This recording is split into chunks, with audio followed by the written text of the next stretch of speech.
Test.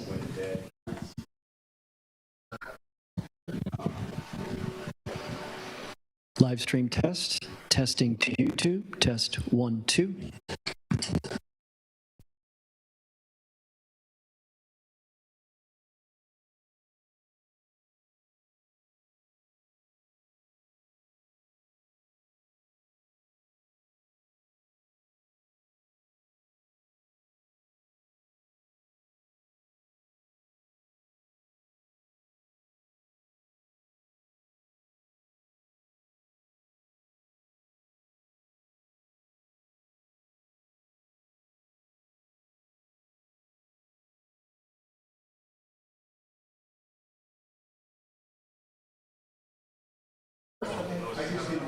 Test 1, 2.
Microphone test. Microphone test. Public comment.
I don't want you.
Recording in progress.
Good morning and welcome to our February 12th, 9 o'clock workshop meeting. If everyone can please lower your voices, we are starting our meeting. So if we could please take a roll call. Certainly. Director Ames. Here. Director Flores. Present. Director Foley. Present. Director Ghosh. Here. Director Lee. Director Rayburn. Here. Director Ridd. Here. Vice President Wright. Here. President Hernandez. Present. We have a quorum. Great. If we could please stand for the Pledge of Allegiance.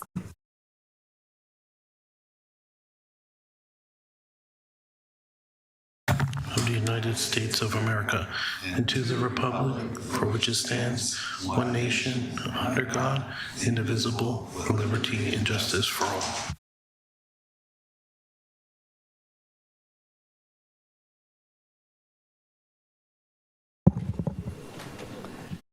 Just wanted to introduce and just say hello and good morning to our special guest, Councilmember Gallo from Oakland, Christy Wegener from LAFTA, Bill Churchill from County Connection, and Tri-Delta representative is Rashidi Barnes. Welcome and thank you for coming all the way to our headquarters. We will move on to item number 2, which is our consent calendar. Do we have any members of that would like to pull? Madam President, I'll move approval. Thank you. We have a motion. I'll second. And we have a second. Please take roll. Okay, there's no public comment. Director Ames. Yes. Director Flores, Aye. Director Foley, Aye. Director Ghosh, Yes. Director Lee, Director Rayburn, Director Ridd, Aye. Vice President Wright, Aye. President Hernandez. Aye. Motion passes 8-0. At this time, we will take our public comment, item number 3. Any opportunity for members of the public to address the Board of Directors on any matters under items 4.A through 4.E. Public comment is limited to 2 minutes.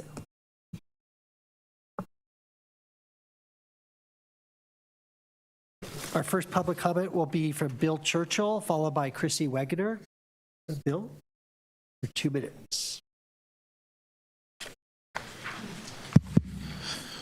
Good morning. My name is Bill Churchill, General Manager of County Connection. And I first of all wanted to express an appreciation for the workshop in itself, the work that staff has done, and for the board considering these options. I wanted to remind this particular board of our partnership. It's a very symbiotic relationship that we have. We work phenomenally well together, our staffs. And it's important to understand every single bus we operate, every one of them goes through a BART station. So anything that you do or BART does has a profound and immediate impact on County Connection.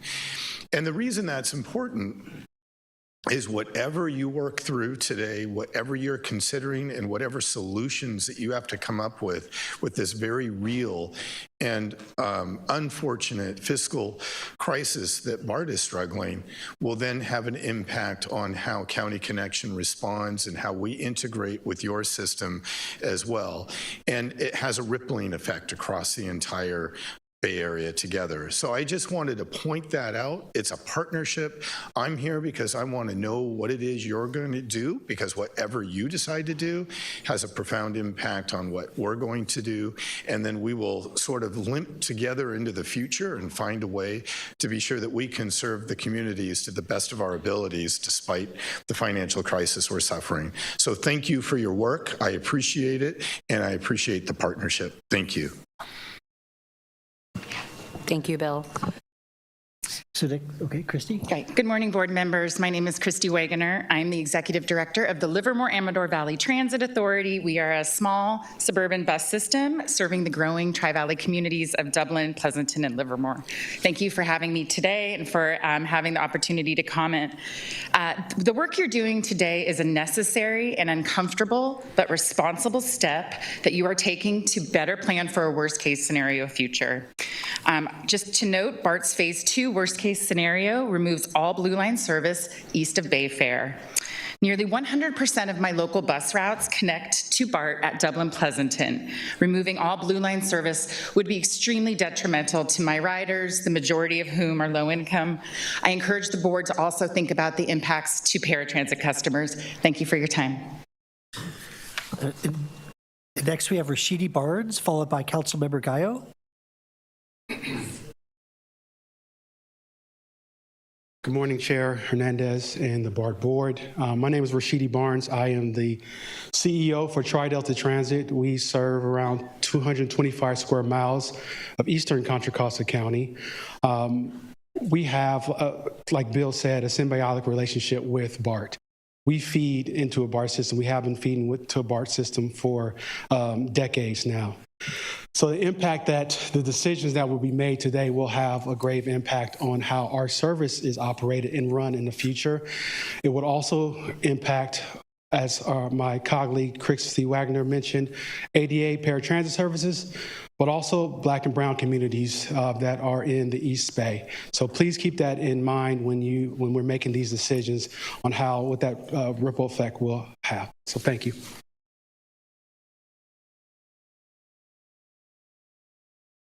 Good morning, and thank you for the opportunity. Noel Gallo, member of the Oakland City Council. I grew up here in East Oakland and certainly know BART from its inception and certainly appreciate the work at the Fruitvale station and throughout. I raised 3 daughters and a son. They all went to UC Berkeley, Stanford, but they commuted on BART. BART was the easiest and quickest way to get to their school settings, and I'm here to recommend to the public that there is a ballot initiative that I already signed to make sure that BART, AC Transit, and transportation means are supported here in the state of California, specifically in the Bay Area. It makes a difference for the children and families that we have here in Oakland, commuting, getting to school, getting to work specifically, and anything that I can do or we can do within government, we're ready to help. Mr. Rayburn and Mr. Flores, we've known you forever. You live right in the area, right where BART is, and so we certainly appreciate the work, and at the end of the day, beyond transportation, I appreciate the cooperation within government to create housing for those that are in need, and so I value your work and anything that we can do to make sure that BART continues to provide the transportation needs specifically for the future. The future is going to be a lot different. Not only do I ride my bike to school or to work, but BART and AC Transit are going to become even more useful. So thank you for your work, and anything that we can do, Mr. Rayburn and Mr. Flores, let me know, and I'll be right alongside of you. Thank you very much. Thank you. Thank you, Councilmember. Do we have any folks online? Okay, so now we have the people online. The first is Alita Dupree, followed by Barney Smits. Alita, please go ahead. Thank you. Good morning, President Melissa Hernandez and members. Alita Dupree, for the record, she and her with Team Folds representing the Skirt Folds. Hope you can hear me all right. I wish I could be with you, but I can't. You know, I got other things to do in other parts of the country, and there was weather problems. Not a good day to fly. I did send you some letters. Don't know if they're germane to this item, but I hope you read them. But I do speak being germane to this item now, and I thank you for your leave and standing for me to speak. I don't have the California-based perspective that you're probably going to hear from most people in this room. But that's okay, because I've been using the New York City subway since 1970, and I've been using that famous railroad station in New York City called Grand Central Terminal since the fall of 1980. Why do I mention these things? Because I know what underfunded transit looks and feels like. I remember the graffiti on the subways. I don't know if any of you knew about that before I told you about that. That was real. That wasn't a movie set. That was everywhere. It took a lot to bring that back. And you had the broken lights in the stations, and subway cars failed an average of every 6,000 miles. This came from a system at the time that was 75 years old and hadn't been invested in. And service was cut. And back then, 3 million people a year used it. 3 million people a day, which is kind of like a pandemic level. I ask that we not let this happen to our BART. And the subway has done great work to come back from the brink. And they continue to work to solve the challenges that they meet today. I ask that you at BART use this workshop to solve our challenges so we can have BART going forward. BART is the people's system. Thank you. The next speaker is Barney Smits. Barney, please go ahead. My name is Barney Smits. I'm a licensed professional engineer with over 25 years experience as a BART engineer and fire life safety expert. The various newspaper articles this week present a fairly scary outlook for BART. BART management needs to find better options than the doomsday. If this measure doesn't pass, we are shutting down the BART system. There must be better options. Some directors have financial backgrounds, and I hope that all of the directors will go over BART management's figures with a fine-tooth comb. Numerous BART people have indicated that the mismanagement of the Traction Power Substation project, the Fairgates project, the Clipper 2 project, the train control modernization wasted significant funds that could have given BART another 2 years of operation. Some of this is obvious with the recent increases in safety incidents. BART BART management's lack of oversight and poor governance with regards to the VTA's BART to Silicon Valley project has led to a significant increase in risk, reduction in patron and employee safety, a 10-year delay, and skyrocketing costs. This is another example of BART management's inability to manage the district's finances. When BART can move 400 to 500,000 people a day, it should be clear to everyone that BART is an essential transit component in the Bay Area. I hope this workshop can force BART management to come up with more options and better answers. Reductions in safety and service are not acceptable options. Thank you. Our next speaker is Bobby Lee, followed by Anthony. Bobby? Good morning, directors. I'm Bobby Lee, board chair for the Emory Go Around Last Mile Shuttle in Emeryville, but I'm here in a personal capacity. And I want to urge you to continue your focus on immediate clean and safety improvements. In just the past 6 months, I've been assaulted 3 times at the new fare gates by fare evaders, shoved to the ground, taunted, threatened, and spat upon by shameless criminals who think assaulting someone to save a few dollars is acceptable. The most recent incident was this past Thursday. Unfortunately, it's an ongoing issue for many riders today in the core of your system. The new hardened fare gates are a great improvement, but their slow opening and closing, along with processing delays at the Clipper card reader, creates dangerous moments and pauses where riders are left vulnerable to violence by aggressive fare evaders. You'll hear today from staff about declining fare evasion and future planned gate upgrades. But if riders perceive and feel that BART isn't safe, they're going to avoid riding BART, leading to ridership decline at a time when the system can least afford it. So I'm asking you for 2 things today. First, empower your staff to move faster on fare gate improvements. Let them test, iterate, experiment, and implement solutions on their own, quickly and free from delays. The sooner these new gates are more safe and even more efficient, the sooner riders are protected. Second, provide BART police officers with real-time access in the field to live and archival video footage from your surveillance camera system. As I understand it today, and I may be wrong, officers cannot retrieve this evidence in the field, allowing for offenders to slip away in the moment. Real-time access can help protect riders and hold perpetrators accountable. In closing, no transit system can guarantee 100% safety. As a fellow transit operator, all of us care deeply about passenger safety and the continued existence of BART service, but more work must be done in terms of safety. My experience is a warning. Unless more action is taken, the cost will be lost riders, lost revenue, and lost public trust, hurting downstream transit providers. So I urge you to double down on clean and safe initiatives so no one else has to go through what I have experienced. Thank you. Next, we have Tracy Farhad, followed by Councilmember Trigup. Tracy?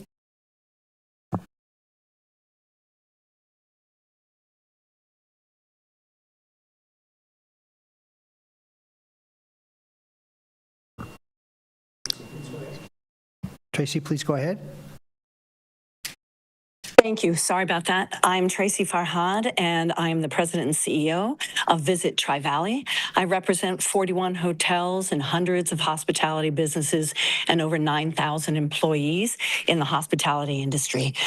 Travel and tourism is a significant contributor to the economic success of the Tri-Valley. Combined, our tax receipts to the cities of Pleasanton, Livermore, Dublin, and Danville are over $20 million annually, and visitor spending is over $630 million annually. So visitors come to the Tri-Valley via local transportation and BART, especially the international travelers. They don't know how else to get there. And they are bringing jobs, new investments. They're maintaining our quality of life.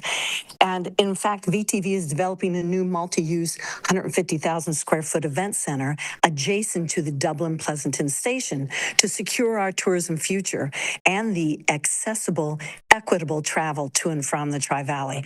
So it can be green, sustainable, and we can continue to be progressive. So if you do cut the 2 BART stations into the Tri-Valley, we're going to lose significant generator of innovation, talent acquisition, tourism revenues, and decades of progress. So please don't go backwards. Please, please don't kill off the golden goose that is producing gold for BART and the Tri-Valley every year. Thank you very much for your time. Next, we have Councilmember Igor Trigup, and followed by Carter Levin. Igor, please go ahead. Thank you so much, Madam President and members of the board. I'm Igor Tregup, the council member for Berkeley's vibrant downtown district, where every single day thousands of riders transit through the downtown BART station. Berkeley also includes two other stations, as you know, the North Berkeley BART and Ashby BART. My 9-member council over the past number of years has been unified in supporting investments in our public transit system. We have passed resolutions, we have signed letters. I and my colleagues have personally attended a number of rallies calling on the governor to support these efforts as well. And I and my colleagues are in the process of not only having signed, but circulating the petitions to ensure that that investment continues. The proposed scenarios, dubbed by some as doomsday scenarios, are deeply troubling and concerning to all of us and to our constituents. As we do everything possible to support our public agencies that provide this critical and needed service for those who are solely reliant on public transit and would not be able to do things they're currently able to do without it. Please continue to work with local jurisdictions. Let's help us move forward. Thank you. Okay, next we have Carter Levin, followed by Anthony. Carter? Hi, my name is Carter Lavin. Can folks hear me? Okay, I will assume that's a yes and go from there. My name is Carter Lavin. Great, thank you. My name is Carter Lavin. I'm the co-founder of Trans-Bay Coalition. We represent transit riders throughout the 9-county Bay Area and are working very hard on this issue to help get the funding needed to avert catastrophe. And one thing that's extremely important is for BART to be putting up signs at these stations that are slated for closure. Caltrans, the highway agency, they do this all the time for road repairs, everything like that. They let people know, hey, this thing that you rely on every day isn't going to be available in the near future. And I know that there's limitations for what BART can do around the measure. I'm not saying put anything about the measure. I'm saying the people of Antioch at these stations, there needs to be very large signs in multiple languages explaining this station is slated for closure and then give the date. Because without that, people don't know. People people move homes, they rent apartments, they buy houses, they set up businesses because they think a BART station's there. And so you have this information, you need to make it very public at the stations themselves. And for everyone else listening in who says, I don't want to lose this for BART, get involved with the Connect Bay Area effort. You can get involved at connectbayarea.com for folks who would like to help us signature gather. We need to get the word out. At the end of the day, this meeting is about making very hard choices about what happens if there's no money. We can get that money. So if you're listening in and you don't want these cuts, Connect Bay Area or Trans-Bay Coalition, please reach out. We'd love to do talks for your group. We'd love to go door to door with you. We'd love to flyer with you. We'd love to talk to the business associations that you're part of and everything like that. So please reach out because we can save this. It just takes a lot of work, and that takes all of us talking to a whole lot of people. Thank you very much.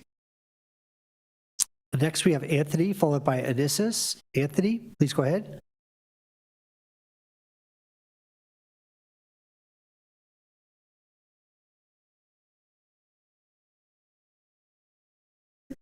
Okay, we'll come back to Anthony.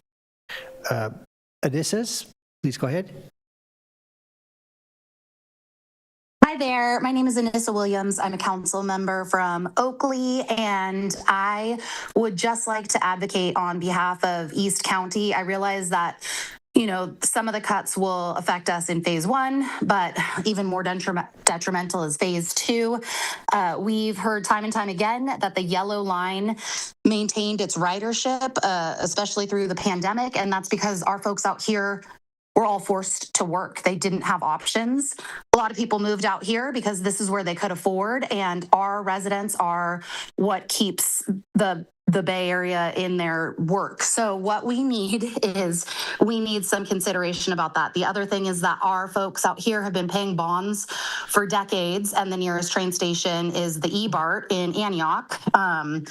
And so they've already been paying. They pay the most because we live the furthest from everything. We also happen to have the worst commute in the whole United States, which will only get worse. I've been behind this measure. I'm advocating for this measure, but this measure includes, I think we're now up to 8 other bond or tax issues on the same ticket. So I'm very concerned that this won't pass and that there's going to be longer impacts on all of our residents. So I would like to have some look at how this could be more equitable when our folks have already been paying so much into the system. And happy to work with anyone. I would love to have town halls out here in order to get people really behind this. But I am very concerned because, as I said, there's at least 8 other tax bond issues that are going to be on here right now. And I think we're in for an uphill battle. So I would just like for you all to look at some more equitable if we have to make these hard choices. Thank you so much. We all appreciate the work you all are doing. Okay, we're going to go to try Anthony again, followed by Gina Pappin. Anthony?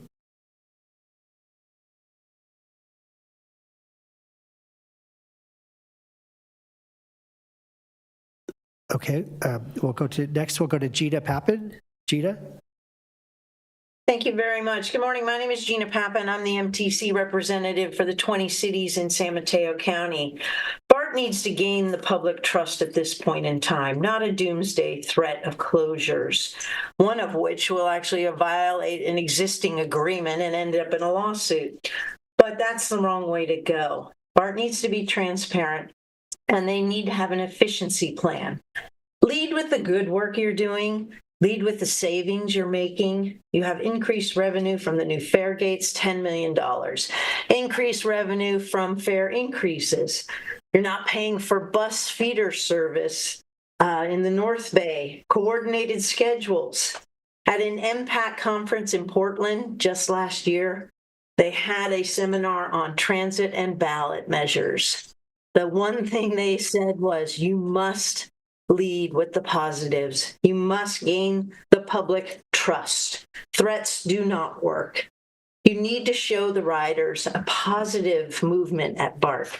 How good you are, how good you can be. That is the way to approach this. If you can't show you have an efficiency plan, there's a management problem. You need to focus on all of that. And if you can't, in the end, keep stations open, you need to try to work with local jurisdictions to take them over. Do a public-private partnership. There are alternatives here. But lead with the positives. Let people believe there's a wonderful future ahead and stop with the threats. Thank you. Okay, we're going to go to Sultana Adams, followed by Elle Woods. Sultana, please go ahead. Can you hear me? We can hear you. Hi, my name is Sultana Adams, and I am a transit worker at AC Transit. I'm a rank and file member of ASME 3916, as well as a member of the executive board of the Contra Costa County Labor Council. And I want to echo some of the sentiments that I've heard from my brothers and sisters out there saying that, you definitely need to focus on the positive. Please find solutions because especially in many of the areas in Contra Costa County, BART is an absolute lifeline for everything that they need. I'd also like to take the time to encourage you not to spend that $1 million on that pilot program with Uber to provide last mile rides within a 7-mile radius of BART station. You are a public agency entrusted with public funds and a public purpose, moving people safely, efficiently, and equitably through a strong, integrated, and accountable public transit system by expanding access to subsidized private rides up to 7 miles from a station. It seems like you've chosen to disincentivize riders from using buses and other shared modes after exiting BART, siphoning trips away from public operators, and weakening the Bay Area's existing transportation network. Giving your power to Uber is a dereliction of your duties as a public agency entrusted with taxpayer funds. Please find another solution and put that money where it belongs, in BART. Thank you. Okay, next we have Elle Woods, followed, and we'll go to Anthony again. Elle Woods. Good morning to everybody and the members of the board. Thank you for your time today and allowing me to speak. I am a lifelong BART rider. I have been using BART since middle school all the way through my high school years. My first jobs, I used BART to get to and from moving back home after college. I used BART to get to work all the way up until currently. I live in Oakland and commute on BART to San Francisco. During that time, I have seen increases in fares consistently, yet reductions in services and service reliabilities. Priorities have been given into punishing poor people and to collect funds instead of improving reliability and service experiences. What I mean by that is wasted money on the Fare Gate project, which the gates do not work.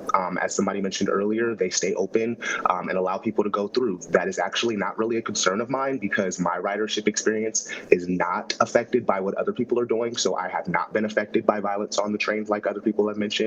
But my biggest priority, what does affect me, is when trains do not run consistently when they're supposed to, when I can never be sure if my train's going to be delayed, if there's going to be an issue with tracks, if there's going to be a power outage. And those things concern me more than somebody coming in the gates behind me. I understand that you were saying that your priority is collecting those funds which you are losing, but you end up ultimately losing more funds when your dedicated riders who do pay cannot trust that the system that they are using is going to work accordingly. You spent all of this money on the fleet of the future, and I understand the trains were very old, but what good are new trains if the tracks and the system which they utilize do not work? Part of me also feels like that new project was because the trains allow for less sitting space and more standing space, and what you really wanted was to prioritize fitting more people on the trains so that you could get more money. This is all about a money grab, and I ask that you please stop threatening the hardworking people of the Bay Area and learn to manage your funds better and stop punishing the people who keep the system moving. Thank you. Have a great day. And now we're going to go to Anthony. Anthony?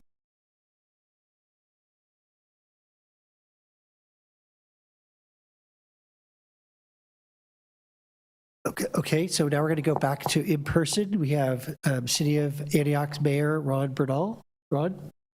Mayor.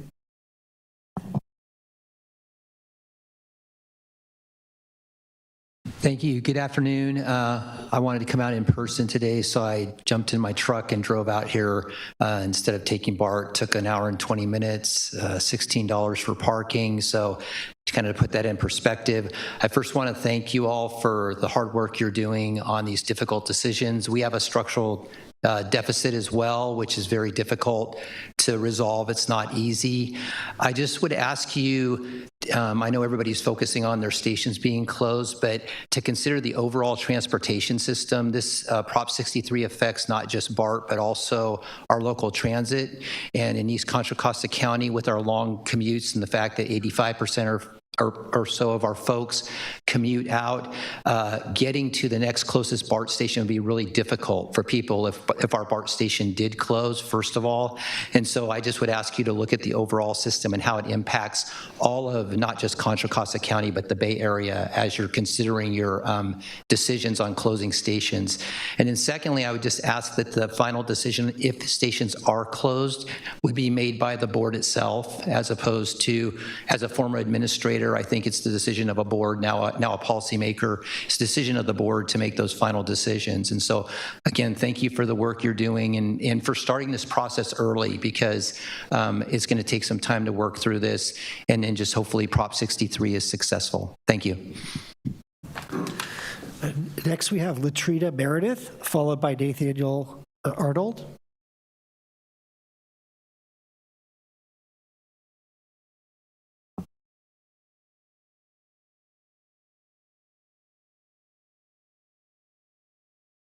Good morning. I'm Latrina Merider, President and Business Agent of ATU Local 192, representing and dedicated frontline workers of AC Transit. Strongly oppose any effort by BART to contract public transit work to Uber and Lyft. Public transportation is public trust. Taxpayers' dollars should support trained, accountable transit professions, not subsidize gig corporations whose business models relies on low wages and employment, and reduce oversight. AC Transit operators undergo extensive safety training, background checks, and are held to public accountability standards. Gig platforms do not operate under the same public safety and labor protections that our communities rely on. Replacing public transport workers with gig drivers undermines service reliabilities, weakens safety standards, middle-class jobs in varied communities. Transit is meant to serve. If BART believes this proposal benefits riders, we can on board to release a full cost analysis safety comparison, workforce impact study, and review before moving forward. Public transit should remain public. ATU Local 192 stands ready to defend quality service, rider safety, and good jobs in our community. I also want to say, when your trains go down, you call AC Transit. We pick up your riders and we take them where they need to go safely, and we make sure they get there. We are the ones you call first. And also, I want to say, we also, with Local 192, Soul Trans, which is Transdev, and we also deal with Ride Trans as part of our local. They are suffering behind this. So you are doing damages to 3 of my operating that I operate through, that I help make sure they keep a job, they are safe, and they reliable. Second, think this, please. And our last public speaker is Nathaniel Arnold. I probably don't need this, but I'll use it anyway. My name is Nathaniel Arnold. I'm the Vice President of ATU 192, and I'm here to speak about the public-private partnership between BART and Uber. As my role as Vice President, before I've served as Vice Chair of Genesis of California for 7 years, I helped in some of these meetings over the last 2.5 years draft this regional draft measure. And it was based on trust. It was nothing to be taken lightly. Along with myself and other transit advocates, they were totally taken blindsided by what happened with the partnership with Uber and BART at the last minute. It was a betrayal of trust. As my president has said formally, we are the only game in town when BART goes down.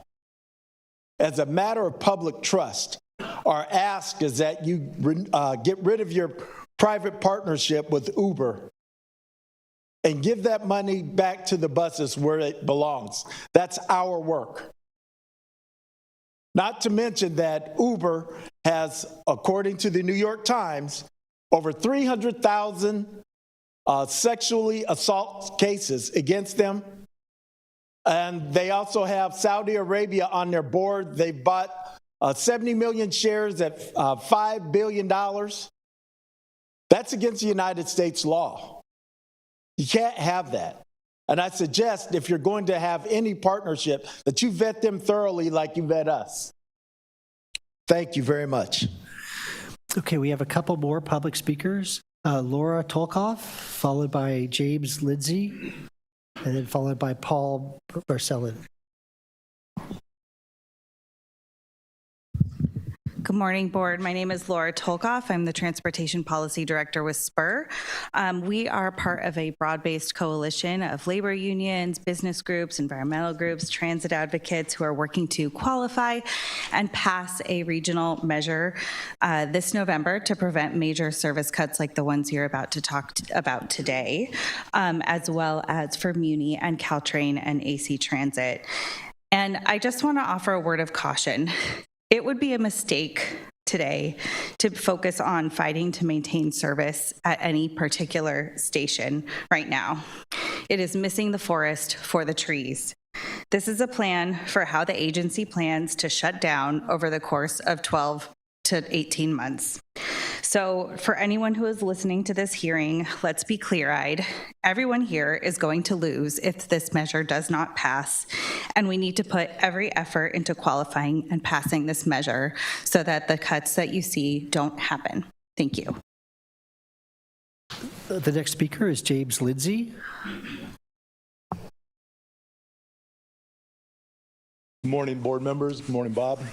James Lindsay. I'm International Vice President for the Amalgamated Transit Union. We represent over 200,000 bus operators and train operators and maintenance workers across the United States. Here locally, we represent quite a few of the transit agencies.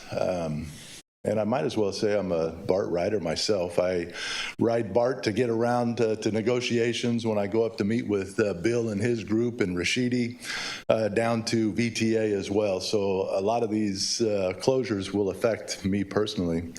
But besides that, it affects all the operators that I represent.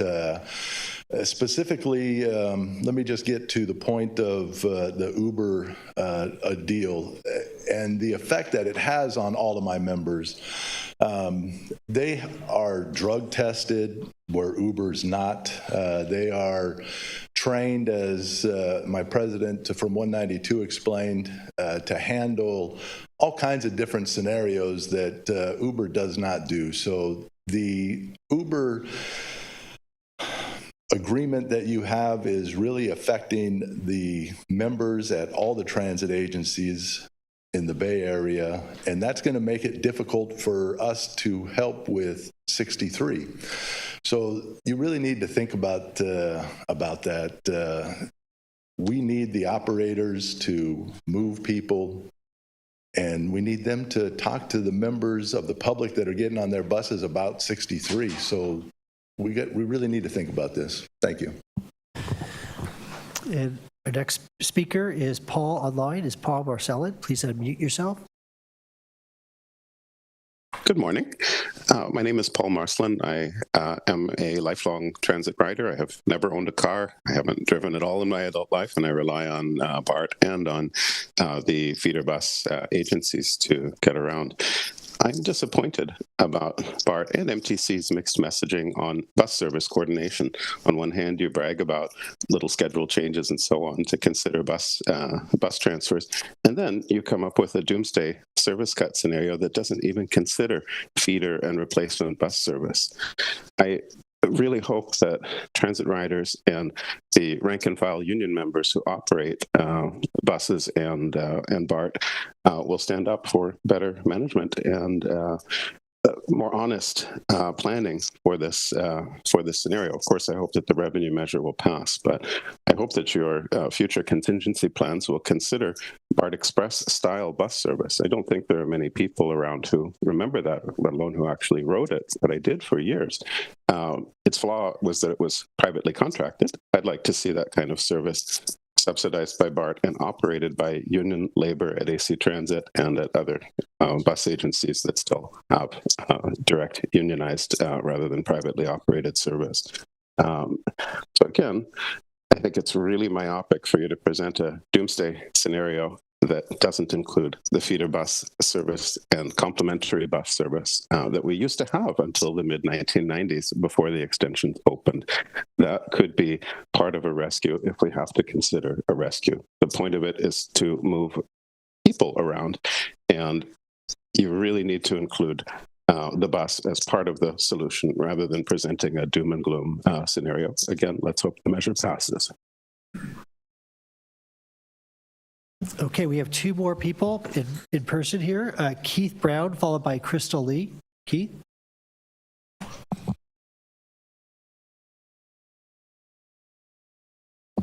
Or we could go Crystal Lee first.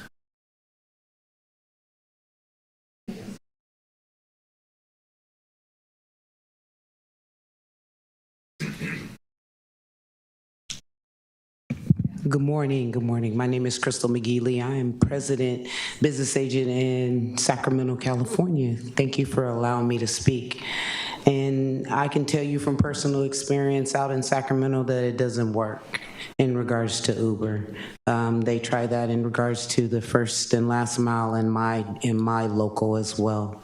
I also want to tell you some of the things, as I'm a bus operator as well on leave, as I'm the president business agent, and the training that we go through in regards to mental illness.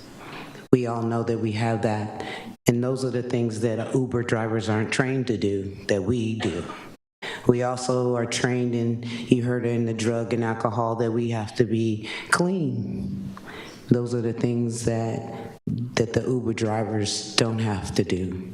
On a daily basis, we deal with the community. I also used to live down here in Oakland, San Francisco, all over, used the BART right down the street. And sometimes we forget what our bus operators deal with on a daily basis. We are the community. I know maybe some of the Uber drivers are in the community, but they don't touch them like we do. The drivers touch our community and use our services. As I said, I'm here in support right down the street, and a lot of times what you guys do here affects us in Sacramento. When you harm one, you harm all. So with all due respect, I would ask you and encourage you to think consciously about your decision in regards to it. It doesn't work. I'm here and testify that it doesn't work. Thank you for allowing me to speak to you. Keith Brown.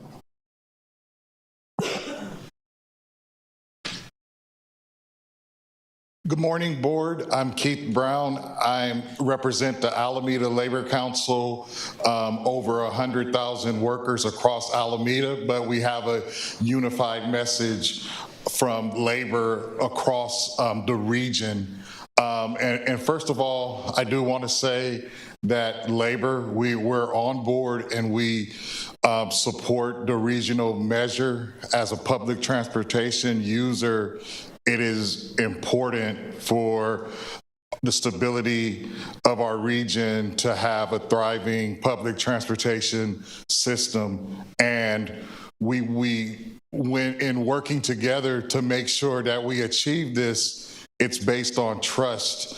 And we were shocked to learn about BART's pilot program with Uber for last mile rides. We have very deep concerns and disappointment in hearing this. We understand that BART provides a vital public purpose to provide the community with safe, efficient, and equitable transportation. And as a public transportation agency that is entrusted with public funds, we believe that public money should prioritize public services. When considering partnerships, we are concerned about subsidizing a private entity such as Uber that will drive riders away from our existing public bus operators. We need to work together to bolster public transportation across the region. So labor, we request that you immediately discontinue the pilot program project with Uber or any private ride-sharing company. We urge you to work with our partners in AC Transit, Muni, Samtrans, and integrate them into the BART app. This would provide riders with easy, consolidated access to all public transportation options. Everybody knows how to catch a Uber or a Lyft. We don't need to have that on the BART app. What we do need is to have the resources and information so that I can know the options I have to take public transportation to get to BART. That's what we want to see. Thank you. Thank you. Your time is up. Thank you so much. And that concludes the public comments. All right. Thank you for everyone that came out this morning to provide public comment. We will move on to our item number 4, which is our workshop, and would like to welcome all that's here and our staff as well that's moving forward to the table. The board workshop is an opportunity to have a thoughtful and strategic discussion about the direction of the district and the priority efforts of the year ahead. This format allows for in-depth discussions about our challenges and opportunities, and for each of the board members to share their thoughts and ideas. As we begin the workshop, I'd like to introduce and welcome back to BART Dr. Karen Philbrick, who will be facilitating our board discussion today. Dr. Karen Philbrick is the Executive Director of the Mineta Transportation Institute in San Jose State University since 2014. She has extensive experience in transportation, including an Assistant Director of the National Center for Intermodal Transportation, and holds leadership positions on several boards, including the American Public Transportation Association. Dr. Philbrick, thank you for joining us again this year, and we're looking forward to another round of engaging conversations facilitated by you. Thank you for the warm introduction. Very grateful to be here today. And if I may, I have just 4 quick things to say. And the first is to take a moment to express gratitude for the BART staff for the amazing amount of background work that they did, the level of organization, advanced preparation, and analysis necessary for the extensive discussions we will have today is almost unparalleled. So I'd like to just express gratitude for their hard work. Thank you to all of the BART staff members. By the way, when you practice gratitude, it changes your brain in 5 different ways. So as we enter this very difficult discussion, and we'll be together for hours, I encourage you to retrain your brain to focus on the positive aspects, which can help you lower anxiety and depression. You'll sleep better, have more meaningful resilience, and greater relationships. This is going to be critical to the discussion that we have today. And as the facilitator, it's my privilege to ensure that we have an inclusive discussion where everybody contributes. And of course, part of making sure that discussion goes well is some ground rules, which are all very familiar with. We respect one another. We will not cut one another off. We want a balanced approach and to collectively hear from all board members with the understanding that no opinion is incorrect. And this is a very big decision point that we have all come to. In discussions with Bob and team, the overarching goal we have for our time together is a robust discussion that leads to an adopted resolution. We need this balanced approach. The optimal outcome would be a solutions-oriented framework based on the board's clear and transparent decision-making. These decisions cannot be made by the staff. So we're looking forward to all of your leadership during today's discussion. And by the way, it's so nice to see you all again. It was a privilege to interact with you, particularly the 5 new board members last year. And I remember fun little tidbits about all of you, and I'm going to be sprinkling them in during today's session. So thank you. And in my final words, I'll just be going over today's agenda. Now, we are going to kick off with a defining year for BART and be looking at 2026. We'll have 60 minutes for this particular section, 45 minutes for presentation, 15 minutes for presentation, and 45 minutes for a robust discussion. Clearly, you see the agenda up there, so I do not need to bore you with details. So I'll draw your attention to the 2 most important items: the 5-minute break, which will follow topic 1, the 60-minute lunch in the multi-purpose room. But the most intense and important part of today's session will be the Connect Bay Area piece with the 135-minute agenda item. So with that, President Hernandez, I think we're ready to get started. Thank you. And we will go ahead and move on to item 8, which is a defining year for BART, importance of BART to the region, fiscal year 2027 budget strategy, and look ahead. So I will go ahead and let staff take over.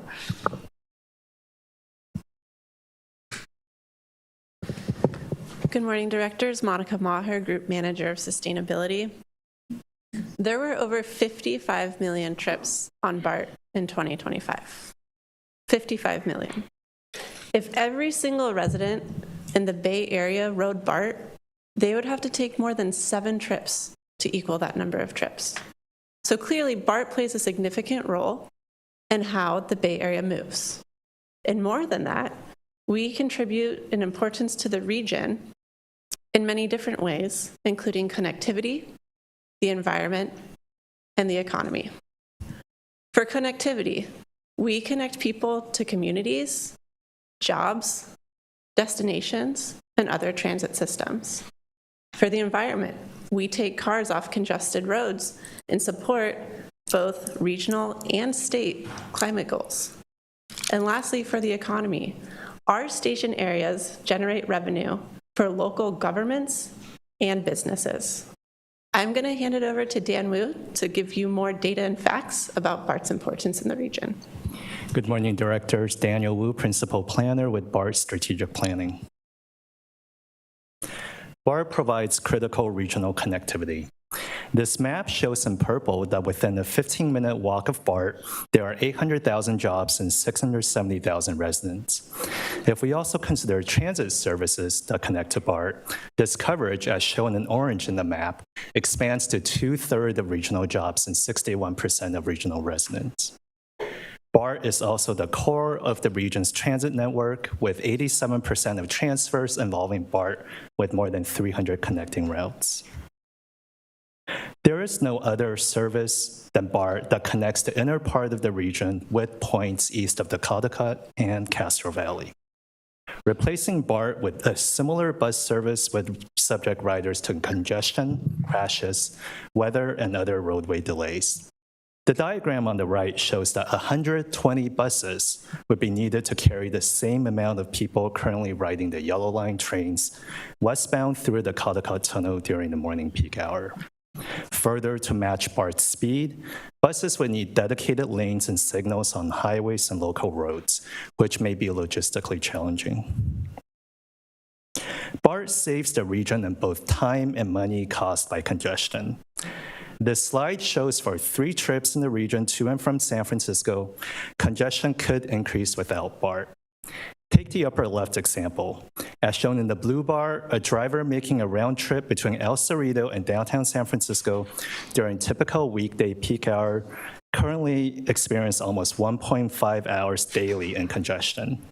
Assuming all BART riders shift to driving, drivers can expect up to 4 hours of congestion daily, as shown in the blue and orange bars. That increase translates to almost $13,000 a year in time lost. Without BART, our regional bottlenecks, such as the Bay Bridge and the tunnel, could see up to 73% increase in vehicle traffic in the morning peak. This could overwhelm our roadway capacity, and up to 3 additional lanes could be needed on the bridge to accommodate the traffic. BART also cuts regional vehicle emissions.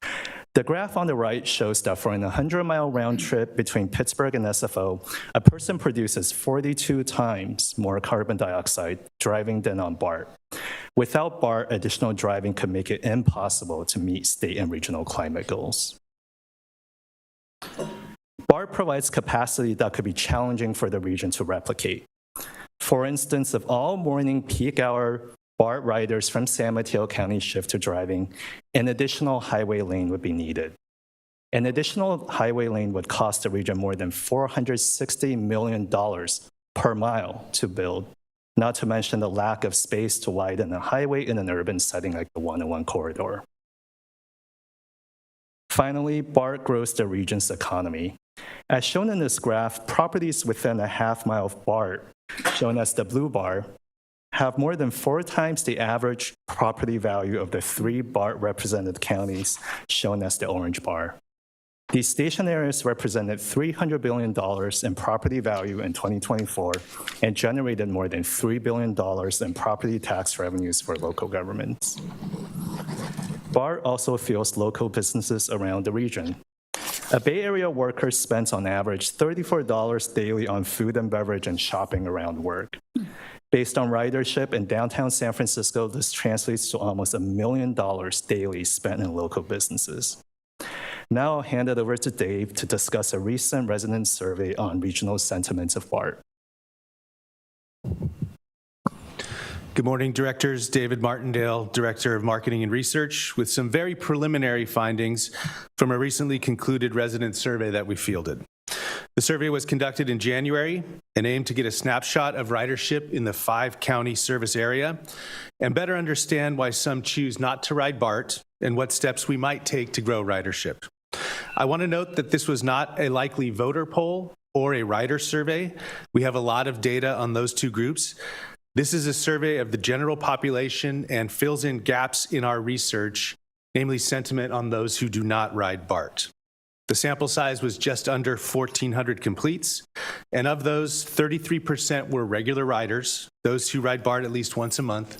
67% were considered non-riders, those who ride less than once a month, haven't ridden BART in the last year, or have never ridden BART.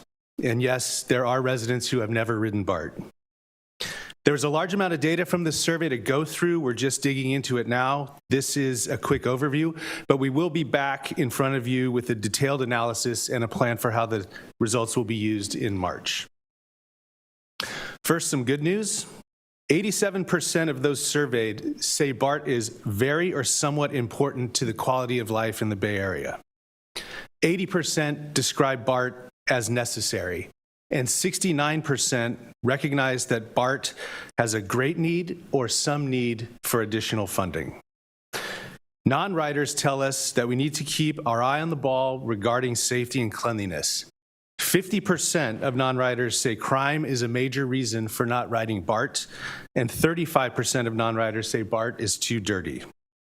Messages that resonate with those surveyed are the importance of BART for ensuring those who cannot drive can get around: seniors, youth, people with disabilities, low-income residents, and those without a car. And with that, I'll turn it over to Joe Beach. Thank you, Dave. Good morning, directors. And Joe Beach, for the record, Chief Financial Officer of BART. This slide should be familiar to all of you from the November board budget briefing. It describes the two tracks we're going to be on over the next year in managing the budget process. Begins on the left with a base budget, which describes if a measure is successful, and then in that case, we would just continue our successful service strategy. And also, at the same time, we're going to be developing an alternative service plan to prepare for the event if the measure fails, and what sort of deep service, non-service reductions, fare increases, financial deferrals, and layoffs would be necessary in that event. And this slide shows the major milestones that we will face over the next year in managing the budget process. Of course, we're here at the board workshop February 12th. In 2 weeks, we're recommending to bring to you an alternative service plan based on our discussions today. In March, the Office of Civil Rights will initiate the Title VI analysis on the alternative service plan. And at the end of March, we will bring to you a preliminary proposed budget that will also include the alternative service plan as well.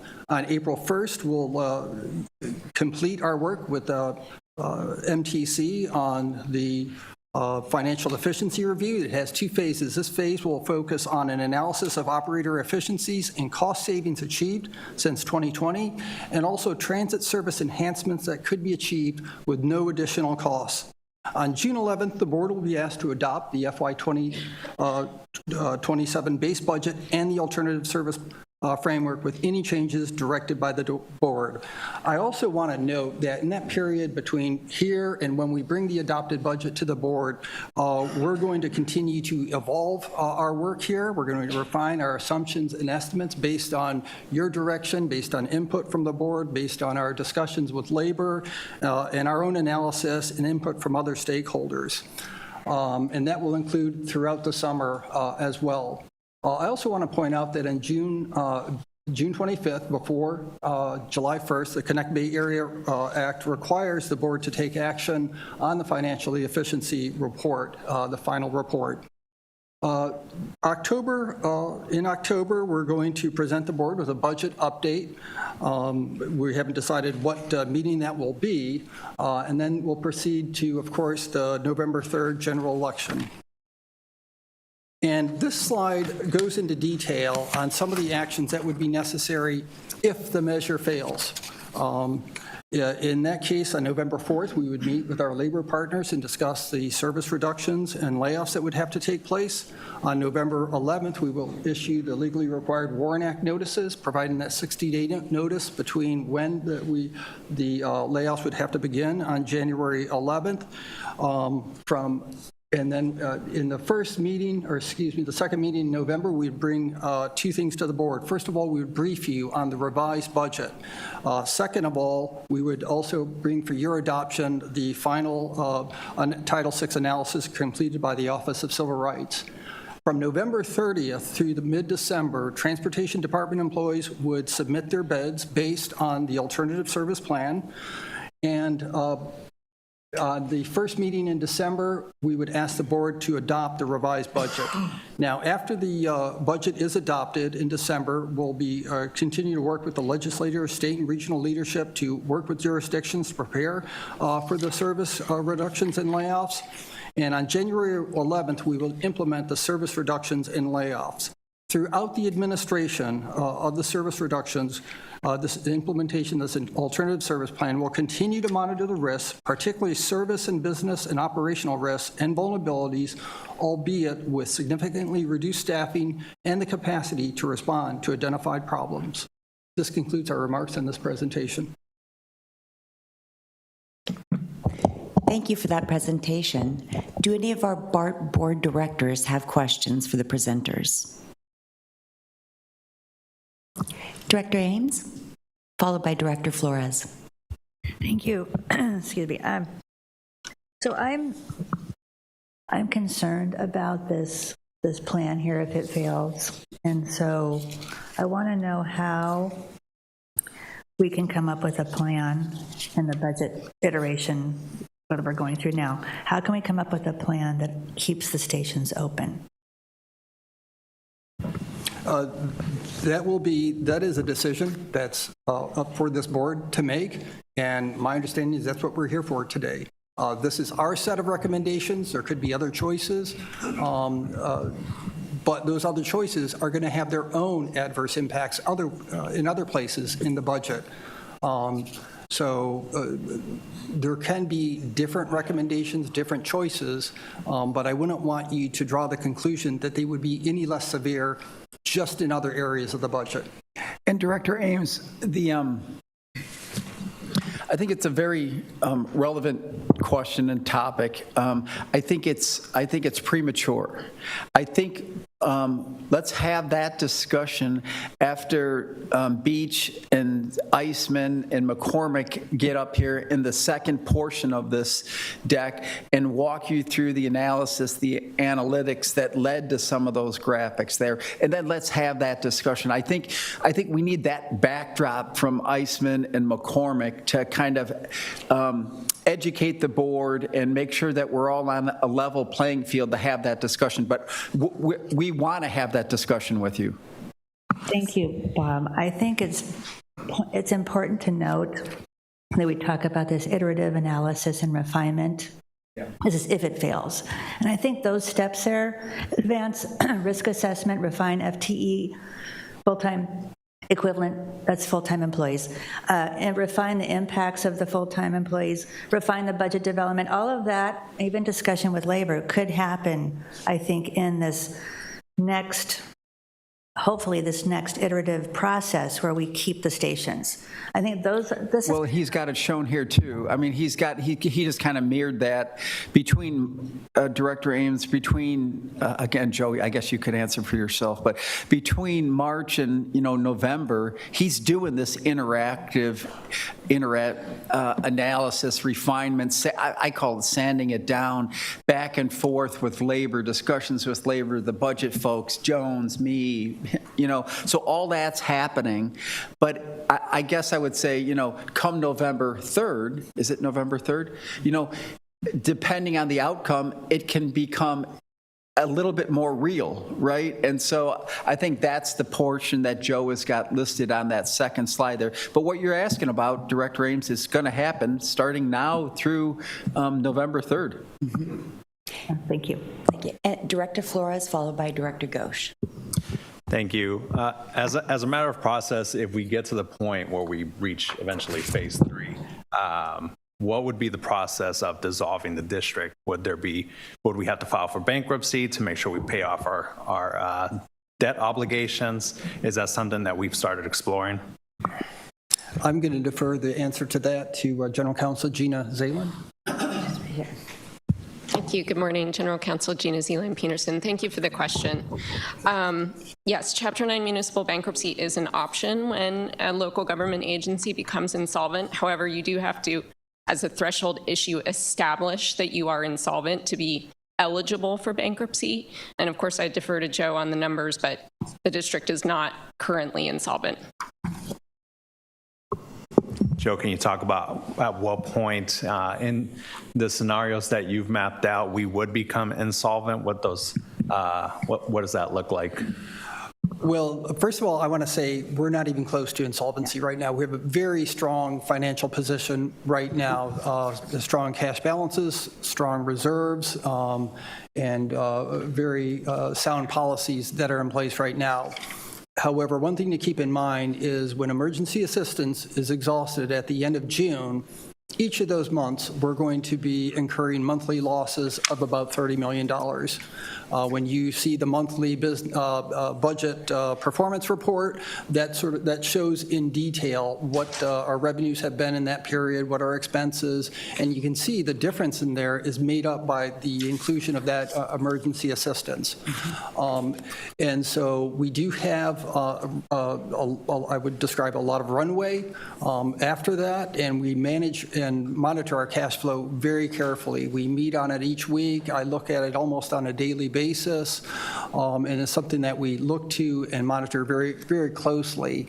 And so what that period is, if we were to somehow become insolvent, either because we do not have resources to meet our obligations, or we project that in the future we will not have resources to pay our obligations as they come due, that's going to be subject to the actions that we take in the event the measure fails.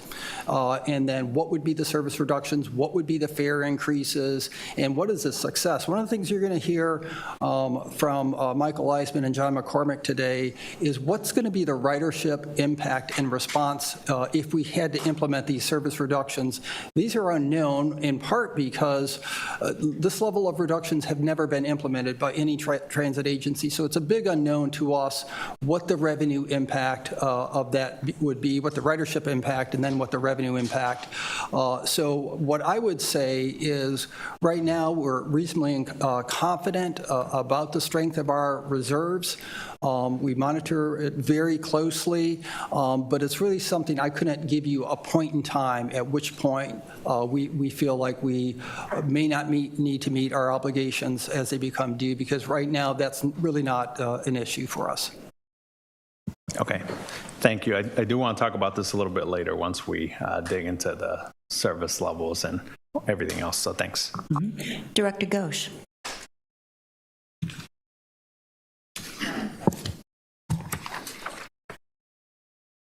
Hey, thank you.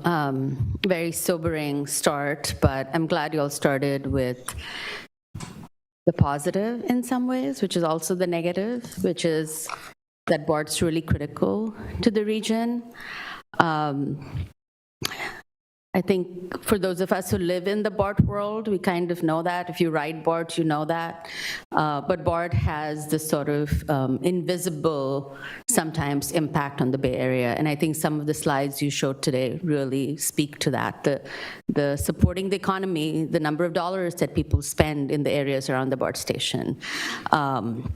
Those are all really important things. The number of buses we would need if we were to replace BART. I know even now it's very hard for AC Transit, for example, to staff up enough bus drivers. My bus yesterday, there's a 20-minute frequency now on my line, and one bus got canceled, which means now you wait 40 minutes, right? So we are very lucky to have BART. It was one of the things that really helped me when I moved here as an immigrant who didn't drive.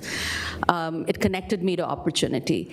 And I think over and over what we heard today in public comments is we want BART. We want more BART. We don't want you to close the stations.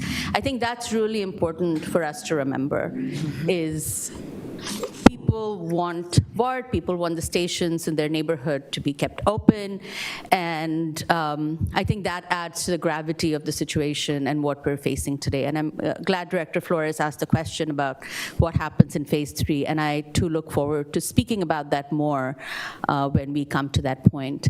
I think for folks who may not ride, the slide you showed about increase in commute, we were just talking about sleep, right? And how to stay sort of grounded, like those kind of hours for commute. We had a representative from Pinole here today.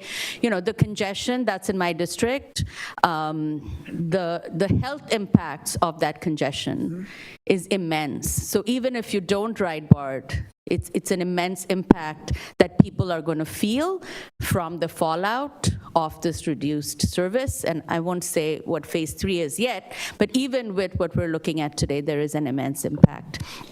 I did want to ask a quick question about the survey, and I know when you bring it back to us, you know, it's very interesting to see the non-riders or infrequent riders, because this is something, you know, if you read the news, if you read the comments, which now as an elected, you kind of have to read the comments. I would avoid reading comments before.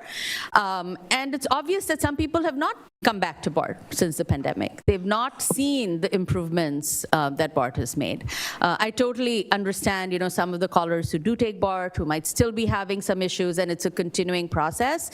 But it has been a huge shift, the way we've invested our money in cleaner, safer, reliable. It's a huge system. It takes continuous work. I think of it often as a ship.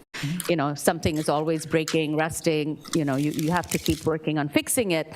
But I'm interested in the difference between our riders and non-riders. So when you bring this back, since we already have a lot of information, I would love to see that comparison, because it tells me about perception, it tells me about how the media reports on us, what gets reported. It helps us sort of separate out perception versus reality, and I think that's really critical as we enter this phase. And it's good information for us to see what we should focus on to bring more riders back in. And did you have a specific question? About this? Well, I had a question about that, but I think we'll bring it back. Okay. So thank you. And you started with a nice nod to one of the visuals Daniel had included in his presentation. And that was the visual that showed that 5 yellow lines carry 4,000 people, and we need 120 buses to move the same number. I think that is very visually impactful. Any last comments, Director Lee, followed by Director Foley? All right. Good morning, everyone. First, I want to thank all the folks who are taking the time out of their day to either tune in online or come here in person, and especially those who shared public comment. I really appreciate that, and really hear labor partners, labor friends turning out. We will follow up on that. I just want to sort of say, you know, and sort of set the stage here that none of this is easy.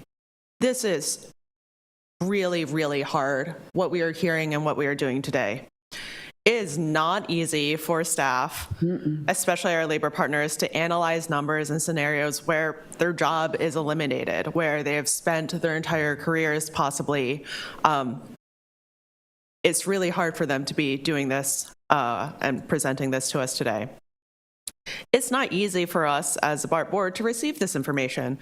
We didn't run for the BART board to make any of the key actions that are being presented to thrive in this sobering reality. This is not why we ran for the BART board, but this is a position, this is a responsibility we have before us. And certainly it's not easy for the public, especially those who depend on BART, who absolutely recognize the impact that BART has had on their lives and their mobility, their accessibility, where they've chosen to live, where they've chosen to work, all of these things. It's really, really hard what we are doing, what we are hearing, what we are seeing today. I want to be clear that it is not premature to have this discussion. These are not threats. This is not, you know, doomsday scenario just for the sake of it. We have to have this discussion today. And it is not premature to have this discussion, but it is premature to make decisions, and we are not making any decisions today. What is important today is for us to see the process that staff has laid out, make sure we as 9 board members understand what they are recommending as a process and why, to give feedback on the process, and ultimately ensure that this process sets this agency, sets BART up for being able to make the best decisions possible when we need to make them, regardless of what does or doesn't happen with Connect Bay Area. And I will just tell you, as admin chair, thank you, President Hernandez, and y'all for putting me back in that role. I'm going to be bugging y'all about that process in every single meeting we have, and you know that basically we're going to have a budget item almost every meeting between now and when we pass this budget in June, and certainly for the rest of this calendar year. And so I really appreciate what Laura at Spur said. You know, let's not miss the forest for the trees here. Let's not get too in the weeds on, but are we closing this, that, or the other station, or, you know, how much are we reducing, or are these, you know, that no one wants to see Warren Act notices on anything in our presentations, and we see that here today. We're not going to get in the weeds about what happens with this classification or not. What we should focus on today is whether this timeline, these key activities, this process jives with what you're thinking about how we have to consider what happens with this agency based on what we know in this moment.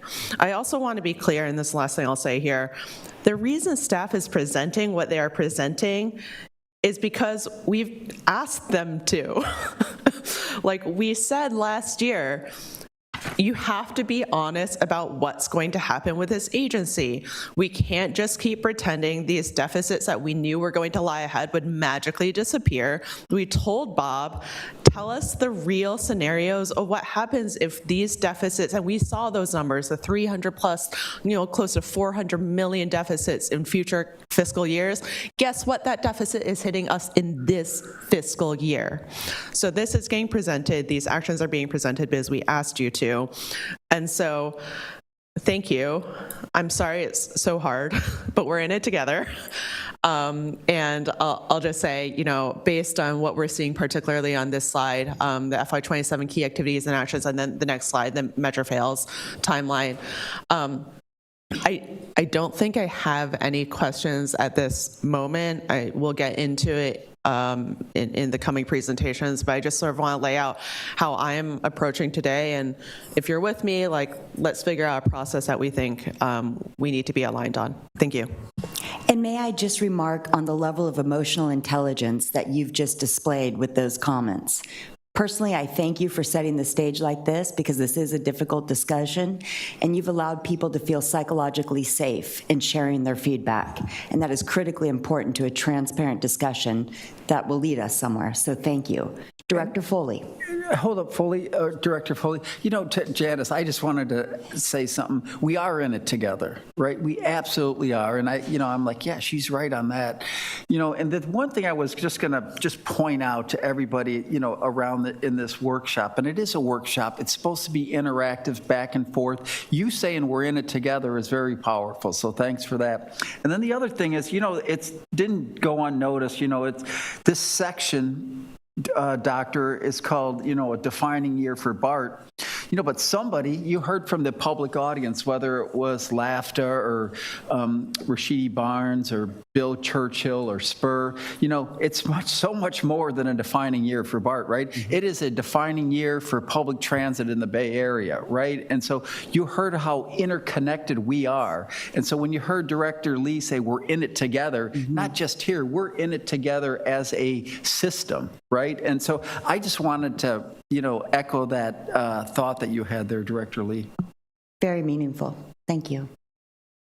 Thank you, Dr. Karen. I am going to repeat a few of the comments that Director Lee mentioned, but I also wanted to thank staff, first off, to Monica, Dan, Dave, and Joe for coming and providing us with information that really will help spur conversation today. And to the public commenters, from small operators, council members, transit enthusiasts. I appreciate everything that you're bringing to the table, because your ideas are our ideas. And so thank you for anything you bring to us to help improve what we do, and labor, we hear you. With that, though, I do want to mention a couple of things, if I can find my notes here. So let me just be clear. Today's workshop is not a scare tactic. In February of 2024, Senators Wiener and Wahab introduced Senate Bill 1031, the Connect Bay Area Act, for regional transportation funding. Shortly afterwards, at a board meeting, I asked, what if it fails? What is our Plan B budget? Staff today is doing exactly what myself and my colleagues asked. They came back to us with a model. This is what it would look like if we do not have sustainable operating funds. And I'm just going to be clear that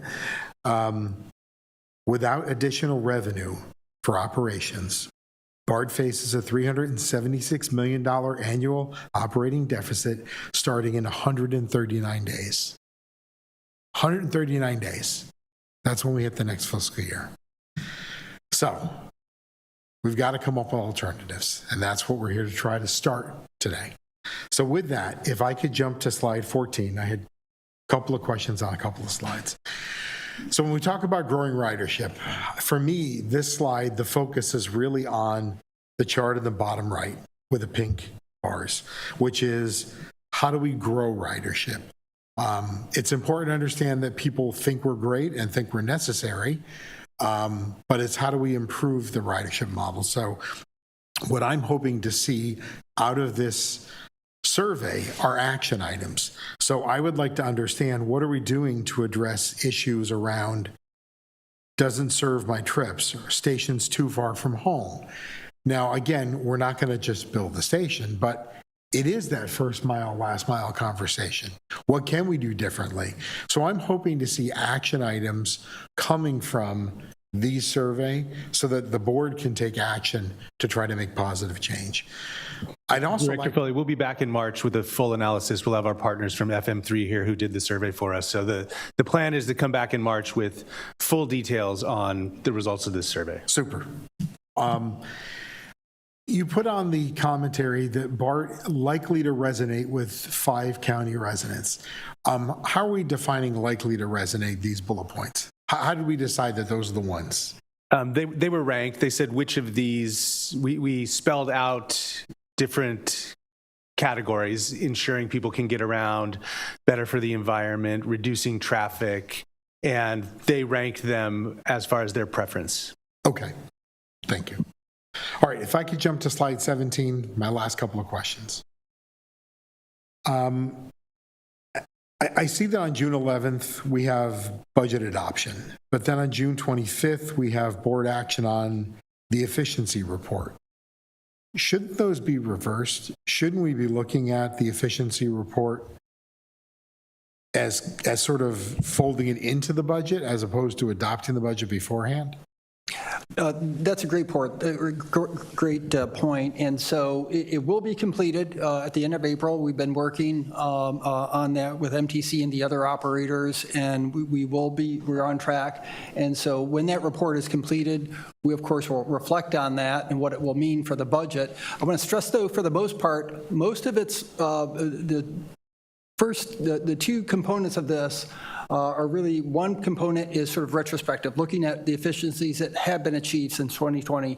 The other part would be any service improvements that could be made without budget impact. And also related to that, what sort of short-term early strategies could we implement to reduce costs, improve service? And that is something we will be working on and hope to incorporate, if possible, into the final budget that we will be bringing to you as well. And of course, since it's completed, we can share the completed report ahead of that June 25th date with the board. Okay. Well, knowing that the preliminary report, as you've noted, is coming out in April, I think it would be valuable for us to have potentially any budget action items prior to the budget adoption. So just a recommendation for me. And with that, thank you, Dr. Carey. Don't call me doctor. Dr. Director. Director. Thank you. And I appreciate everybody that's here, that's taken personal time out to attend the BART board meeting. It's unfortunate that it takes an issue like this to really draw attention to ourselves. I'm concerned, too, with the survey and the perception that it shows of many of the non-riders in the Bay Area. And so I want to think a bit about what is BART. Just look at the acronym, Bay Area. Well, 50 stations throughout the Bay Area. But it doesn't end there. Each one of those stations is interconnected with a system of other transit services and a system of increasingly improved access to those stations on foot and on bike, development around those stations, reshaping our environment. These are very real elements that BART continues to deliver on this very day. And it's our goal to maintain that network and the opportunity that BART brings to so many people. Another word in that acronym is rapid. We are unique amongst our peers. We get people through the Transbay Tube faster than anybody can drive over a Bay Bridge. That's why we have crowded trains even this morning. I was on the Blue Line and holding on to a strap with the majority of other people on that line. As I looked out the window as we went by 880 past Fruitvale, cars were crawling. We're rapid, and we're rapid in comparison to our other agency peers. Light rail and buses don't cut it. We are the backbone for a reason. There's another aspect that Daniel Wu commented on, and that's the capacity, beautiful graph. I think of capacity in another perspective as well, and that's that we provide multiple lines through each station, and that entails providing additional train services to the passengers. It's convenient. You can just show up and go today. We have a wonderful BART app that shows you can plan your trip. It shows when the next train comes and which line it'll be and where it's going and what time you'll get there and how much it will cost. But for the most part, our riders don't need that. They just show up and go. And so convenience is critical, and I want to retain that convenience. And clean and safe. Well, we've been pursuing both of those issues for the last several years, and the dividends are showing with the passenger surveys. The surveys of the people who are on the train show that they appreciate seeing those fare gates. I remember when the first fare gates went in at West Oakland. That was in December of 2023. Am I right? Yes. And immediately I noted that, well, we'd pressure washed the stairwell in that station. And the first thing I thought of was, at my stations, whether it's Fruitvale or anything else down the line, I would just see clean one day, filthy a few days later. Well, that station with those new fare gates stayed clean. It was transformative. And that's what we have to do, is continue to provide that transformative service.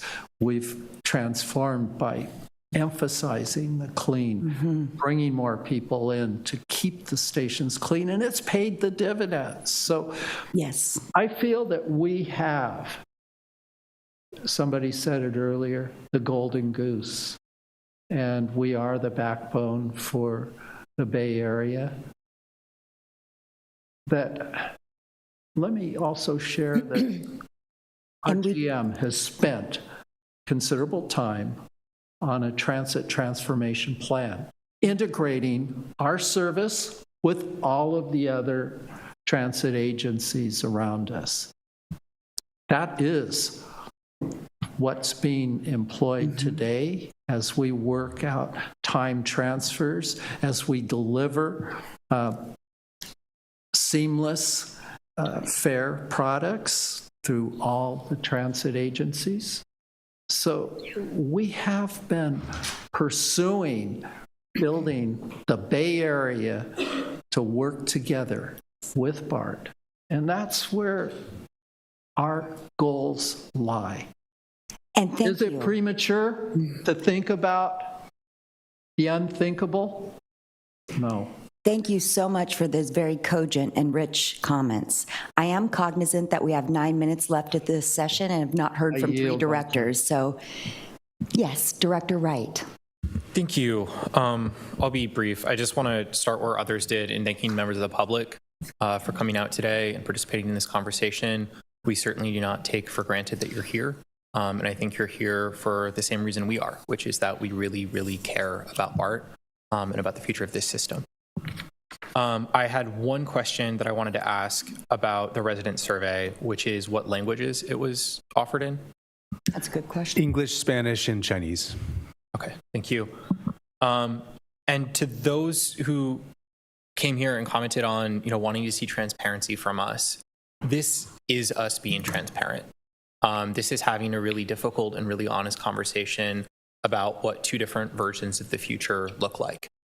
And that's not because we necessarily want to have that conversation. It's because we have to.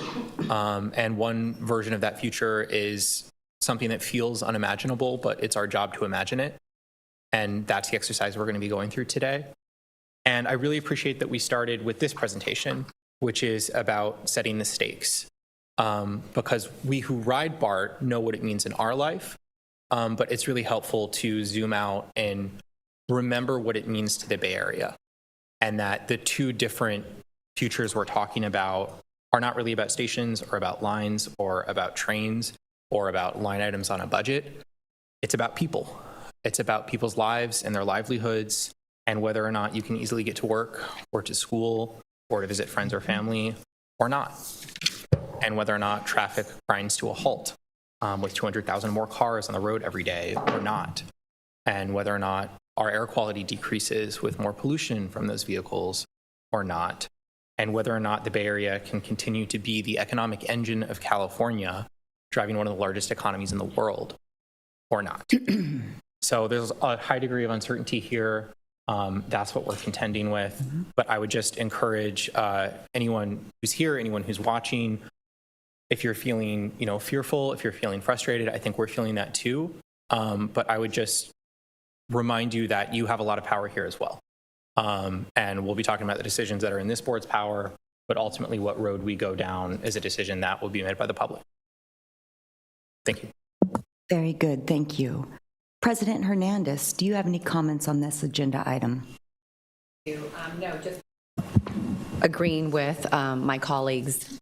This was to be brought forward, and so I look forward to being able to go to the Connect Bay Area moving forward so that we can have a longer deliberation and conversation about what we are headed to. And Lord Wren, you're the final one. Would you like to share any comments? Remember last year, he told us he was a Scottish landowner and that we should address him as Lord Director Wren. I didn't forget. Thanks for the trigger warning. Okay.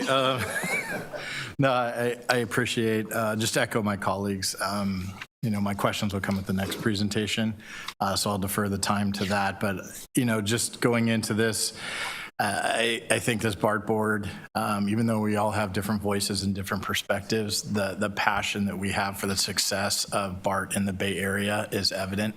Many have mentioned it's not a fun process that we have to go through this, but it's a fair and honest process.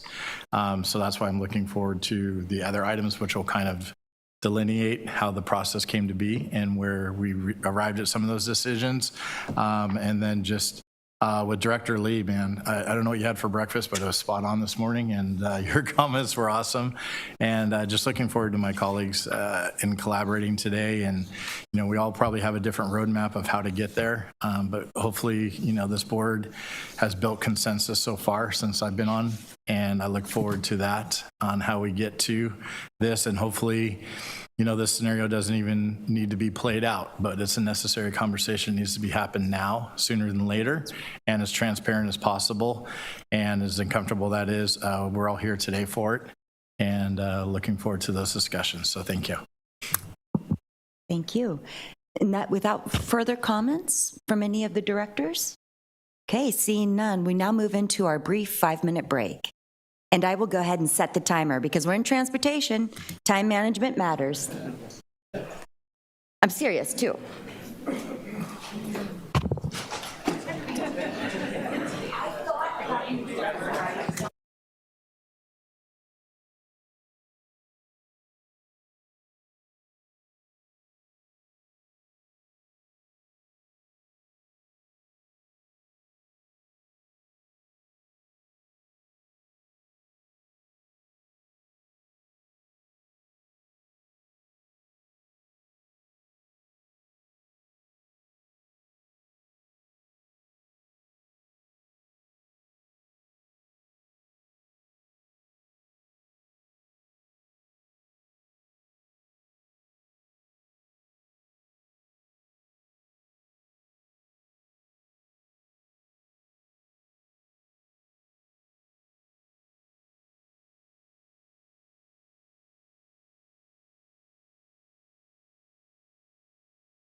Break is over. Time to come back. That's 5 minutes.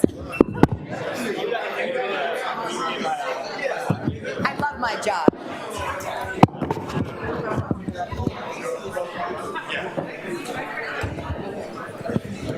Take your seats, please. I decided I'm the keeper of time.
We're missing 2 directors.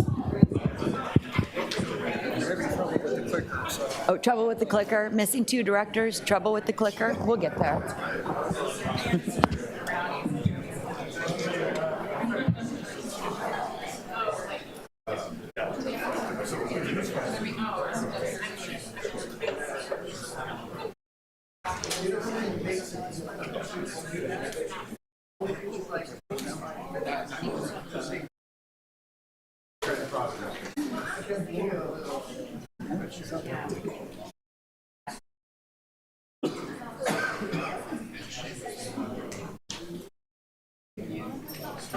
Dr. Karen, I think we're ready to go. Okay. You want to go without Director Foley? Okay. It's time to come back together. Did we get the clicker issues resolved? That's the first question. Yes, we did. All right. Now we're moving into a 120-minute session on connecting Bay Area if the measure fails. This is the fiscal year 27 strategy. We will have 4 presenters.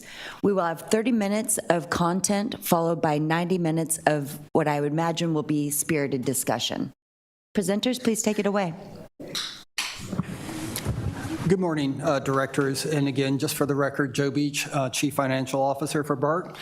In this presentation, we will describe the reductions in service and non-service related functions that will be to try to produce a balanced budget in the event the November ballot measure fails. We have been at work on this alternative service plan since late 2024 and began discussions with the board last February at the board workshop. We updated this presentation in May 2025 and November 2025. It was at the November meeting that the board requested we bring a more detailed plan on the specific service reductions for the workshop today. This presentation is responsive to that request. And has been noted, this has been a very difficult presentation to develop, and not just because of the complexity of the subject matter. It's because we are all deeply committed to BART's mission and maintaining BART as a world-class transit agency. So discussing the kind of deep service cuts that would be needed in the event the ballot measure fails has been professionally difficult for all of us, but it's necessary because what is at stake over the next year? Our goal today is to walk through the financial context, the constraints we're operating under, and the range of service and non-service actions that would be needed to be considered by the board in the measure fails scenario. First, we'll start by recapping the basic financial realities we're facing. I want to emphasize that this presentation represents one set of choices to balance the FY27 budget. Other choices could be made on what cuts to institute, but it would only shift the adverse impacts to other areas and other functions. Our assumptions, estimates, and risk assessments will evolve throughout the budget process as we refine our analysis, respond to board direction, and receive input from labor and other stakeholders for the balance of 2026. This is the 5-year operating outlook under a measure succeeds scenario that the board reviewed in November 2025. I also want to note that it also shows the fiscal result if the measure fails as well. I'll call your attention to the net result row on this slide, and that shows the magnitude of the fiscal consequences of the measure fail scenario, which require $2 billion in reductions over a 5-year period in order to produce a balanced budget. Even if the measure succeeds, FY27 still shows a significant deficit of about $302 million because measure proceeds would not be available until the fourth quarter at the earliest.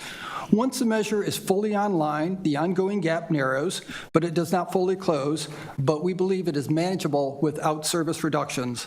Because of that timing issue, even a measure succeeds scenario will still need a specific balancing plan for FY27, which we'll go over on the next slide.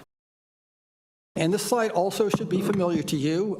It is basically the same that we presented at the board, at the November board workshop. And what it shows is in the first half of the year, we closed the budget gap through a combination of spending reductions, about $20 million in spending reductions.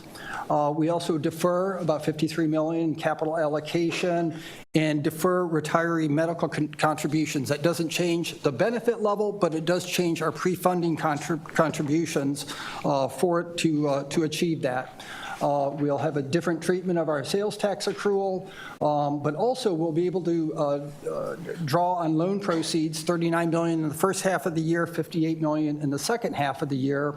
And then, of course, as I mentioned, we would have $74 million, we estimate, in regional revenue measure proceeds that would be available in the fourth quarter of that year, and that would produce a balanced budget. And this slide shows the, let me see. And this slide shows what would occur if the measure fails. The two big differences I want to call to your attention here, because most of this is the same as the previous slide, but in the second half of FY27, we would no longer be able to draw on the loan proceeds. That is because we would lack the capacity to repay the loan if the measure fails. And also, of course, we would not have the regional revenue measure proceeds. So that would produce a deficit of about $132 million. So for several years, we have been saying service cuts alone cannot solve BART's fiscal challenges, and this slide explains why. BART's costs are largely fixed, so cutting service produces limited savings because a substantial part of our revenue depends on the service we run. As service reductions deepen, revenue losses begin to match or exceed our costs. That's why no service-only scenario closes the full budget gap, and why the solutions we'll discuss combine service, non-service, and revenue actions. To go into the details on those actions that would be necessary, I'm going to turn over the presentation to our Director of Financial Planning, Michael Eisman. Mike? Thank you, Joe.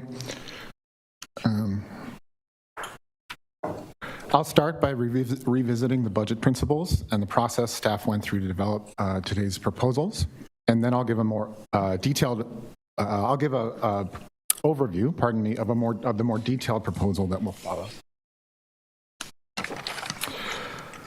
Today's discussion is guided by the same budget principles that the board reviewed in November. Under these challenging conditions, our top priorities must be to protect safety, minimize impacts to customers and operations, of course remain in legal and regulatory compliance, and preserve the ability to rebuild service and staffing in the future. This slide describes the process staff used to develop the service and non-service options. On the service side, on the left, operations planning tested a wide range of service combinations, adjusting headways, hours of service, peak and weekend service, station closures, and line segment closures. For each option, we estimated operating cost savings, modeled ridership and revenue impacts, and evaluated net savings. We then worked to find non-service cuts that would close as much of the remaining budget gap as possible. Perhaps unexpectedly, what we find is that most of the cuts and a lot of the risk and impact shows up on the non-service side.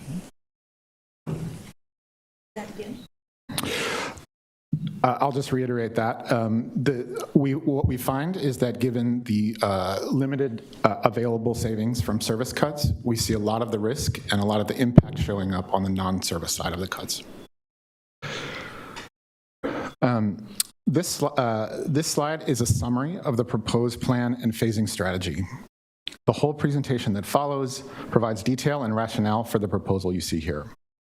This strategy is consistent with the board-adopted 2022 Reimagined Short-Range Transit Plan, and as Joe said, was revisited twice with the board last year, once in May and once in November, with very similar components and staffing impact. So what's new today? The first is the level of detail, specifically on the refined train schedule and specific station and segment closure proposals. And second, today we bring you a phasing strategy, which we introduce in recognition of the high level of risk and uncertainty we face in trying to get to a balanced budget. The plan now has 3 phases. Phase 1 would be implemented in January of 2027. It includes a 63% reduction in total train hours, closure of our 10 lowest ridership stations, a 30% fare increase, immediate cuts to all functions, including maintenance, police, and administrative support, totaling $30 million over 6 months, as well as continued financial deferrals. We propose this specific set of cuts because we think they are the deepest reductions that could be reasonably implemented between November and our next scheduled service change in January 2027. We need to emphasize here, though, these phase 1 cuts don't balance the budget. We would still need to use about $60 million of one-time funds over just 6 months to finish out 2027. During this period, we would be closely monitoring safety, ridership, revenue, as well as police maintenance and administrative support function performance to assess the feasibility of phase 2. Phase 2 is designed to demonstrate the package of service and non-service cuts that would be needed to balance the budget fully, at least on paper. It includes a cumulative 70% service cut, 15 station closures, and resulting system segment closures totaling 32 miles. A cumulative $130 million of cuts to maintenance, cleaning, police, and support functions, and a cumulative 50% fare increase and deferral of most remaining capital allocations. As challenging as the scenario is, it may be very close to our best case for fiscal 28. That's because the cuts on this scale are untested. Further risk assessment and ultimately real-world data from phase 1 will be needed to determine if these cuts are feasible and safe to implement.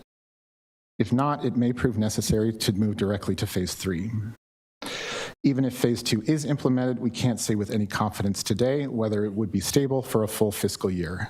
We would need to continue to study options and trade-offs for stopping train service. Phase 3 would begin when, if at any point it was determined that service can't be safely or legally operated with the available resources, and at that time BART would stop passenger service. We envision that the district would use tax revenues to secure railroad assets and work to determine the system's future. Many legal and operational questions about phase 3 still need to be studied. We'll return to this framework at the end of the presentation where it becomes the proposed alternative service framework the board may consider acting on. Next, I'll walk through the service, John McCormick and I will walk through the service plan analysis, the key findings, and the resulting recommendations. To begin, this graphic illustrates important features of BART's financial structure that constrain the service plan options. On the left, we show BART's fiscal 26 operating expenses totaling roughly $1.2 billion. The blue categories in the boxes under the dotted red line there show transportation, fleet maintenance, and energy, the costs that are most directly affected by changes to train service. On the right, we show BART's revenues. You can see on the top, outlined in the dotted line, the more than $300 million per year of emergency assistance we are currently relying on to balance the budget. And on the bottom right, shown in green, are the $440 million of revenues generated directly or indirectly by the service we run: fares, parking, and certain service-dependent categories of financial assistance. You can see that about the same amount of revenue and expense are service-dependent. That makes our budget math quite different than our bus operator partners. For BART, service cuts don't necessarily save money. Only the service changes that perform extremely well in terms of net savings after revenue loss provide any relief to the budget. This schematic diagram further illustrates the cost and revenue trade-off. As you move from left to right, service levels decline. Operating costs fall, but revenue losses accelerate as we lose riders. At a certain point, revenue loss from service reductions exceeds the operating cost savings. Two big takeaways. First, minimum service is not our best fiscal strategy. Our plan needs to balance cost and revenue to get the lowest net cost. And second, even the lowest net cost plan solves only a fraction of the total deficit. Because further service cuts are counterproductive at that point, it means the majority of cost savings need to come from non-service budget actions. This table describes how we estimated ridership impacts for service plan options. For each potential service plan, we looked at 3 impact types: demand reduction when service no longer meets riders' needs, riders over capacity during peak periods on the busiest routes, and lost demand when hours or days of train service are reduced. We assume a demand elasticity of negative 0.3, that is, each 10% reduction in service frequency reduces demand by about 3%. That assumption is consistent with available research and industry standard assumptions, but real-world experience is limited and there's a wide range of potential outcomes. So just to emphasize, these forecasts are high impact in the projections and low certainty. It's a challenge we have. So now John McCormick will present service plan details. Hello, I'm John McCormick, BART's Director of Operations Planning. Before I get into walking you through the process, I think it's important to break down our current service. We operate 5 lines, 7 days a week until 9 p.m., then 3-line service till midnight. Each line operates at 20-minute headways, except the yellow line on weekdays with 10-minute service. We run no peak service because the base service is sufficient to support ridership demand, and in fact, we tend to avoid peak service because train for train, it's less efficient for us to run than our base service. We operate till midnight, and on weekends, we open at 6 a.m. on Saturday and 8 a.m. on Sunday. The service pattern is really well aligned with current demand, which we flex up with train lengthening. To be clear, this is really a great schedule. The trains operate smoothly through the Oakland Y. It has very efficient crewing. And with some additional tuning we're doing in August, which will improve timing and resilience, we expect to get boosts in on-time performance. Unfortunately, this level of service can't be sustained without more funding. So I'll walk you through how we evaluated the options. We took a layered, systematic approach to the analysis. Again, the objective was to derive that lowest net cost that Mike described in that earlier graphic. So the first layer we look at is train service. We looked at least 18 unique train service scenarios and developed the detailed cost estimate for each and then estimated ridership losses for each. I'm going to walk you through these 5 factors. The first is number of lines. We're operating 5 lines today, but we just won't be able to afford that many trains in service, so we quickly settled on 3 lines as providing the net savings that we need. Currently, we're running 20-minute headways, and again, that's just too many trains in the system to provide the savings we need. So we looked at 30, 40, and 60-minute service for base headways. You might recall in some of the discussions we've had over the last year and a half, intuitively there was a conclusion that where we might end up would be 60-minute service with no weekends. Again, very sparse service. What we actually found after the ridership loss analysis is that 40 and 60-minute service in all of the different variants we looked at performed less favorably to 30-minute. And so the outcome is going to be 3-line 30-minute service. When we looked at peak service, unlike what we have today, we found that the fare revenues for peak service did exceed the operating costs. So the recommendation is to provide peak service.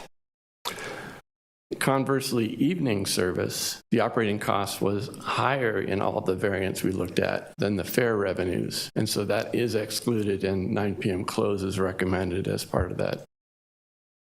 Then finally, weekend service, and I attribute this largely to the gains we've made in weekend service since the shift toward better service patterns in the weekends and evenings. Weekend service did pencil out well, and fare revenues exceed operating costs, so that is recommended.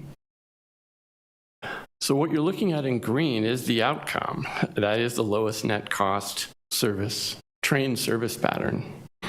And our phase 1 and phase 2 service plan scenarios are built with that 3-line 30-minute baseline.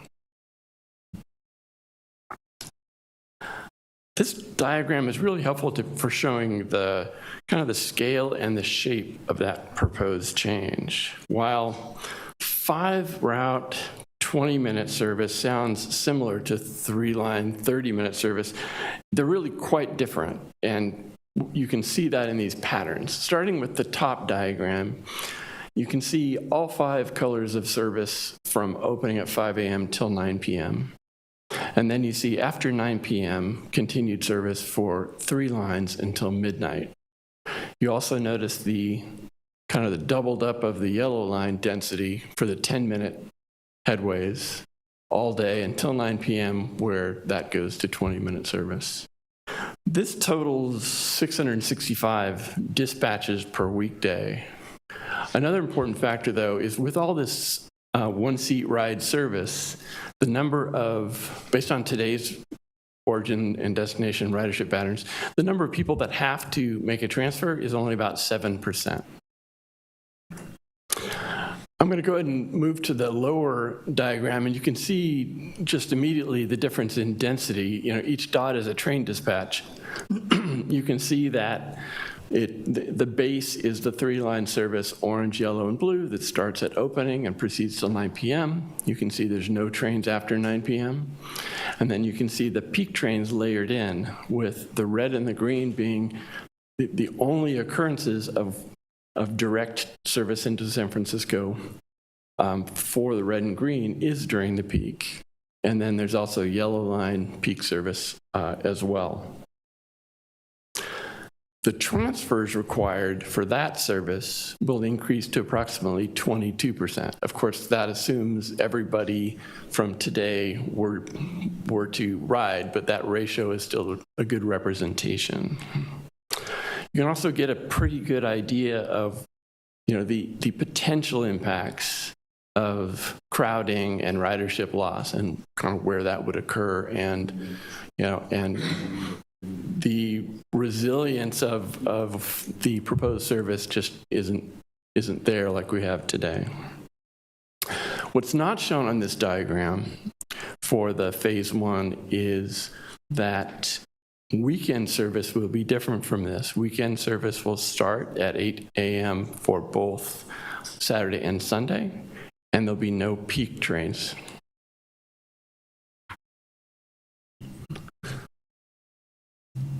Okay, so we've established the optimal train service with the detailed costs and the modeled ridership losses, but we're still far from the savings we need for stability. So the next layer we had to look at was to evaluate station closures. The first pass we took at this was actually a complex 8-factor weighting rubric of all different station attributes, as you might imagine. It resulted in most of the stations, in most of the passes we took through that analysis.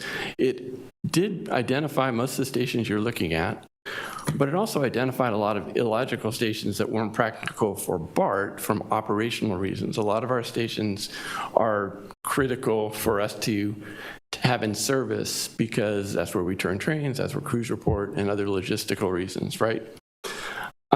Or in some cases, the suggested stations generated no savings. And if we're not going to generate savings, there's no point in taking any action. So ultimately, what we concluded was that the lowest ridership stations is the way to be the most objective, to minimize riders affected, and just to provide that greatest balance of cost savings and revenue impacts. The 10 stations listed do not include Milpitas, which is actually one of the lowest ridership stations, but that would remain open due to the VTA BART operating agreement.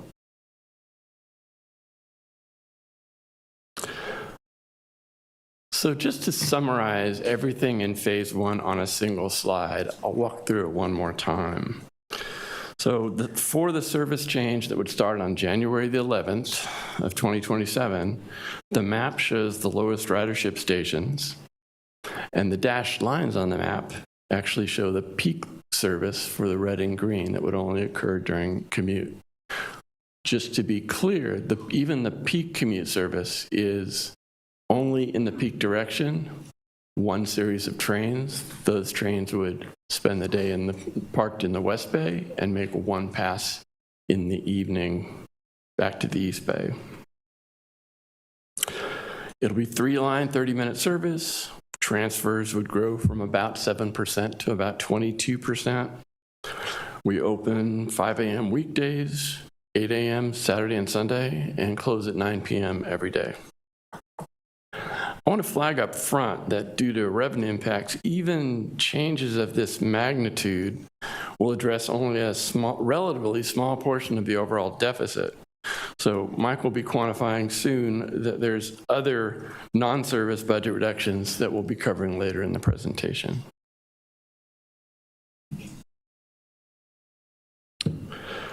So with phase one, we're now running fewer trains. We're closing 10 stations, but we're still operating a system with over 130 track route miles. That's a lot of assets. So once again, we're short of the needed savings. So the next layer that we evaluated was, can BART operate a smaller system and have fewer assets to operate and maintain? Where do we start? Well, the map shows that prior to the major extensions from 1976 to 1994, the system terminated at Fremont, Concord, Daly City, and Richmond. We highlight this to show that is where BART built in the infrastructure to support all-day turns, terminal zones, four-worker booths, crew facilities, and train control equipment. Most stations don't have that infrastructure. And so that was where we started in this evaluation. So as we move into phase two, smaller network options kind of have to anchor on those positions. I'm going to start by discussing the train service elements of a smaller system, and then I'm going to move on to issues with assets taken out of service. So this slide describes phase two for a reduced system size.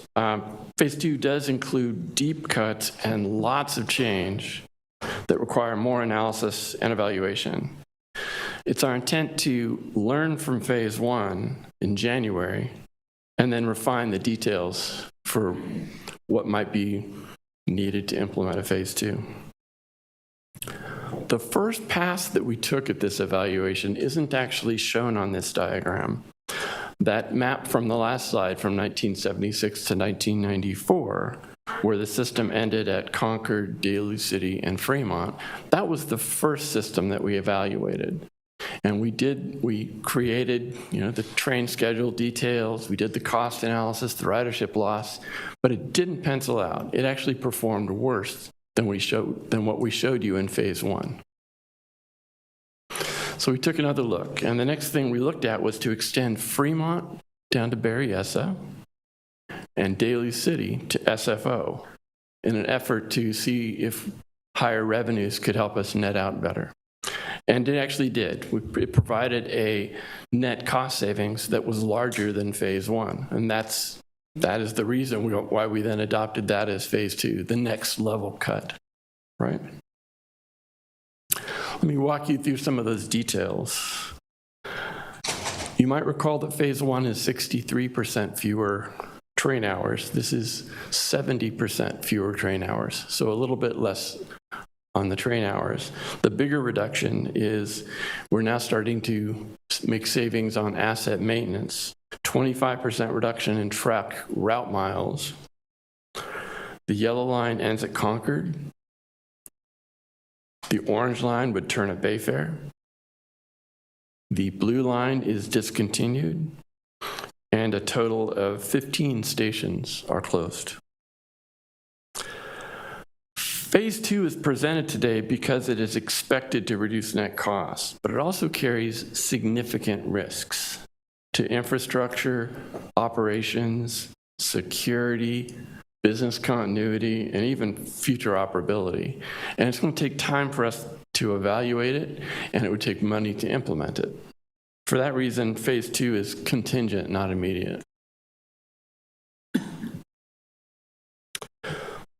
I mentioned I was going to dive into the idea of closing assets, and those phase two closures to stations and to railway segments is really worth more discussion.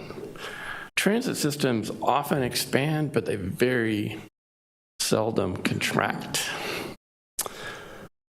Reducing a major metro is really unprecedented, untested, and introduces all the risks I mentioned in the previous slide. One of the first things we did when we started planning for this exercise wasn't to jump into train system schedules. That we had the capability to do already. We actually went first and did outreach to our international benchmarking groups and our industry peers. And what we found is there's very little research available. So we did our own background work. BART experts have evaluated strategies related to asset management, system maintenance, security, and just this whole idea of dormancy. We've got a good head start, but there's really more questions than answers. So we'll be working throughout the coming year to understand and mitigate those risks.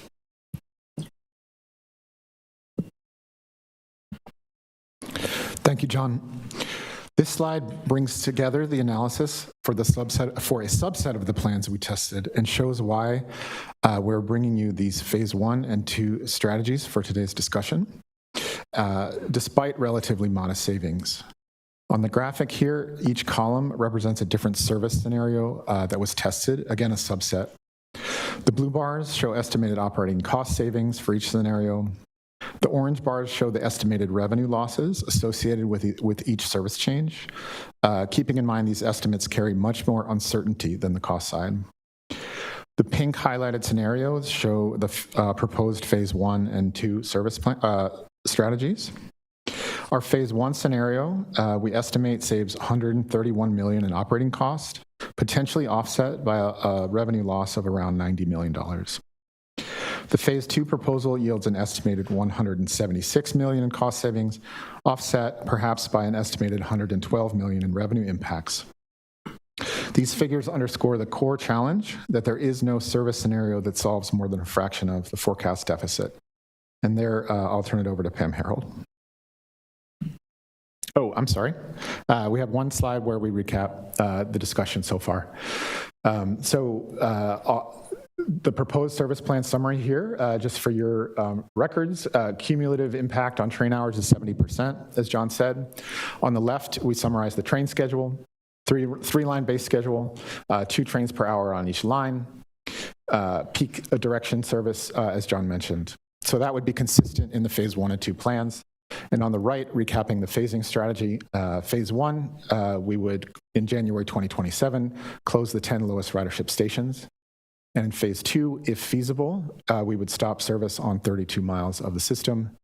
And again, if and when necessary for safety or compliance reasons, we would stop train service. Thank you, Mike. Pamela Herhold, Assistant General Manager for Performance and Budget.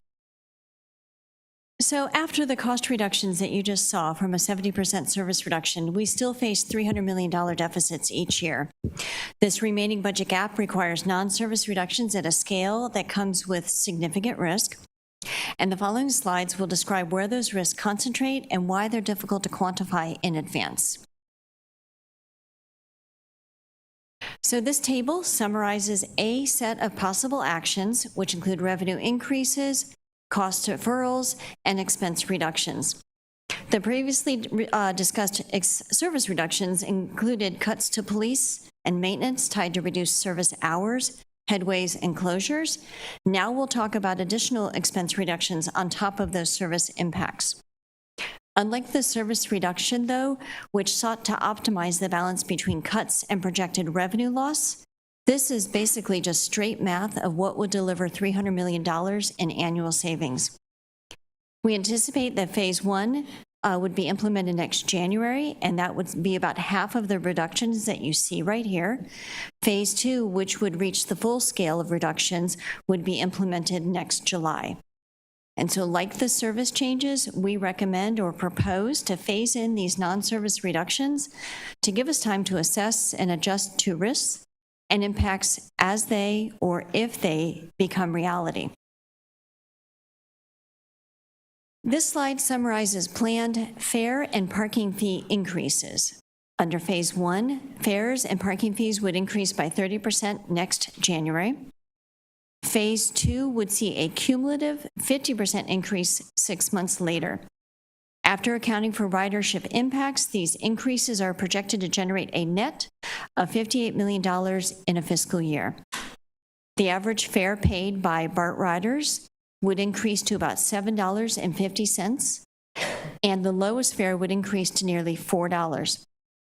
And for ridership impacts, the analysis assumes, in this case, an elasticity of negative 0.35, which means that each 10% fare increase would result in about a 3.5% ridership loss. So this is in line with past BART experience with fare increases and industry research. But our estimates of rider impact in this case carry significant uncertainty because this scale of increase, combined with deep service reductions, has not been tried. This slide summarizes the financial deferrals. First is the continued deferral of contributions to BART's Retiree Health Benefit Trust for a third year into fiscal year 28. This would preserve cash in the near term and provide operating relief, but we estimate that every dollar that we defer now could cost us approximately $225 in the long term to pay back. The second deferral would be to defer capital allocations. In the first row, priority capital allocations are basically BART's local match to the core capacity program. But by deferring this to a future year, that would provide budget relief of $53 million. In phase two, we could defer more capital allocations, bringing the cumulative total up to $68 million. So these deferrals provide short-term budget relief, but deferring investment in capital assets could negatively impact project costs and the condition of infrastructure over time. So now moving into police cuts, looking at the gray box here in the middle, $14 million of police reductions is service-driven. That is reflected in the earlier part of the presentation and those cost savings. This would be an additional $19 million of non-service police budget reductions. In total, we'd be looking at a 30% reduction to the police department budget. So impacts would not be limited to a single function, and we'd expect impacts to day-to-day operations, training, and progressive policing, among other areas. These cuts could affect performance. Captured on the right are performance metrics that you recognize from the quarterly performance report. We could see longer response times, reduced visible presence in the system, and less capacity for crisis intervention. These changes could have an impact on the customer experience and the department's ability to recruit and retain officers. This slide shows a 25% reduction in total to maintenance and rolling stock and shop budgets. with about $35 million coming from additional non-service budget actions, and on top of the $49 million in service-related reductions. In practical terms, this could mean less vehicle cleaning and maintenance across the fleet. We would still meet minimum safety requirements, but we expect that asset conditions could degrade faster and reliability could become more fragile. Riders could see more vehicle-related delays, reduced on-time performance, and a higher likelihood of service disruptions tied to fleet issues. So the financial savings here are real, but I should caution that they do come with compounding reliability risk over time, especially in a system that, as you know so well, already operates with limited redundancy. The same $35 million that was in reductions referred to on the prior slide also includes deferring and reducing maintenance and cleaning across stations, track, power, and core systems. As a result, our work would shift from our current approach, which is preventative maintenance, to increasingly reactive. And so the expected impacts could show up in the QPR, the quarterly performance report, as equipment outages, wayside delays, and declines in on-time performance, with growing impact on the station conditions and on the customer experience. So I want to underscore for you all the uncertainty that we see around these impacts. Maintenance cuts like this are less predictable than service cuts, less easily be able to be quantified and mapped out. Assets can perform acceptably for a time and then fail rapidly if resources are not available to maintain on a regular basis. So, and then as you also know, once failing, recovery can often require emergency work, service disruptions, and higher long-term costs. Now, the final category of non-service actions is system support, with a planned $80 million, 40% reduction across core administrative, technical, and oversight functions. Now, you all may say, back office functions, they certainly don't sound as important as running rail service, but largely these activities are not discretionary or peripheral. System support includes financial controls, cybersecurity, procurement of materials and supplies for running the railroad, grant management, bringing in funding, and payroll. These are all functions that are required to keep BART operating lawfully, credibly, and to maintain and pay the workforce that we count on to keep the trains running. This slide shows other areas that would be affected by a 40% reduction across all the back office or system support functions. Infrastructure delivery, planning and development, external affairs, and customer-facing functions. I want to note here, though, that most of infrastructure delivery is capitally funded. It's funded through our capital program, and that area of infrastructure delivery is not included in this analysis. What is shown here are the management or the engineering staff that work hand in hand with maintenance and operations to keep our infrastructure functioning each day. So reductions to infrastructure delivery here would affect reliability, not capital projects. And for the more external-facing functions, it's important not to overestimate the potential savings that we'd see from reductions. So many of these areas generate revenue through functions such as transit-oriented development, advertising, parking programs, and grant funding. If we cut these functions deeply, we have less opportunity to generate revenue. So in summary, at this scale, these cuts go beyond efficiency improvements and will affect non-optional functions. So with these cuts, the budget is now balanced on paper, but we don't have the operational experience operating under such a scaled-back system. So we're concerned about potential failure, points at which compliance gaps, system outages, staffing shortages, or inability to function could emerge quickly and unpredictably. And that's why we are presenting these reductions to you as high risk, largely untested, and why future risk assessment and phased implementation is critical. So the key takeaway here, as I summarize, is that these cuts carry real performance risks. At this level of reduction, we're jeopardizing functions that support reliable train operations and financial viability. Thank you. Thank you, Pam. In this section, we summarize estimated position impacts and review broader system risk considerations. This table translates cumulative Phase 2 service and non-service reductions into estimated workforce impacts by function. Across the district, Phase 2 implies roughly $264 million in operating labor reductions, almost 1,200 fewer operating positions, or 31% of ART's operating headcount. To emphasize, what we're showing are operating positions only during full implementation of Phase 2. Phase 1 would see roughly half the stated reductions, and as Pam said, impacts on capital projects will be the subject of future work. Reductions are across all operations, police, and support functions, consistent with the service plan and non-service actions we described. Outside of transportation, where our most detailed scheduling work has been done, these other rows are targets, not implementation plans. They assume Phase 2 service configuration and require additional risk, feasibility, and sequencing analysis. It's important to note that several legally fixed or non-discretionary items are excluded from this table. I'll just give an example of federally mandated paratransit service. This table shows the same Phase 2 workforce reductions grouped by bargaining unit with an overall reduction of 31% of the operating workforce, or just under 1,200 positions.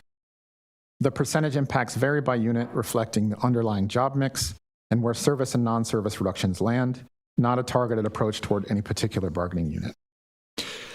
Again, these are planning level estimates. Actual impacts would depend on collective bargaining agreements, seniority rules, and implementation sequencing, none of which have been evaluated at this stage. The key takeaway here is not the exact numbers, but the magnitude of the workforce reduction. In this slide, we'll just try to be explicit about what this framework does and does not provide.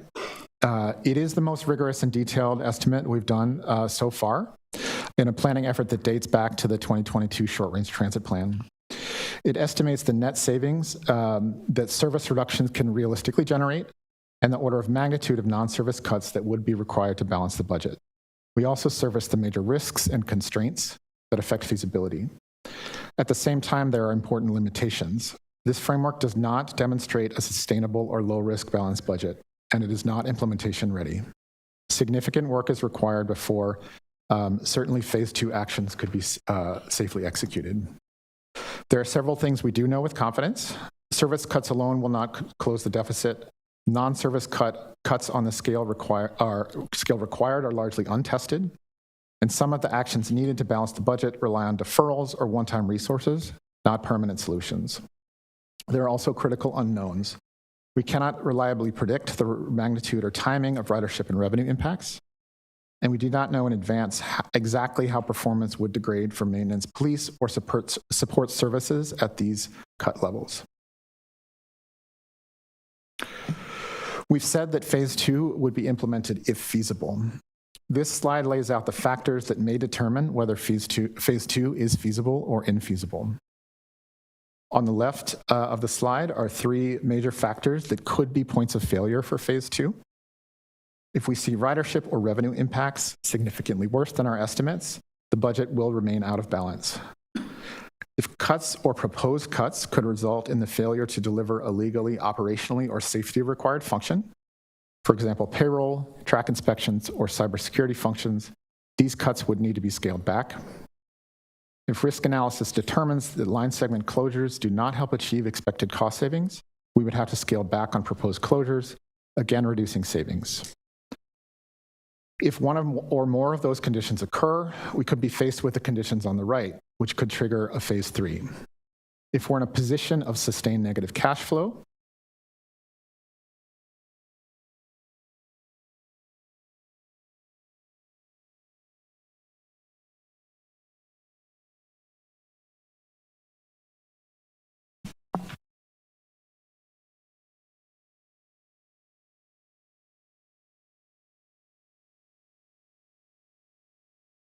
okay.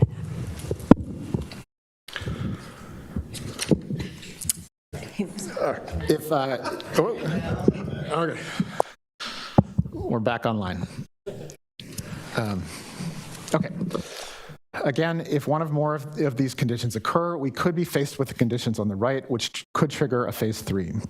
If we're in a position of sustained negative cash flow, that is, if we can't meet our financial obligations or project we can't, we would have to stop revenue service. Or if actual or expected conditions in the system are unsafe or out of legal or regulatory compliance, for example, if we could not meet PUC required track inspections, we would have to stop revenue service.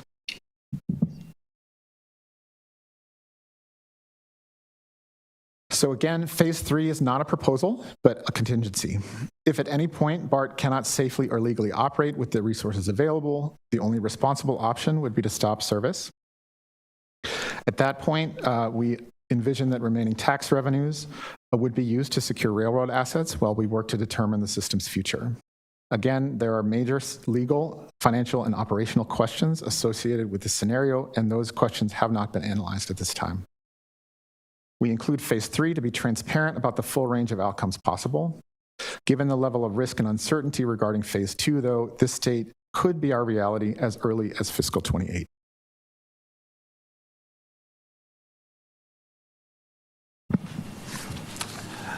Okay, so this final slide revisits the phased framework that staff will ask the board to consider as adopting as an alternative service plan. Phase 1, implemented January 2027, is designed as a strong but measured shift. Major service reductions and station closures, a 30% fare increase, partial non-service cuts, use of one-time resources, and deferrals to bridge FY27. Most importantly, it creates a learning period to observe ridership response, operational stability, and potential emerging failure thresholds. Phase 2, in August or July 2027, is conditional. It would move forward if Phase 1 proves feasible and safe. It represents the smallest plausible operating system with deeper cuts across service, maintenance, police, and support functions. Phase 2 is not a commitment now. It is a target next step to be evaluated based on real-world conditions as experienced in Phase 1. Phase 3 defines the safety backstop. If available resources are insufficient to operate safely, passenger service would stop. The focus would shift to securing assets and determining the system's future. Framing this as an alternative service plan reflects the reality that traditional service planning assumptions no longer apply. This approach prioritizes safety, transparency, and staged decision-making under extreme financial constraints. Staff will return to the board as soon as the next meeting to discuss whether to formally adopt this framework as the basis of future actions. Thank you, and this concludes our remarks in this presentation. Thank you very much for those expert presentations. I already see that Director Lee has a first comment. I'll follow with Director Rayburn and then Flores. All right, I have some sort of lengthy comments here, but as I was just listening and, I had taken the staff briefing, I want to weigh in on, as I said, the process and sort of how I'm processing things as we're moving forward. But before that, I want to reiterate 3 points that I'd made and that many of my colleagues also stay at the top of this meeting. First, we are not making any decisions today. 0 decisions are being made. There's nothing agendized for action. We are discussing things. Second, I really liked what another board colleague said. This is what transparency looks like. And I think that this is what government accountability looks like. We are showing our work, we're engaging with the public, we are having public discussion about how we're thinking about the decisions we will need to make. Third, I want to again repeat, we are in this together, from the board to the management, to our employees, our labor partners, to our riders, and the broader Bay Area community. We all benefit when BART and Bay Area public transit is thriving. We know that, that is our baseline, and so we are in it together as we look at what our world might be in the future. So based on what's been presented and having had my staff briefing this past week, I generally agree with the framework being proposed, or what I've been calling the phase 1, 2, 3 strategy. I would just say, I would really encourage colleagues to weigh in. Do you like the phased approach? Do the phases make sense to you? I think that'd be really good to hear from everyone today, because if If we don't like it, then I think staff, you should bring back another approach. If you do like it but want to see different things, want to see a fourth and fifth phase or whatever, like say that today. But I would say personally, I think the phase 1, 2, 3 strategy makes sense. I think ultimately this is an exercise of figuring out whether the math will math and to be realistic about how fast we can figure out whether the math will math. When I say, will the math math, what I mean is 1, can we balance a budget? And 2, can we safely run meaningful regional train service? So as I said, I'm still processing all the information, but I have a few thoughts on how I'm sort of approaching the coming weeks and months as we ultimately get to some budget approvals. First, I like this approach because ultimately the second phase of the phase 1, 2, 3 framework is to reach a balanced budget, even if, as Pam, you just said, it's balanced on paper. I will not accept any measure fails strategy that does not seek to balance a budget. I want to also be clear that it might not be possible to balance a budget and run meaningful train service. There is a world that the math does not math. But I don't think, I will not accept any kind of approach or any kind of measure fail strategy that does not seek to do that, because that would just be so wildly irresponsible of this board and this agency. Second, I think this board needs to really think about what meaningful train service is. I don't have the answer and I can't come up with that on my own, but I think slide 17 gives a really good way for us to think through that. If we can go to 17.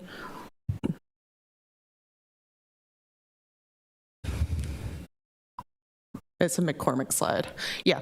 So I think this is a good way for us to think through, if it was 3 lines, but the headways were 60 minutes, or we didn't have peak service, or we didn't have weekend service, if you know Monty Python, there's that knight who's like, "'Tis but a scratch," right?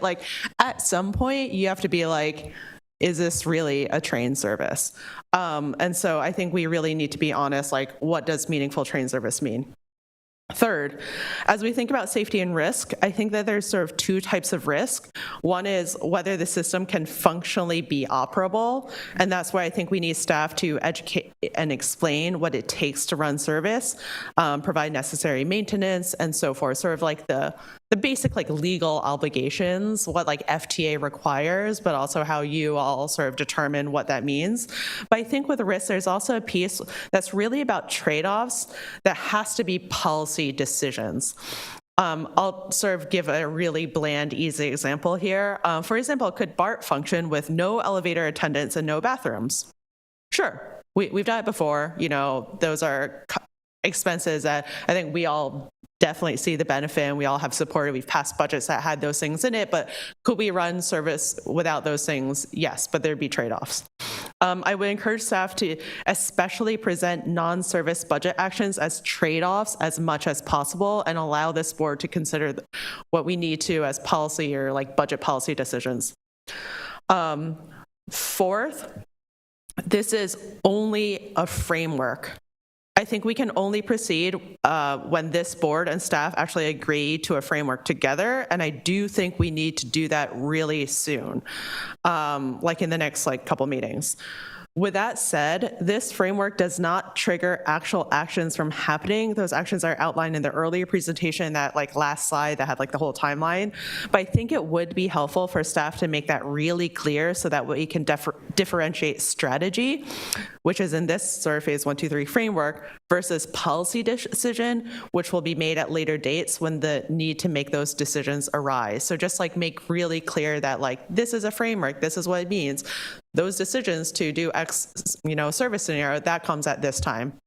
Okay, fifth, I think it's important that we have a phase 3, and I appreciate Mike, what you just walked us through, that has some bullet points on what happens, but I do not think it makes sense to spend a lot of our board discussion over, the coming weeks on what phase 3 looks like. I trust particularly our general counsel to do that work with the rest of staff. I think that for this board and how we publicly engage folks in our community, it's way more important to really focus on phases 1 and 2.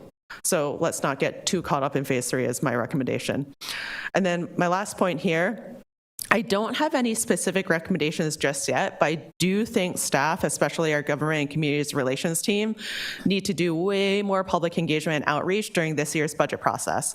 I don't know which pieces need more public engagement and process. I'm not saying take this presentation and like do a roadshow. That's not what I'm saying.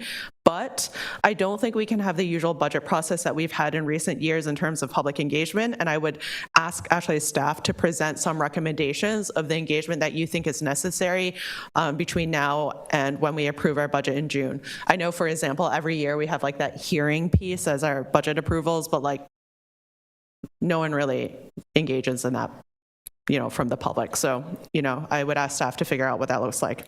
Okay.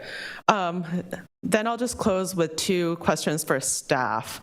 On slide 11, or the last slide, this slide is fine. Obviously, you see phase 1 includes station closures. Does BART have unilateral decision-making to close stations? Do we have the answer to that?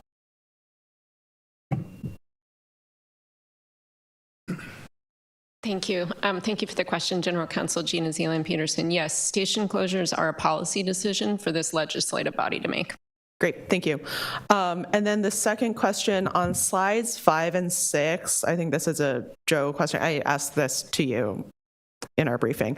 How is staff determining which deferrals or loans to build into the budget to address deficit, and how much is getting deferred, or how large the loan amounts are?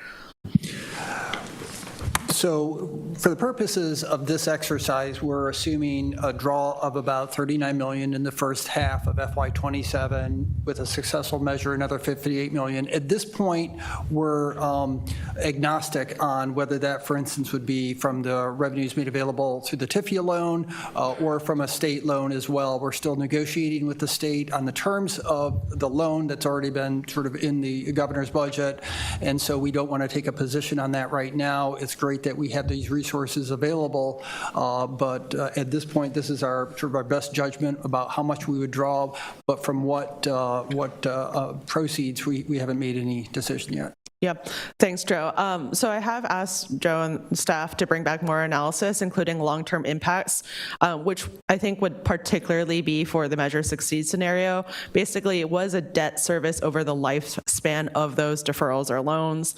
I really don't want to saddle any future board members or this future agency and the future public with bad decision-making sort of made out of desperation.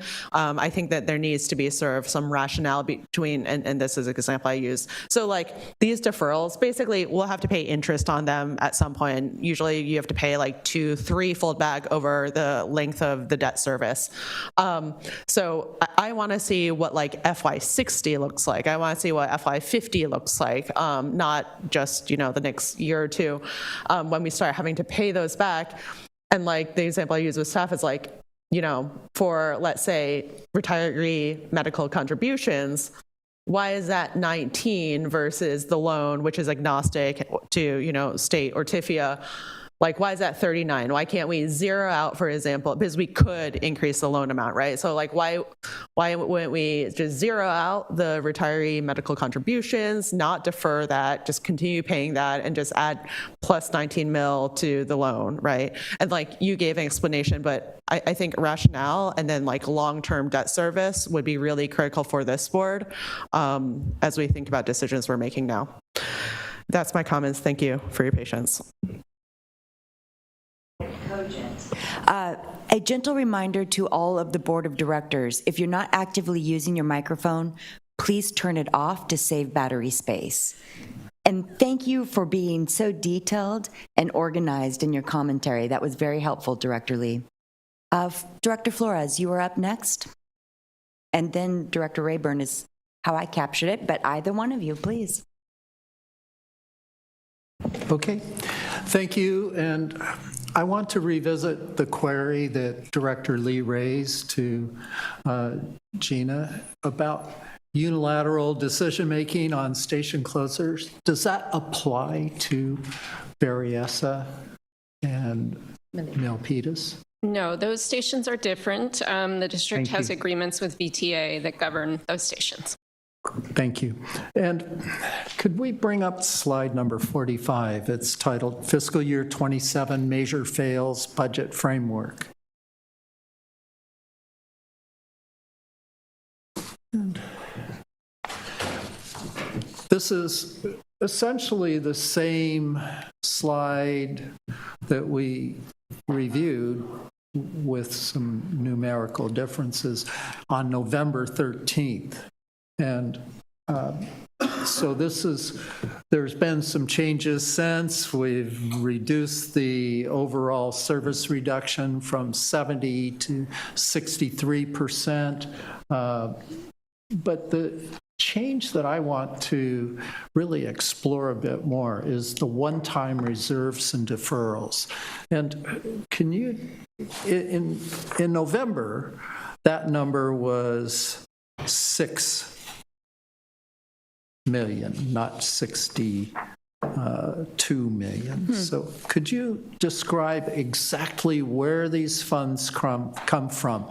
And one of the things that I want to explore is there any more in the reserves or deferrals that we could tap into? So. I can speak to what's different in this table than the one we reviewed in November, and then I'll let Joe speak to the second question. I think what's different is what we're doing now is as we get closer to really contemplating implementation, we're taking the risk and uncertainty really seriously. So what's happening now is phase one does not attempt to go all the way to a balanced budget all at once, because we're just, there's too much risk and uncertainty to take that step all at once. So we've scaled back on the cuts, and particularly on the non-service cuts that Pam was talking about, where the risk is hard to quantify. And so we don't get all the way to a balanced budget until phase two. So you will see, you can see on the next slide, the phase two framework is defined by not having any one-time resources used, and having all of the impacts fall on the cuts. So I think that's the difference. In basically the same plan, but now split over two phases. And I'll ask Joe to jump in. Okay, so we've got, at each quarter, we show you the quarterly financial report, which includes a section on our cash balances and our reserves. So at any one time, we have about 300 to 400 million in our operating reserves that we could draw from. And just as sort of Director Lee mentioned, drawing from the reserves, deferring certain actions like retiring medical contributions and loans, in a way, you can think of that as making a loan to yourself. So it's an action you can take to give yourself some flexibility and operating room, but it's going to have a long-term consequence. So at this point, this is sort of our thinking about that order of priority that we would do that in, but ultimately we could come to different decisions about where we take those actions. But we do have, at this point, strong flexibility in our reserve capacity. So with that flexibility, is there the option of tweaking the plan, the service plan, so that we're not getting all the benefits of the station closures in terms of cost savings? In particular, I've been thinking about several mitigating factors at certain stations. Hayward State is a station with 12% of the non-home riders that are coming from and to school. Those are passengers who are committed to at least 2 years, probably to 4, 5 years in a program, whether they're faculty or students. And so I'm looking at, would there be a way that we could improve service to Hayward State? And they're in a dire situation in that they've recently had to cut the campus shuttle, and that offered an alternative to the AC Transit service. Well, they did begin funding the AC Transit service, augmented it even, and added a articulated bus going up and down the hill. And it's free. And so I see that as one of those partnerships with our transit agencies, that if we could bookend our service with the service that perhaps Hayward State can help fund. And I remind you that they do have a $50 million grant that was given to them earlier this year. So they have some resources to draw upon.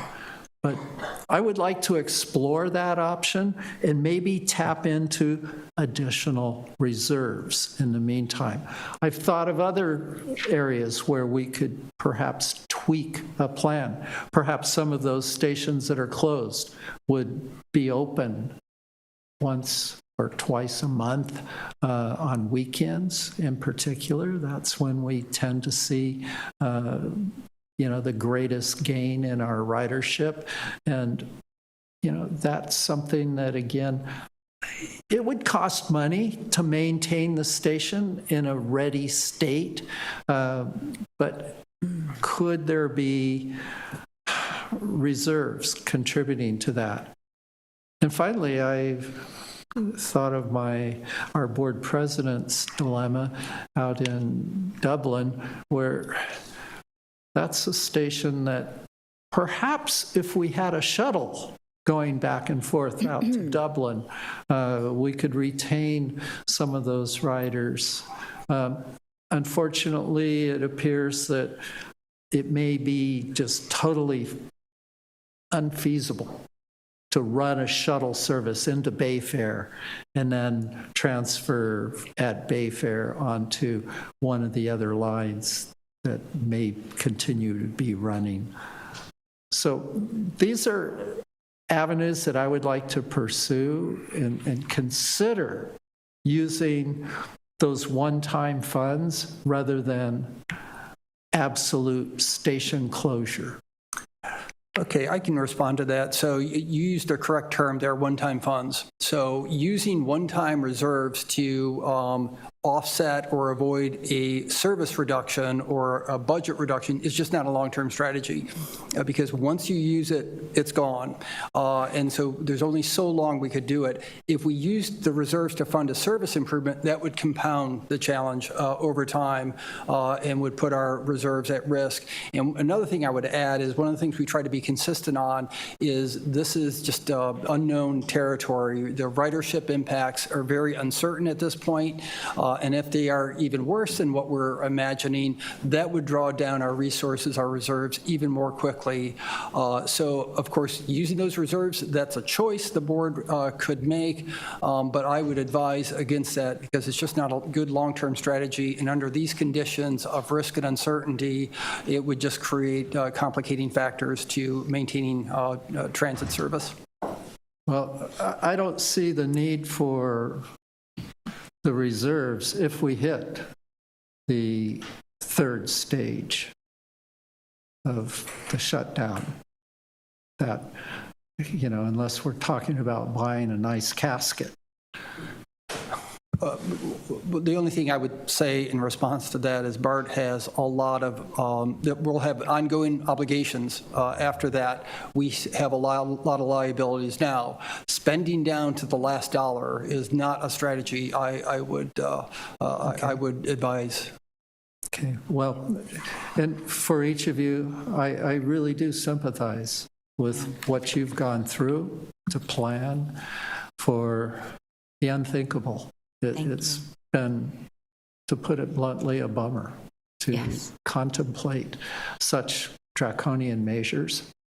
But it's absolutely essential because, again, in November, that budget number of $376 million shortfall was right there facing us. And the only change that we've made here is to keep that number, but be able to balance it through the cuts that you've proposed.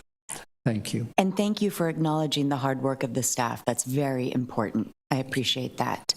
Director Flores.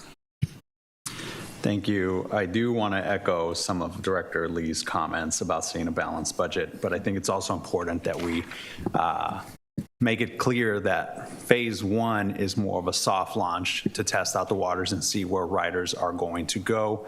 I think that there's a misconception out there that phase one is going to get us to a balanced budget, and that's just not the case. Phase two is clearly much more likely, and I don't think that that has been penetrated the collective mind out there in these discussions. So but the one thing where I do disagree is I actually do want to see a presentation on what bankruptcy looks like. I want to understand the timeline from the point that we get to insolvency, not when we will, but if that happens, at what point do we need to provide a report? Who are the people that we need to communicate this with? What does transitioning, some of our obligations look like, just to make sure that, because we have longstanding obligations that need to be paid up. So I want to see a presentation on that so that we can understand what that looks like. But if we can go to slide 13.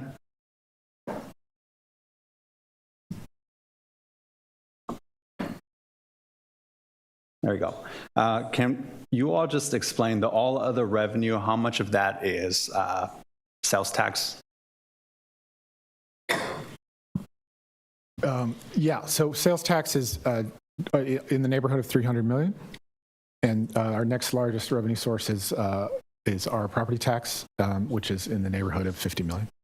And the sales tax has also been decreasing since fiscal year 23? I'm sorry, Director, can you repeat? Sales tax revenue has been decreasing since fiscal year 23? About flat. Yep. Okay, because I was looking at our annual comprehensive review document, and it showed that it's been decreasing the last 2 years. So given where we are in our economic situation, are we anticipating that's also going to either remain flat or decrease? We'll be updating our budget projections in the budget cycle, but the projections we're working with here have staying about flat in 27 and then resuming a sort of more historical growth pattern in the neighborhood of 3%. Okay. And then as far as so obviously, as you know, there's a lot of conversations out there. We cannot sell our rolling stock because of the broad gauge, right? So that's not an option that's available to us. And if we shut down our extensions, would it be possible to either sell those extensions or lease them out to another transit agency?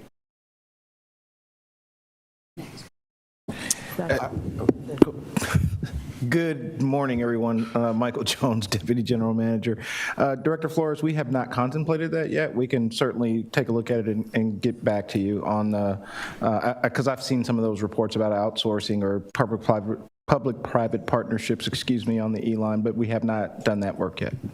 Okay, that's helpful to know, just because I know some folks have been recommending that, but I think the reality is that most likely it would remain dormant. When people analyze whether they can run this efficiently, they're going to find that the numbers just don't add up, which is obviously why we're contemplating those reductions, right? And then as far as the FTE reductions that we all had, I didn't write down the slide number, but do we know how many of those are filled versus vacant?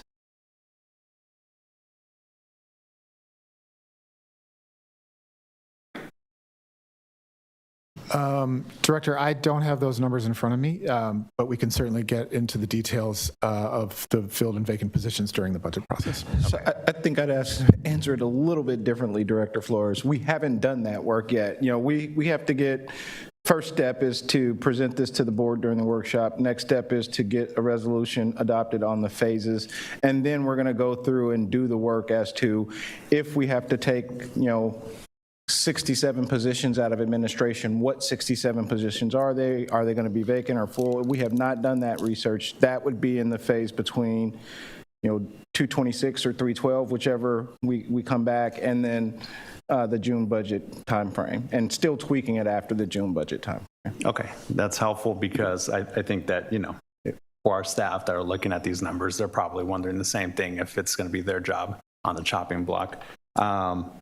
Okay, and then I'll say for me, my preference is making sure that we, if we can do a little bit more cutting on vacant positions earlier or try to find those reductions earlier, because regardless, even if we find additional long-term revenue source, that is still going to leave us with 75 plus million or 73 million,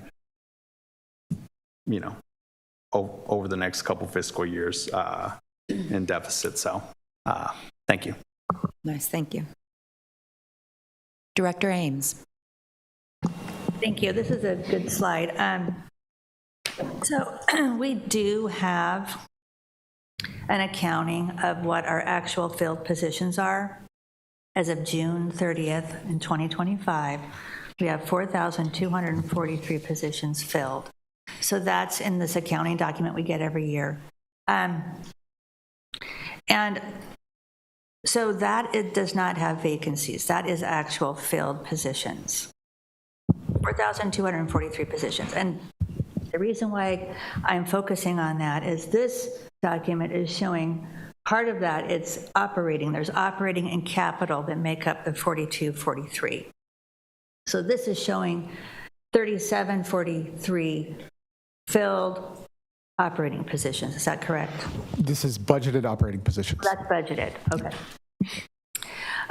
So I'd like to focus on this because this is, to me, what we're getting down to is trying to reduce our impacts, the cost to running our service. And again, I think Director Flores was pointing to, even if we pass the measure, we're going to have deficits. We're going to have a deficit of $302 million in 27, 28 is $73 million deficit, $63 million deficit in FY29, and on. So we basically need to start looking at reducing our expenses because the measure wouldn't even cover the costs that we have to incur. Okay, so when I go back and I went back to this overview of BART operations. I got this document when I got elected, December 2018. And it actually had a strategic plan that showed that we had 3,800 roughly BART employees. Those are filled positions. And we had 3,061 operation positions. This is in December of 2018. So this is FY 2019. I know it's confusing. So we actually had less people in operations than this number here. And this is a budgeted number, just to your point. But we had filled 3,061 operations positions. And this is in a time in the pre-pandemic. So we had 414,000 daily riders. That's 181. Now we're projecting 181,000 riders. In December of 2018, we had 121 million annual riders. Now we're projecting 55.6 million riders. So it's a dramatic difference in the daily ridership and the annual riders. So my point is we could go back to the basics like we had in 2018, December in 2018. We had a total of 3,822 BART employees filled. And we had, out of that, there's some capital funds, there's capital employees.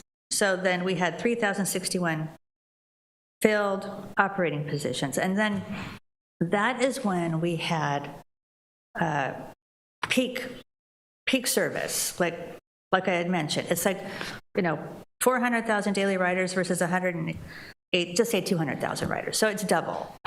We had double the service providing with that kind of staffing, which is less than which we're providing more staff right now than we had in the past. So I would like to get down to basics, get down to eventually this goal. I mean, this is the document, BART Basics. It's funny, that's why I want to get back to basics, because this is the basic plan that we think we could achieve. We've done this before. We've gone through boom and busts, and I know we can try to reduce this. And the reason why I focused on this, even though we didn't get a lot of time to look at this material, and I do applaud what staff did. It was a tremendous amount of work. I would have liked to see this, earlier, like last year, when we knew this day was coming, but here we are. I'd like to get more time to vet this out, because I think we're losing credibility with the community right now because we're closing stations. People are in shock. The city of Fremont, I had a conversation with them. They were saying, well, we've got 70% of the research jobs in our area. So that's a job center in Warm Springs. And it's also, we added 4,000 homes. That's 12,000 people. So there's a lot of development, investment happening and growth at these stations. And to think about the planning of these cities going through this planning exercise, we cannot close these stations. So I would like to see a plan that shows we keep the stations open, the 10 stations open, start there.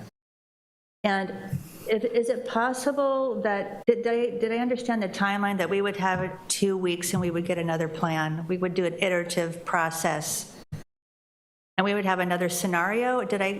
Please correct me on that. Good morning, Director Ames. The plan is not to have another scenario. The plan is to take your input and feedback, and if there's adjustments that need to be made to that framework that we put out, we would bring that back, and that'll be part of the resolution that we would ask the board to adopt as an alternative framework. But this was an effort that took probably 13, 14 months collectively, and we would not have the time to generate another exercise of this magnitude. Well, I would argue that we knew this day was coming, okay? We knew this was going to happen. I am sure we had some concept of what this was going to look like. And to have a robust discussion, to be fair with our partners, the transit partners we have, the communities that we have, and have planned for decades to keep these stations in play. It's disingenuous to me that we don't have that much time to show how we can keep the 10 stations open. And I would just try to point out that this exercise of trying to reduce the FTEs, sorry, I don't know whether slide you want to look at, but the FTE slide or some other slide that shows, okay, maybe we show the stations that are closed. That could be, I don't know what that one is. The stations that we have closed, the map. I think it's really important that this is significant. If we think this is going to happen, we need to do everything we can to get back to the basics, get rid of the fluff. I wouldn't say fluff, but I would say unnecessary, not mandatory services.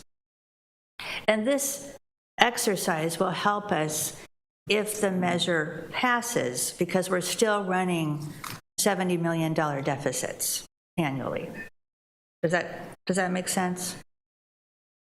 Director Ames, I just want to orient the conversation back to the materials that we would ask the board to adopt in 2 weeks, and that's the last slide of the presentation, showing the 3 phases.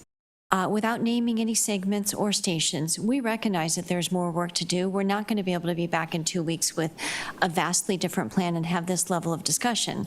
But that's why we want to put this broad framework or plan in front of the board to allow us to continue to work down that process, as we mentioned. So when do you have to okay, so if we want to show a plan that doesn't close 10 stations, and we want to say we're going to implement efficiency measures. Say we want to do efficiency evaluations for every department. We want to do performance assessments. We can hire a consultant that looks at how we can be more efficient with our organization that we have now. And then we can continue our discussions with labor. We want to try to reduce the potential layoffs we're talking about if the measure doesn't pass. And do I understand correctly from some of the background materials that the math doesn't work unless there are some of these more draconian measures?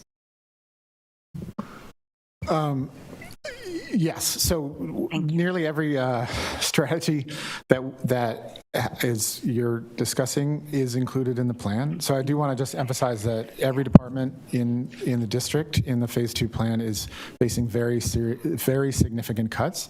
So that includes not only efficiencies, but reductions that go well beyond efficiencies. We're talking about sort of minimum viable versions of each required function. So I just want to be clear that in 2018, December of 2018, we had 3,822 employees.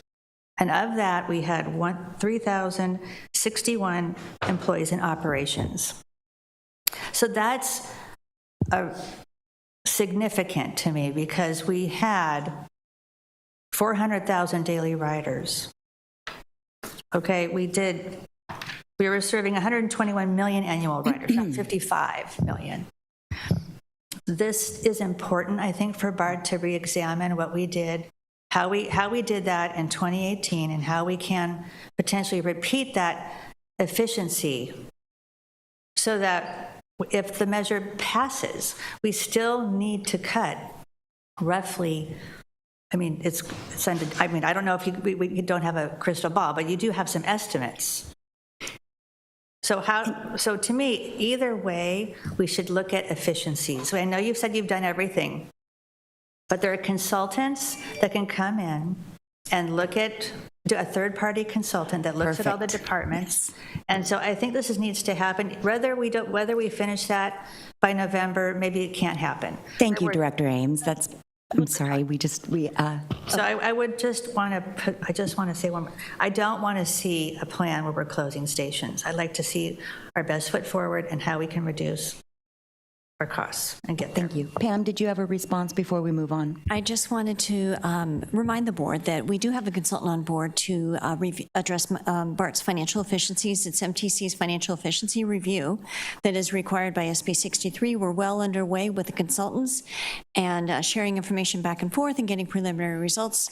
The plan will be finished by the consultants early April, and we'll be sharing that out with the board with potential actions coming to the board in June.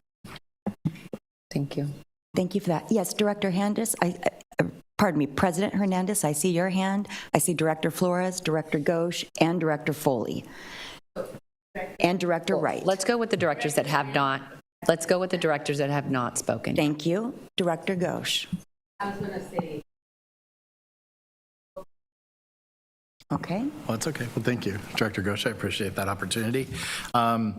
If we could go to slide 42, which is what's before us here about the phases. Obviously, we're going to have to implement those. One of the scenarios I was hoping to kind of introduce is in phase 1, there's like a 30% fare increase. Phase 2, then it would go to a 50% fare increase. We talked about the mathing. Is there a scenario that if we escalated that fare increase, and I'm obviously very sensitive fare increases, and I know that there's detrimental effects to that, but I'm trying to see if there's a scenario instead of the 50% being in phase 2, it's in a phase 1, and with those increased revenues, we're not picking what closed station or not, but would that scenario play out? And then some of the other things that you talked about, service reductions like 30-minute headways or reduced night hours and things like that, with those combination of levers and dials, we don't know until we try. But would a scenario play out if in phase 1, instead of 30%, it'd be more 50%, but in lieu of that, that would save the 10 stations. And then maybe in a phase 2, which is more catastrophic, then you would have to probably go to station closures and look at a further increase scenario there. So that was just something I wanted to propose, that if you can escalate the fare increases earlier on in the phases and stagger it higher, would that be enough to pencil out to save those stations that they're being discussed, as well as the service reductions like 30-minute headway, some of the other things you've outlined, maybe save a line or two in those scenarios. So I just wanted to consider that as some of the levers. I know you guys are looking at all the rubrics and things like that, but Would a 50% fare increase in phase one help save some of those stations or a line? Yeah, we're happy to do the math on that, Director. I guess based on what we've done so far, certainly a higher fare increase, while it would have impacts, would raise more revenue. Probably the reduced service of the types you were pointing to would probably not improve our net position, but a higher fare increase, keeping in mind that it would have impacts, would raise more revenue. And I'm very cognizant, social economic communities and the discounts we offer for other communities as well that we currently have in place, so those would still be in place. But for the general, because that kind of counters the argument that people, well, I don't use the system, that kind of thing, where the people are actually using the system would be able to benefit from having their station open still, or have the frequency of trains and things like that. So thank you for your time. I'll yield back. Thank you. Thank you for your comments. Now, there are a lot of hands. Is everybody comfortable if I go to Director Ghosh next? All right, go for it. And thank you for your brevity. Those were 3 minutes of hard-hitting comments. Director Lord, we like that. Okay. I guess the first question I want to ask staff is how did we get here? How did we get to the structural deficit? Because I feel like that's something that we haven't been hearing about in the media when the story is reported. It's not something that I'm hearing people remember. So can you speak to how we got here and what the situation was before? And it's not a normal deficit, it's a structural deficit. Can you explain what that means? Sure, and I'll be brief because I think most of the folks in this room do understand that prior to the pandemic, BART relied on fare revenue to cover 2/3 of operating costs. At the time, over $500 million in fare revenues projected to grow with inflation and ridership over the next several years. Pandemic conditions reduced BART's ridership significantly, and at present we are at roughly half of pre-pandemic ridership, and that's just opened a very big hole in our budget that's hard to address in any way besides with additional public investment. And it brings our sort of fare recovery rate more comparable to most of our North American peers in terms of transit funding from fares. Thank you for that. I think that for me was very critical when I was running, just to understand the budget model and what kind of organization BART was and whether to trust the numbers or not. And I think that there is a huge difference in our model for how we funded our services. And I think just to react to the fare increases, it does put more of the burden back on riders. So I'm not decided on whether we should go that way and what that means for losing ridership. BART is already, because we've been dependent on our fare model, one of the more expensive systems that we have. As an organization, we're efficient, but for riders, it's a higher cost. This other question I've been getting is, why can't we right size? We have half the ridership. Why can't we right size? I won't make you go into that. I think this presentation was about why we can't right size without also and still maintain the service for the people who are taking it today. The one question we talked about extensively during the 2 briefings I had with you all, which I hope to see on this schedule, is the relationship between capital projects, capital investment projects, and operating costs, and the relationship between those two, and what we can do to preserve some of those jobs and move that money around that we have control over.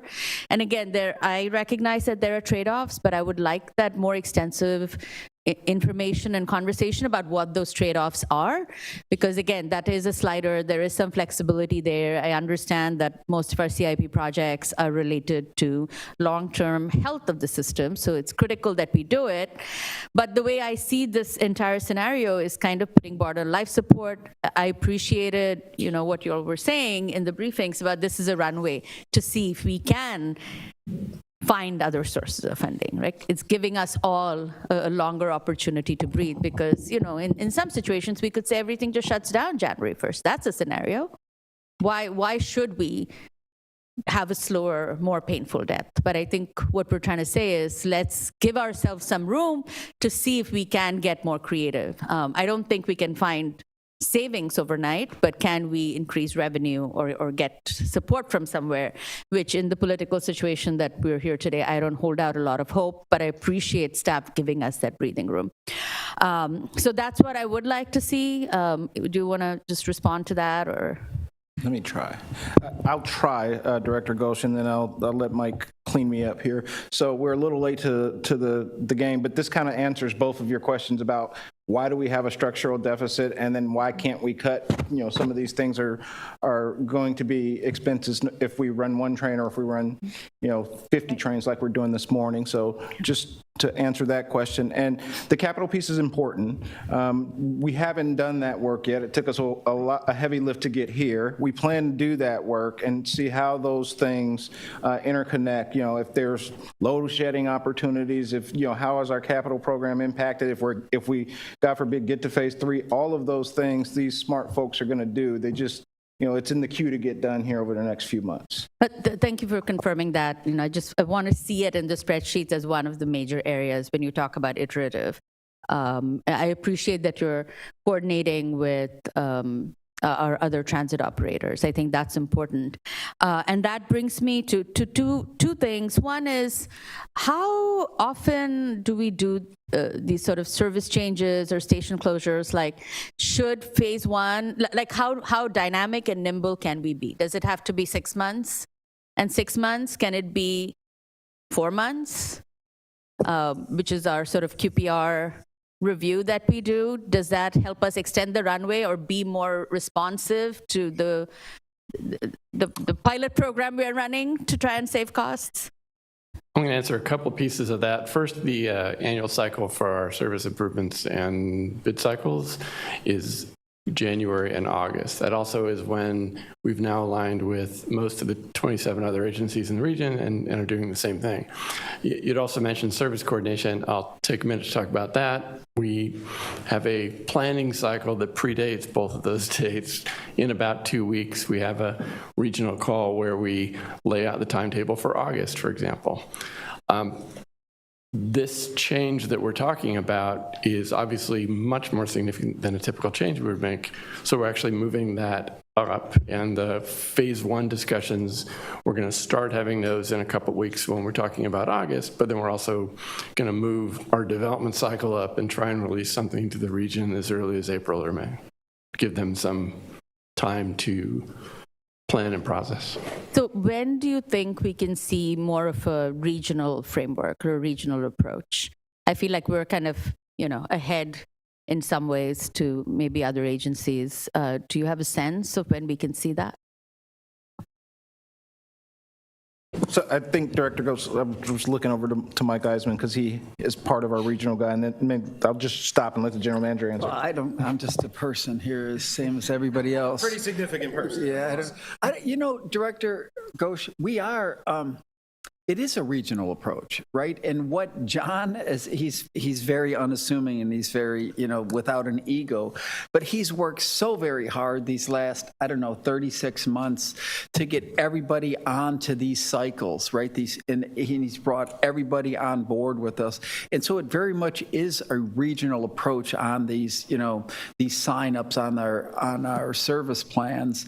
And at the core of that is what BART's doing. And so everybody's kind of, okay, what's BART going to do? And then, John gets it with all, the John McCormick's of all the other operators out there and says, here's the direction we're going. And everybody works together there.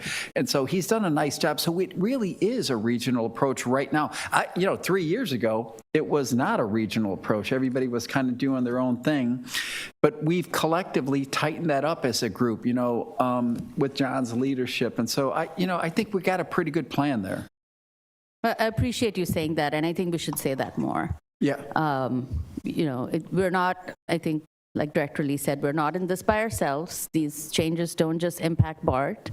It has a regional impact. It affects our partners, and it goes both ways. I will say the small bus operators in my district are really critical in terms of providing access to BART and to public transit, right? So it's symbiotic, but the impact of the decisions we make are sort of larger.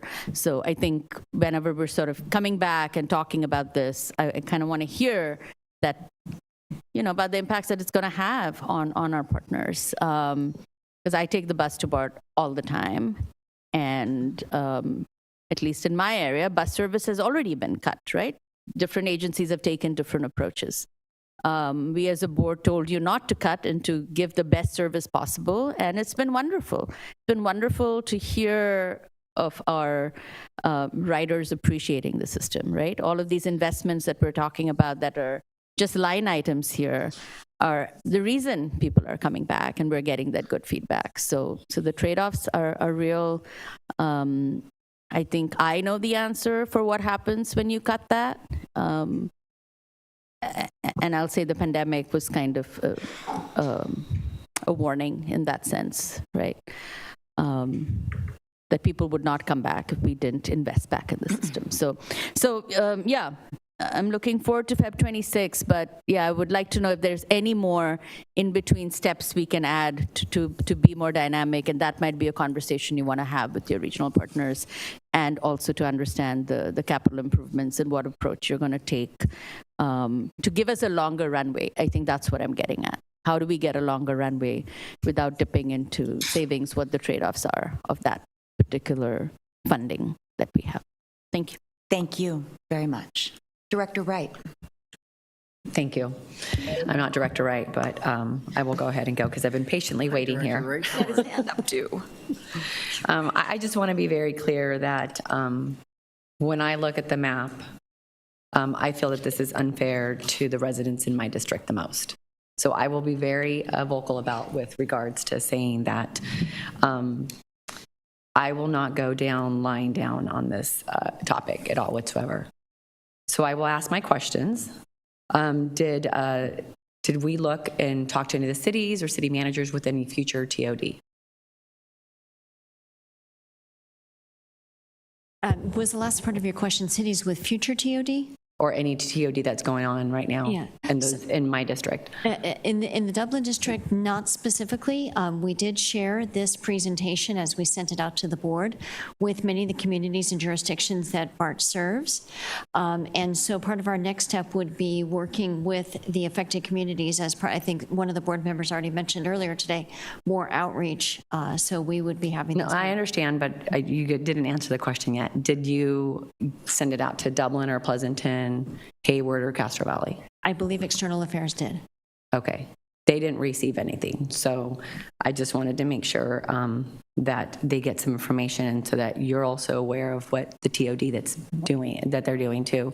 Pleasanton, we actually just presented it, I believe, in the month of October for them to be bringing 1,200 homes online.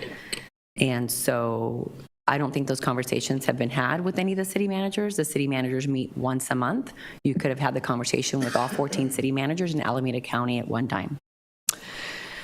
So, so we're not aware of any of the development plannings that's going on in any of these cities.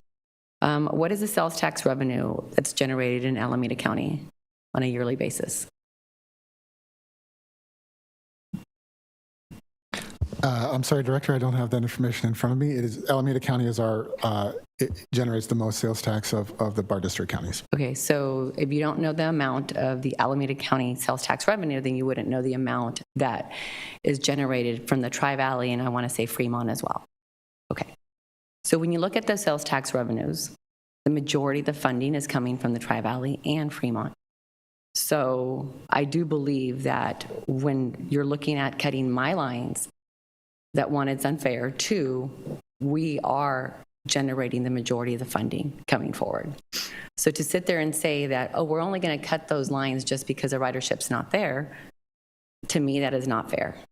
It's not fair to the residents. It's not fair to the people that depend on BART. It's not fair for the folks that really need BART in order for them to go to the city, to come into Oakland, to come and go to other destinations. So I do want to make sure that we go back and really look at this initial plan? And also, were any conversations had with Valley Link at all whatsoever? The staff team has not spoken to Valley Link in this project effort. Okay, so that would have been a really good topic to actually have and a conversation to have with Valley Link, knowing that the reason why Valley Link was created was when the previous BART board decided not to extend to Livermore, knowing that our Livermore residents vote, our Livermore residents generate a lot of sales tax revenue, and they have no BART stations at all whatsoever. So I do feel that the Tri-Valley, my entire line has been neglected. So I would ask for your team to go back and have those conversations and to really do a deeper dive into how much it's going to affect my community and my residents. So I will keep it short and sweet, but as you said earlier, Pam, that, you know, if we were to cut these lines or cut other opportunities on there, that this would be less opportunities that we would have in the future. And I think that's exactly what you're doing to my district, is that you are not seeing the big growth and the opportunities. Dublin has grown over 45%. Wow. It is the fastest growing city. We are doing our part. We're doing our part by adding housing. We're doing our part by being green. We're doing our part by being the most financial, fiscal, responsible city in Alameda County. So we're doing our part, and I feel that those are conversations that still need to be had. MTC is saying you need to build. They're talking with ABAG and having those communications. We are doing our part. So I want to be very clear that this is very unfair to my district. Thank you. Thank you, President Hernandez, and I'd like to publicly apologize for not seeing your hand first. I was calling based on the order I saw versus when they may have gone up. So it's up to you, Foley and Wright, who wants to go next, because I'm not sure whose hand was up first. Director Wright. Thank you. Okay. I have some comments and some questions. I will go as fast as I can. First, I just want to say I think the principle you're using in this exercise is right. Is the correct one. Yeah, to balance our budget and to see how we can do it while maintaining safe operations for as many people as we can. I also think the process is right, which is that we are adopting or preparing to adopt 2 different budgets depending on what happens later this year. I think the conversation we're having as a board today isn't political.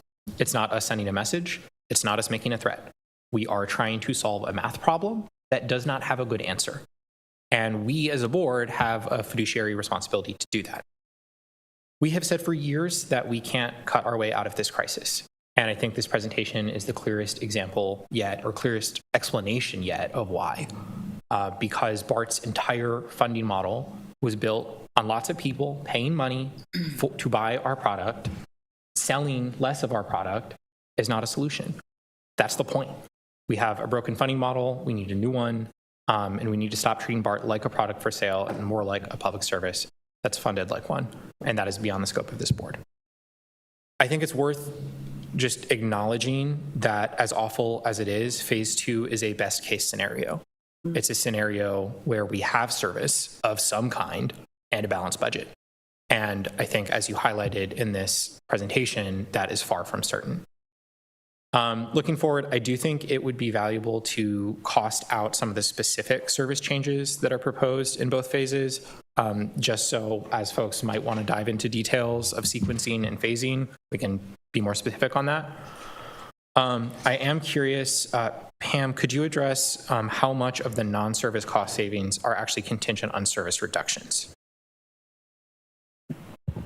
Goodness, that would require me to add up a couple of numbers on different slides. We laid it out here in starting around slide 27, I think. Maybe 28. Keep clicking. More. There we go. So the service right here, your question was how much is not related to service changes, correct? How much is related? How much is contingent on service reductions? In this case right here, we have the $14 million for the police department. On the next slide, I think it's about 49 related to service. And then for the back office, we would take about half of that $80 million that is shown on the next slide all with with phase one, with that service reduction. Okay, thank you. The point of me asking that is I think, folks will see this presentation and say, oh, the service reductions are such a small piece of the pie. But when you look at how much of the non-service reductions are actually contingent on us cutting service, that's not really true. Or to say it a different way, we can't cut service. We cannot balance our budget through service cuts, but we also can't balance our budget without cutting service. Yes, I think I also may have mixed it up a little bit. I threw that $40 million, which would be non-service related, but thrown in phase one. Mm-hmm. So really, it's just these two numbers that we cited in the prior two slides. Thank you. The regional funding measure that's under discussion addresses deficits for other transit systems. In the event the measure fails, does this scenario account for ridership we would lose from connecting trips from those other systems? Not explicitly, no. So that's an additional risk. Okay, and when we're estimating the ridership reductions, does it account for the non-service reductions? Meaning, aside from service frequency and fare pricing and fee pricing, are we thinking about people not wanting to ride BART if it feels less safe or it's less clean? Because our survey shows those are really motivating factors. Right. Again, not explicitly, no. So we're trying to stick as close as we can to where there's technical or research reasons, and we did not try to estimate, for example, reliability impacts as a downstream impact. Okay. I'm just highlighting that because I think big picture, what is most important to take away from today is that we are asking the question of how we balance our budget, and the answer is we're not sure that we can. And I think we need to keep that in mind in how we move forward. Personally, I'm kind of agnostic on how we number the phases or how we talk about it. I do think it might be helpful to think through how we could sequence station closures to test our hypothesized cost savings between what we're calling phase one and what we're calling phase two. I agree, I think it was Director Flores that brought it up, that we need a real illustration of shutting down the system and to think through what exactly that looks like, because it's awful and it's avoidable, and it's also a very possible outcome that we need to prepare for. I also agree with something that was mentioned earlier of starting to shrink through attrition now rather than layoffs later, because even in the event the measure passes, we still have a substantial deficit to close. It's manageable, but that means we got to manage it. And the final thing I'll say is I understand that there is interest in debating which stations should close. And I'm sensitive to that. I also think it is honestly a little bit like assigning lifeboats on the Titanic when we haven't hit the iceberg yet. We should do it. Let's figure out who gets a lifeboat. But let's also not lose focus on the chance to steer away from hitting the iceberg. Thank you. Very well. Thank you. Thank you very much. Director Foley. Thank you. So, station closure should be our last option. It should not be included in phase one. I am supportive of Director Rin's concept of accelerating the rate increase of fares earlier and saving the closure of a station. There's a big difference between waiting 30 minutes or 45 minutes or 60 minutes for the next train to waiting for a train that will never arrive because the station is closed. And while I understand that closing the 10 lowest ridership stations makes numeric sense, it fails to recognize the impact to our most vulnerable and transit-dependent communities. I don't believe the value of station closures in phase one outweighs the damage it will cause to the region. I also have grave concerns about phase two, which will completely isolate eastern Contra Costa County. Shrinking our service area to the original BART system fails to acknowledge where housing has been built over the last 50 years. 4 of the largest and fastest growing cities in Contra Costa County are located in eastern Contra Costa County. Phase 2 will make what is already identified as the longest average commute in the United States even longer. So I have a few questions and then a closing comment. I wanted to confirm we receive 0 revenue from Milpitas and Berryessa stations. Is that correct? Let's see. We receive significant revenue as part of the BART VTA O&M agreement. In that agreement, fare revenue from Milpitas and Berryessa are credited to the VTA side of the ledger. So the revenue comes to us as financial assistance. So we get reimbursed for operating the system, but if they have one rider or 1,000 riders a day, we receive no revenue for those riders. I need to jump in here. So VTA covers the net operating shortfall of service south of Warm Springs. So we are made whole.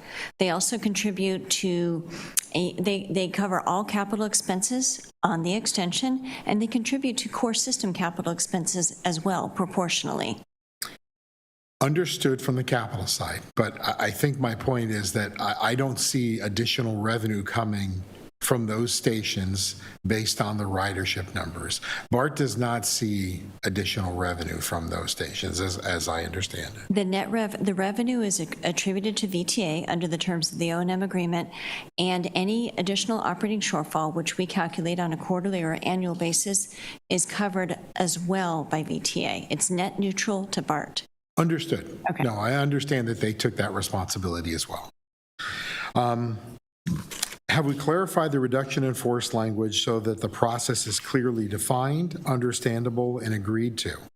I don't want us arguing over how, if we have to approach layoffs, how that works. So have we clarified that with all bargaining units and non-repped employees? Hello there, Director Foley. So for the majority of our labor partners, their RIFA reduction in force procedures are outlined in their contract based on seniority and other things. Their AFSCME does not have those provisions, and there has been questions from President Cruz about if there's a way to do that, and we haven't gotten there yet. We're at step one of probably 10, but to answer your question, the majority of the contracts have clear outline. ATU, BPOA, BPMA, SEIU have clearly outlined and defined procedures for reduction in force. And we'll follow those contracts. All 5 contracts, Director Foley, we are going to follow, should we ever have to get there, those provisions that are in the contract, including those that are in the AFSCME contract or not in the AFSCME contract. Thank you for that. I would hope that we would kind of close that loop before we get there if we need to get there. I just don't want that to be an unknown if we have to address that issue. Agreed. Have we explored early retirement options? I know that at the beginning of COVID, we looked at the ability to separate folks. That does shed some financial expenses from wages. Have we looked at maybe doing that again this time? Well, we're currently not planning on doing a retirement incentive program right now. If we did one, it would be if the measure fails, only if the measure fails, because if the measure succeeds, we'd be keeping our staff in place and providing the same level of service. However, if we did have a retirement incentive program as part of this, if the measure fails, we would really have to look at the design of that program, and I think it would be designed very differently than what was done in 2021. Understood, and that makes complete sense because we wanted to make fiscal sense as well. Thank you for that. And then my last question is, I know that paratransit is very expensive for us as a contracted out service. Have we looked at collaborating with other transit agencies to bring that in-house? Could we run paratransit as a collaboration between Bay Area Transit? And I don't know that you have an answer today. I think it's something we should look at because it is so costly for us to run and it's such a necessity, but is there a financially more efficient way to do it?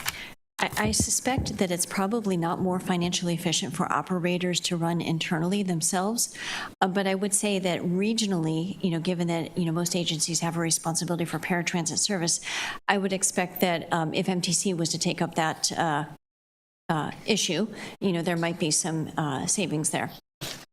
Understood. All right, so just kind of some closing comments.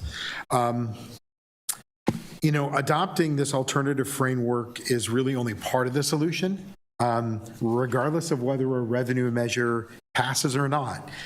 We need to fix our broken funding model that relies too heavily on weekday ridership. We need a roadmap for BART's future. It cannot be business as usual. So we need to move forward regardless with how we are self-sufficient going forward beyond FY27. And then finally, on the motion itself, when it comes to us in 2 weeks, I would like to see station closures moved to only to phase 2. And I would like to have language included that ensures that the selection of those stations is done at the board level and not done at the staff level. And while I appreciate and would like staff's recommendations, I think that we as elected officials need to make the final decision if stations need to be closed. Thank you. And I just want to be clear, President Foley, and to the rest of the board, Gina, I'll just reiterate what Gina said this morning. I think that obviously is a policy decision that the board would make. We don't have, the general manager doesn't have the authority to make facilities decisions, so that is a board level decision. And Mark, we would, or Director Foley, we would bring that. We would do the analysis, we'd do the work, build on this and the discussion here, and come just with like any other action item in front of the board. Here's staff's recommendation, and you can chew it over, and you can, look at it different ways and make edits to it, or do whatever you want to do with it. We would, take it just like any other action item, and it would be your final decision, and 5 of you would direct us what to do. Thank you. Thank you. All right, that concludes the discussion item for agenda item 2. And now we are going to break for lunch, but we will be coming back into this room at 1:30 sharp. So we will have a shortened break of only 40 minutes, and lunch can be enjoyed in the multipurpose room, which I believe is right across the hallway. So we'll see you in 40 minutes.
It is a 2-pound box. I'll wait for the president to come back, but help yourself. I was just having the mints, I'm sorry. But seriously, he said take one and pass it along.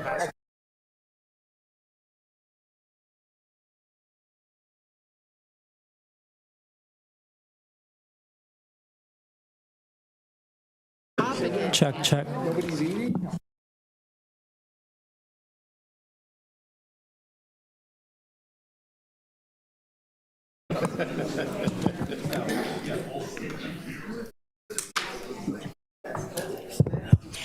President Hernandez, Director Foley brought a 2-pound box of See's candy to sweeten everybody up for the end of this meeting, so pass it around.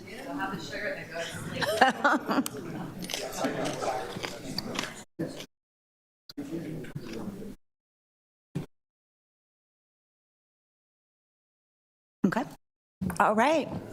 We hope everybody enjoyed their lunch. We're ready to move in to the next portion of today's agenda, which will focus on growing ridership and building confidence. I'm joined by our BART staff on the right, and I'll turn it over to the first speaker. Okay, I guess that's me. Good afternoon, everybody. We're going to do our best this afternoon to keep people awake after all the candy and those nice lunches. So good afternoon again. I'm Chris Simi. I am BART's budget director. So this afternoon's sort of agenda focuses on two things we must continue to do in 2026, regardless of whether the measure passes or fails. So the first portion we're going to talk about here is financial stability, sort of how we continue to remain efficient and implement cost savings as an organization. After I cover that, I'll hand this off to some of my colleagues here who will cover the focus on the customer, which is really about how we continue to improve customer satisfaction while keeping the system safe and clean. I'm going to just move this so I have a bit more room here. Okay, so focus on financial stability. So I think it's really helpful to start this conversation by framing up where BART stands right now, which is actually pretty efficient. So what you're looking at here is a graph of federal transit data showing operating cost per hour for comparable heavy rail operators throughout the U.S. I'll say that again. Operating cost per hour for comparable heavy rail operators throughout the United States. And the point here is really to just point out that BART is generally on the lower end of the cost range, where that green column. And we do come in a bit lower than the two systems most similar to ours here, which are MARTA in Atlanta and WMATA in Washington, D.C. Those are the yellowish orange ones. And I'll quickly also caveat that this data is not adjusted for regional cost differences. These are just straight dollars. And this is one metric. We have many, many more, but why we wanted to include this one is just to remind us that when we discuss becoming more efficient, reducing costs, we're already achieving a pretty good value for the rail service we provide. I also wanted to take a moment here to talk about what we have been doing and what we're continuing to do to keep our costs down and generate revenue wherever possible. And I do apologize for all the bullets on this slide. BART has been doing a lot since 2020 as we have moved away from our 2019 levels of fare revenue reliance and had to look at a lot of other things. We've grouped this into 5 major categories. So expense items are on the left and revenue is on the right. On the expense side, we've been changing service regularly to respond to meet demand. And we've been engaged with figuring out the right number of staff we need in light of these service levels and changing requirements. Finally, I know we've said efficiencies a lot, but you can see a few examples of those efficiencies here at the very bottom there. And jumping over to the right side, which is revenue, you can see everything we've done to increase the revenue we earn, as well as some highlights of the advocacy work we've done to secure additional financial assistance. All the numbers that you're looking at on the slide here, it adds up to just under $1.3 billion. And I know that sounds like a very large number. A few caveats, though. The first is that it's over 6 fiscal years, so it's not an annual amount. And the second is that the 2 largest items on this list, which are the rail car savings that we managed to deliver and the additional American Rescue Plan Act emergency assistance, were both one time. So those are not recurring things. We're not going to see them again, unfortunately. And I will, just to talk about expense a little bit here, so we've generally been able to keep employee wage growth under CPI over the last several years. And that's been, I think, a result of just good work on our end and good partnership that we've had. But it's only one component of our cost structure. We've had to absorb, I'm just going to say, a lot of increases to costs over things that, frankly, we do not control or we have only tangential control over, right? So when you look at our bottom line budget, the drivers with the biggest percent increases are things like health insurance, retiree medical liabilities, our unfunded pension liabilities, and the cost to transmit and deliver our traction power. So these are all really big line items, and we can't just sort of walk away from those things or scale them back, really. And they've all increased very significantly since 2019. So those are sort of the pressures that we're absorbing. No matter what we do on the efficiency side, we still have to absorb these costs. So that's why we don't necessarily see huge reductions in our operating expense. And as I just sort of get ready to pass off here, just sort of looking forward a little bit, I just want to emphasize a couple of takeaways from the past two slides. So the first is that, again, we are pretty cost efficient compared to our peer heavy rail operators. And the second is that we've been working to improve that, and we need to continue to do so even if we secure additional operating revenue. I think you might remember some of those charts you saw earlier about what we project our deficit would be even with the revenue measure, and there will still be a deficit. So to that end, and looking ahead, staff have reduced the FY27 deficit by $20 million over the past couple months. We also look forward to working with MTC on the SB 63 financial efficiency measures. Any good ideas that are surfaced there, I should say, might be implemented here at BART. And then finally, in the near future, we may need to revisit BART's historical levels of operating funding to support capital work. This isn't something we want to do, but it's important to know that it is a real possibility in any revenue scenario. So those are just some of the financial things that we're dealing with right now. And with that, I'm going to turn this over to Dave Martindale, who's going to talk about customer experience.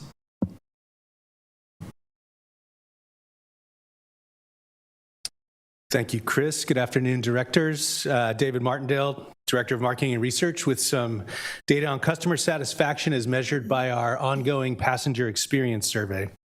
As you can see from the chart on the left, overall satisfaction with BART has risen steadily from the third quarter of FY24 through the fourth quarter of FY25, and has remained high for the last 3 quarters. It's a gain of about 12 percentage points from 76% overall satisfaction to 88-89 overall satisfaction. Satisfaction with the onboard experience specifically, this is the chart on the right, has also risen from 78% satisfied in Q3 of FY24 to 90% satisfied in the last 2 quarters, for another 12% gain. Which is remarkable, so congratulations. Yeah, thank you. Over the last few years, we've also begun tracking BART's Net Promoter Score. NPS is basically a very straightforward method of measuring customer loyalty. Simply put, customers, in our case riders, are asked how likely they are to recommend BART to a friend or colleague. Those who give a rating of 0 to 6 are known as detractors. Those who give a rating of 9 to 10 are called promoters. To calculate NPS, you subtract the detractors from the promoters and you arrive at your Net Promoter Score. This is often used in the private sector to compare a company's relative strength within a sector. For example, in 2025, Ford had an NPS of 32, Toyota had an NPS of 67, so Toyota is in a more competitive position in the car market than Ford. In the chart on the right, you can see that, like customer satisfaction, BART's Net Promoter Score has risen steadily since 2023, increasing from -6 in the fall of 23, when we had more detractors than promoters, to +27 the last time we surveyed using this measure in the fall of 25. Just another indicator that in the eyes of our riders, BART is moving in the right direction. And with that, I'll turn it over to Shane.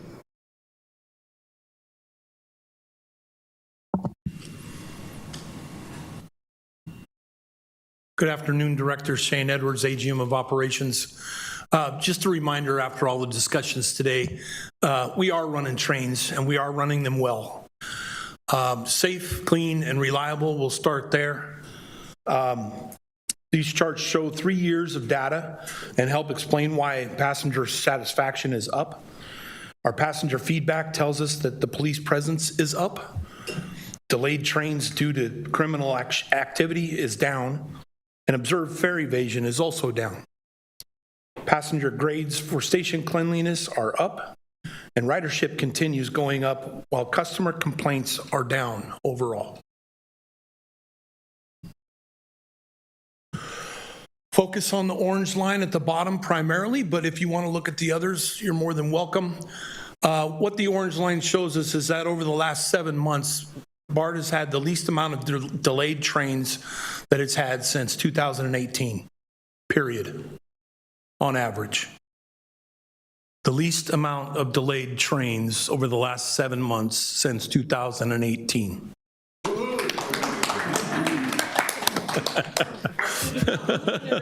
But with all of this discussion today, we still have work to do.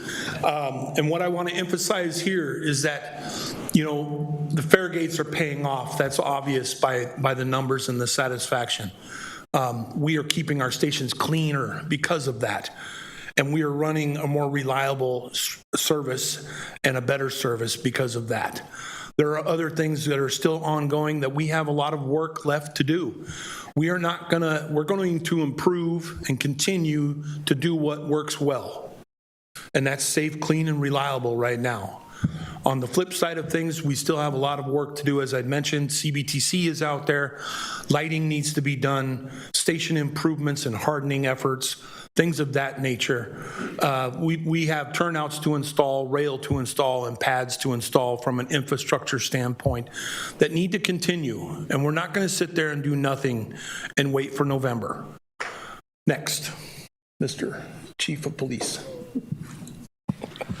Thank you, Shane. And Kevin Franklin, Chief of Police, good afternoon, directors and board-appointed officers. So to follow up on Shane's comments here, let's talk a little bit about our safety and visibility. As we've discussed many times over the past 3 years, the BART Police Department is committed to focusing our efforts on uniform presence on trains and in stations.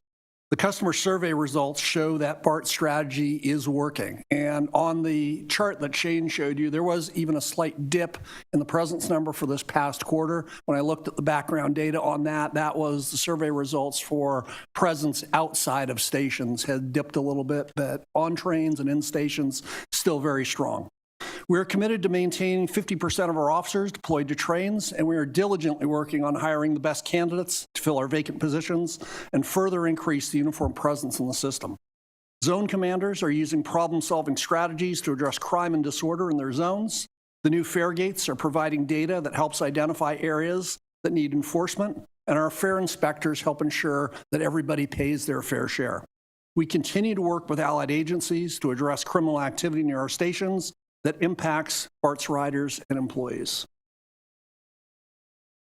The new fare gates have been an absolute game changer, and the increased BPD uniform presence allows us to respond quickly to the issues that do occur. Even with increased ridership, crime is heading in the right direction. Riders are telling us that they feel safer on the new BART. And I'm glad to say that due to the hard work of BPD sworn and civilian employees, our overall crime rate fell 41% in 2025 compared with 2024. That includes, thank you. Credit goes to the employees that are out there doing the hard work. And that includes a 31% decrease in violent crime and a 43% decrease in property crime. So we're definitely heading in the right direction. With that, I will turn it over to Assistant General Manager Sylvia Lamb.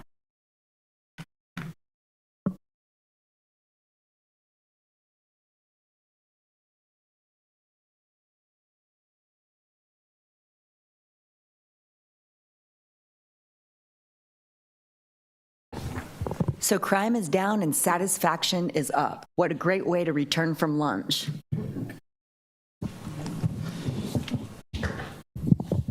Good afternoon, directors. My name is Ravi Misra. I'm the Assistant General Manager for Technology.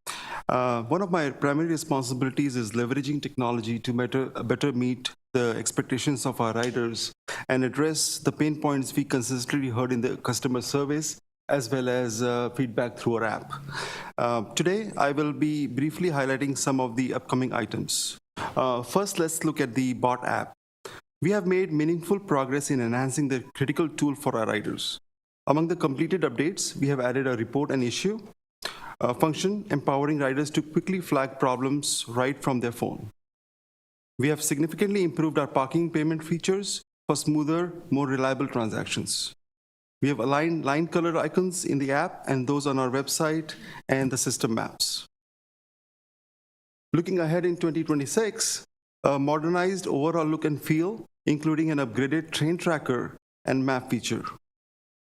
User experience improvements to reduce the number of clicks needed to access the key information, making it faster and more intuitive. Better readability for trip instructions, along with broader accessibility improvements. And a very significant change, which is an AI-powered chatbot that supports both voice and text interactions. What we have found out is our customers are moving more towards speaking to their apps, typing in the questions rather than trying to figure out where the information resides within the app. So that AI chatbot is coming in 2026. These changes are all driven by rider feedback, aimed at making the app more reliable to serve the BART journey. There are two things that dictates how we make changes to the app. One is direct feedback from our customers, and also we try to take advantage of the new technology that is coming out in the marketplace.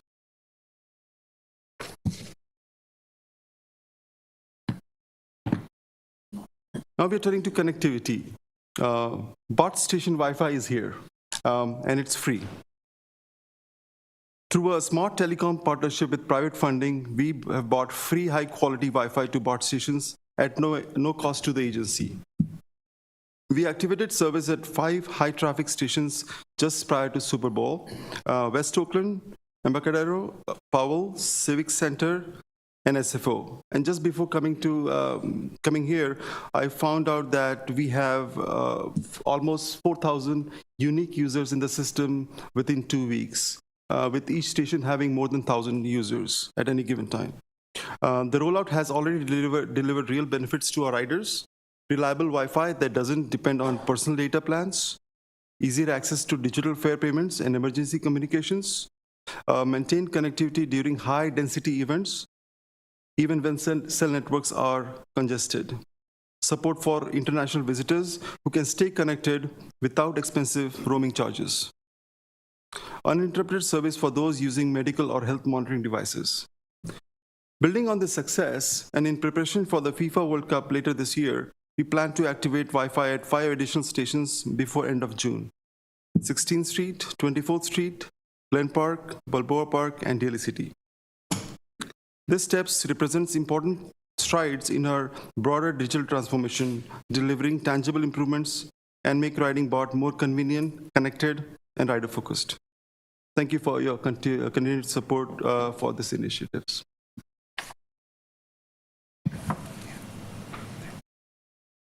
Thank you.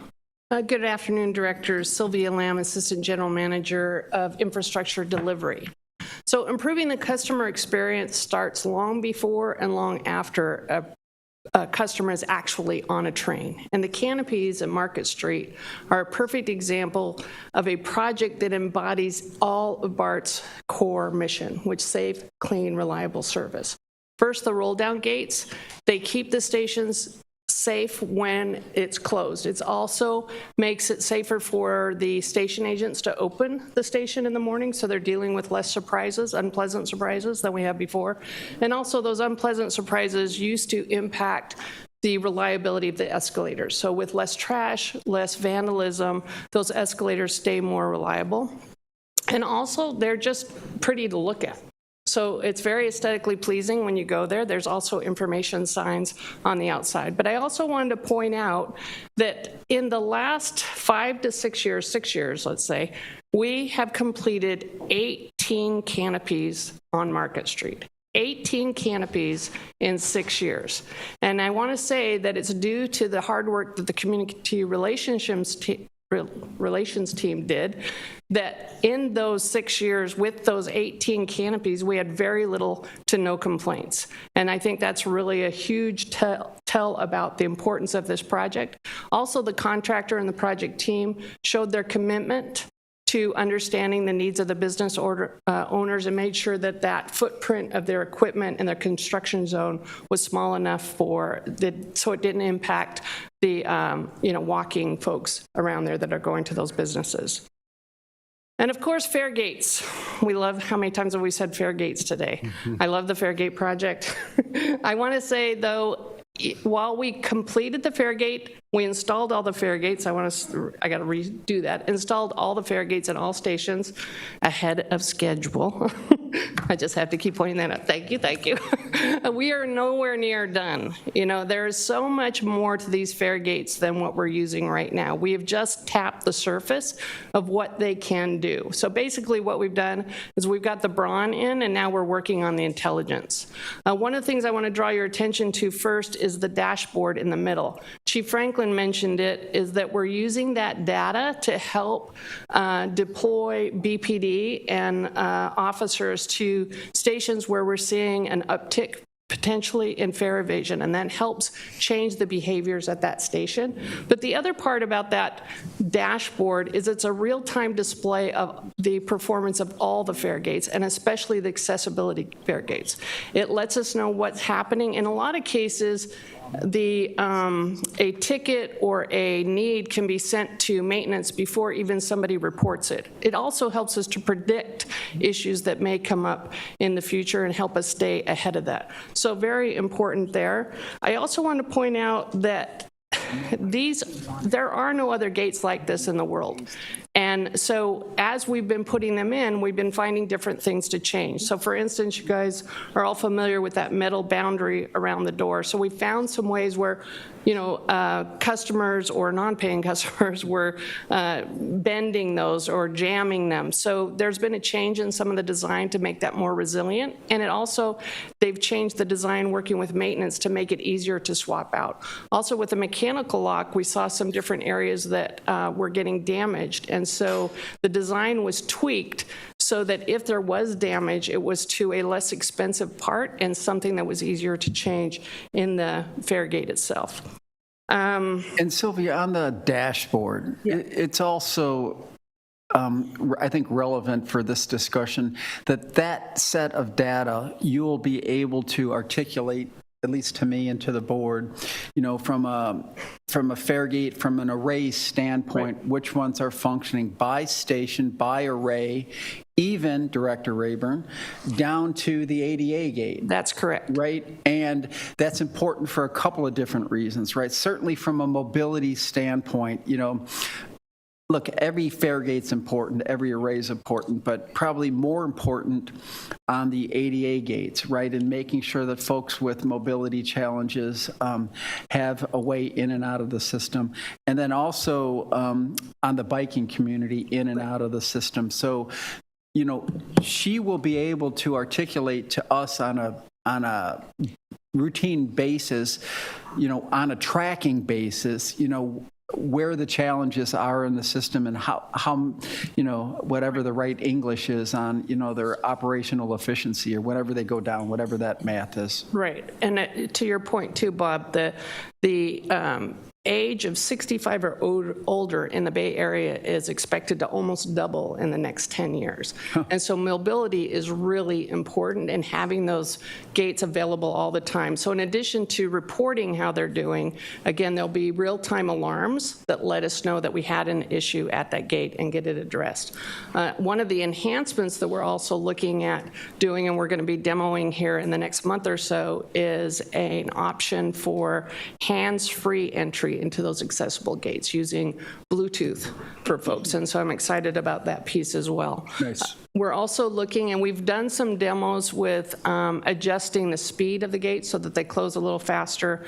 The first round of changing that occupancy zone, which you see in the middle there, it helped, but it wasn't enough. So we have another round that we're going to be piloting in the next couple of weeks to reduce that a little bit faster. And the gates right now, I believe they close at like 0.8 seconds or something like that. But anyway, they can go down to 500 milliseconds. And so we're looking at what the right range is for that to make them shut a little bit faster. So we're very excited about the future and additional things that are coming up. Also, in the overhead bridge, there's an AI sensor that helps also identify, if somebody has luggage with them or a stroller or something like that, but will also help us identify if we're having issues or piggybacking that we can address.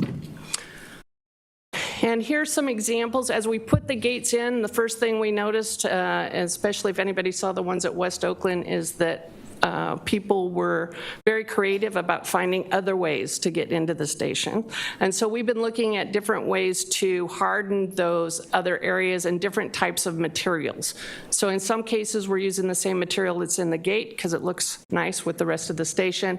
And then we're also demoing some of this wire mesh type solutions to see which works. And they may not be standard throughout the system. It may be one looks better in one station while one in another one.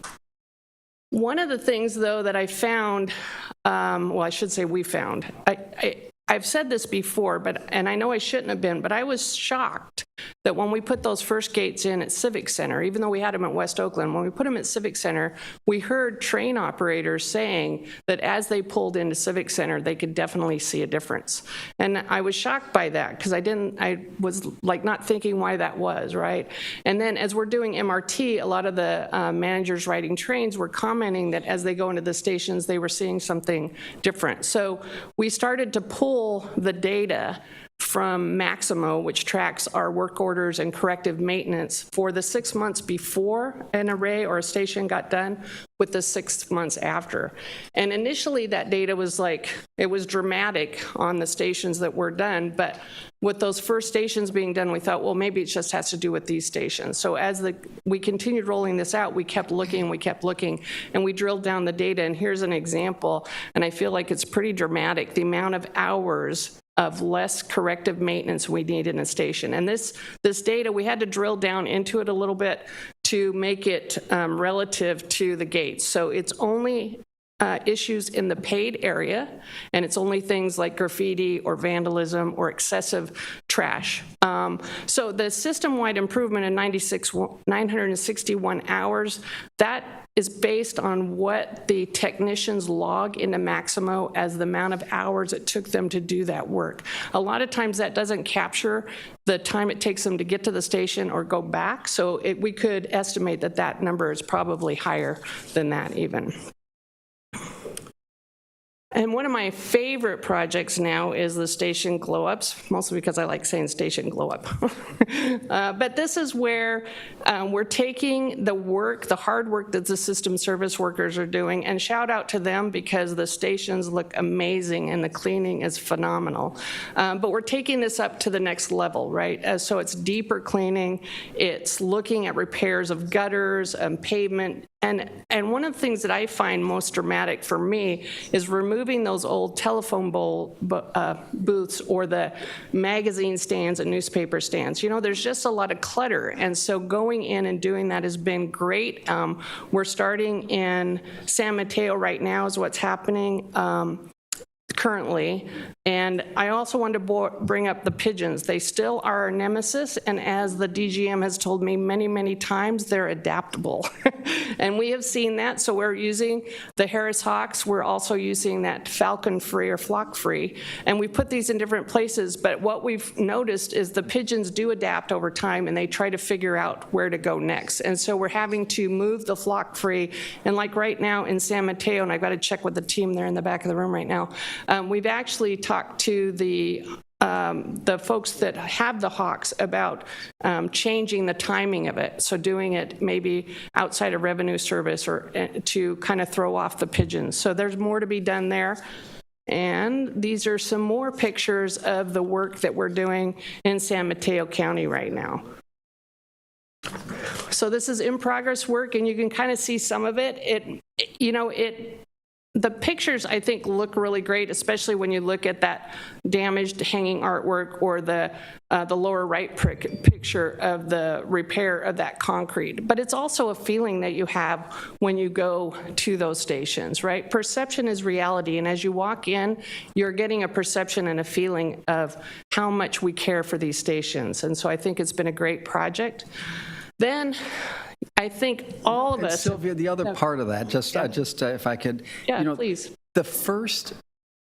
I know Robbie's up here with the app and all that, but the first introduction to BART is when you come into the station. We've all had that discussion here. Your first experience on how your trip at Wiz is when you walk into that station, right? So everything you're talking about there, that's first impression, right? Right, and perception is reality, right?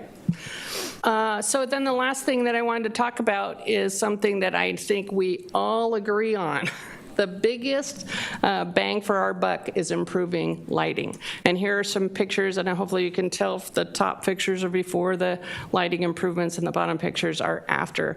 And over to the right, you see the lighting upgrades that have already taken place in FY26 and FY27, and then the ones that are planned. One of the things I wanted to point out here about this is I think there's sometimes a perception that it takes a complaint in order for us to go do the lighting.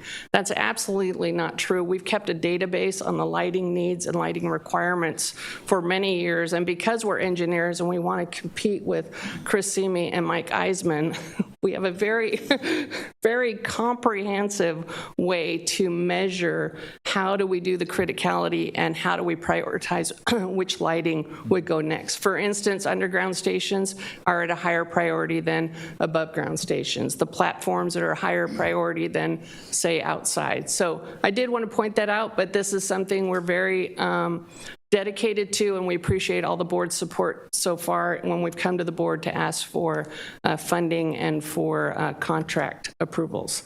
And with that, I think I'm turning it back to Chris. Yeah, that's me. Hi again, everybody. I'm just going to close this out with a quick update on C2. So, as you're probably aware, we rolled out C2 around the Bay Area on December 10th, and this built upon BART's early adoption of tap and ride functionality in August. We were really ahead of the curve on that. And look, we know there have been some adoption issues with account migration, fare equipment, and customer service, and we do acknowledge these challenges. In partnership with MTC and their contractor Cubic, we are committed to resolving these issues, and we look forward to improving the customer experience. And, I will also say that said, we are seeing successes, and you can see that in the second box. So the uptake has been very strong, especially for BART. So nearly 50% of C2 trips in the region have been on BART, and they represent about 35% and a rapidly growing percent of BART rides. And we do want to just say that this is really good news. As we stabilize this new fare collection platform, it's going to be an upgrade to the customer experience, and it's going to underpin a lot of our new fare products, including, and some existing ones, including Bay Pass, as well as free and discounted transfers across the regional network. So this is, this is an important piece that's going to enable a lot of other things down the road. So with that, this concludes our presentation, and we're going to open up for discussion now. Thank you. Director Rayburn, would you like to start? I'll lead off. Thank you. All right. And I'm so glad that you've included the glow-ups in this presentation. That conveys a very positive note to our passengers that they're not being ignored. Stations that have been sort of bypassed are getting maintained. Wi-Fi is also a good news story. My question, Ravi, is will the Wi-Fi extend to the tracks in between those stations? Yes, Director. Our priority is the stations first. So by end of 2017, we should have done all the stations, and then we will be doing cellular inside the trains so that our riders can have an end-to-end experience of the Wi-Fi. Okay, so it's in 2017. After 2017, we do the trains, but 2027, yeah. 2027, yes. Okay. Then we heard this morning that train dispatches would go from 665 down to 228 in phase one, and that would represent a major cost savings.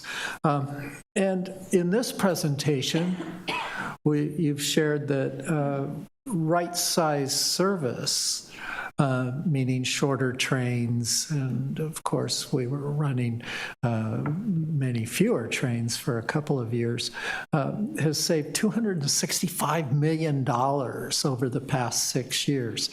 My question is, do we have the ability to right-size the train-car links in perhaps even the next August schedule change? I would like to see that graph that we had earlier show not just the number of trains, but the actual number of train cars that are going out, because it seems like this may be an opportunity for us, to, again, to assemble as many pots of money as possible in order to push back the closure of stations. So the McCormick's in the audience here, but I'll try to answer it as I am the. You're the boss. No, I'm not the boss. I'll pretend I'm the chief operations planning officer. Look, we have plenty of rolling stock on property, so that's not the issue, right? That is absolutely not the issue. McCormick knows from his heat maps the demand and how to size those trains, and that's how he has those train size right now. And he actually right now slots in 1 or 2 additional trains in the outbound in the evening and inbound in the morning. So he knows, Director Rayburn, and if his heat maps heat up, McCormick can go from a 6 to an 8 car very easily. And he's got real-time data that I think he gets on a daily basis on, who's on each one of those cars in that train at that time as it's dispatched and travels throughout the system. So that's my answer as the Deputy Chief Planning Officer. Is that about right? Yep. Thumbs up. I'm still got my job, Rayburn. Could we get to 5-car trains in the middle of the afternoon? That one you're pushing my, I don't want to go too far, John. I suspect the answer is yes. If he knows that 5 cars could do it and he could run 5 cars, the answer is without yeah. hiring more people to do it? There's logistical issues we're working through, but train sizing changing midday and the evenings is definitely something we've been looking at. And this would not involve cutting trains. It would involve storing. It's just a strategy, right? Whole consists of 5-car trains and maybe 8 and 9-car trains. Exactly. Okay, thank you. I think it gives us one more option. Thank you very kindly. Any other comments from directors?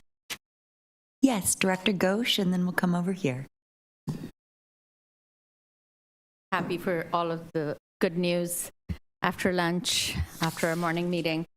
And just wanted to reflect that these numbers are great, and also when I'm out in the community, it's reflected. So anecdotally, we still do hear negative comments, but the number of positive comments I hear is very reflective in the data and sort of what you're speaking to today. So I shared with the chief earlier that, we were up with some of your folks in Sacramento, and there is definitely a different tone to how we're doing policing, and having the non-sworn officers part of that. And I think along with the fare gates, we're seeing a real benefit to our riders, both perception and reality. So all great.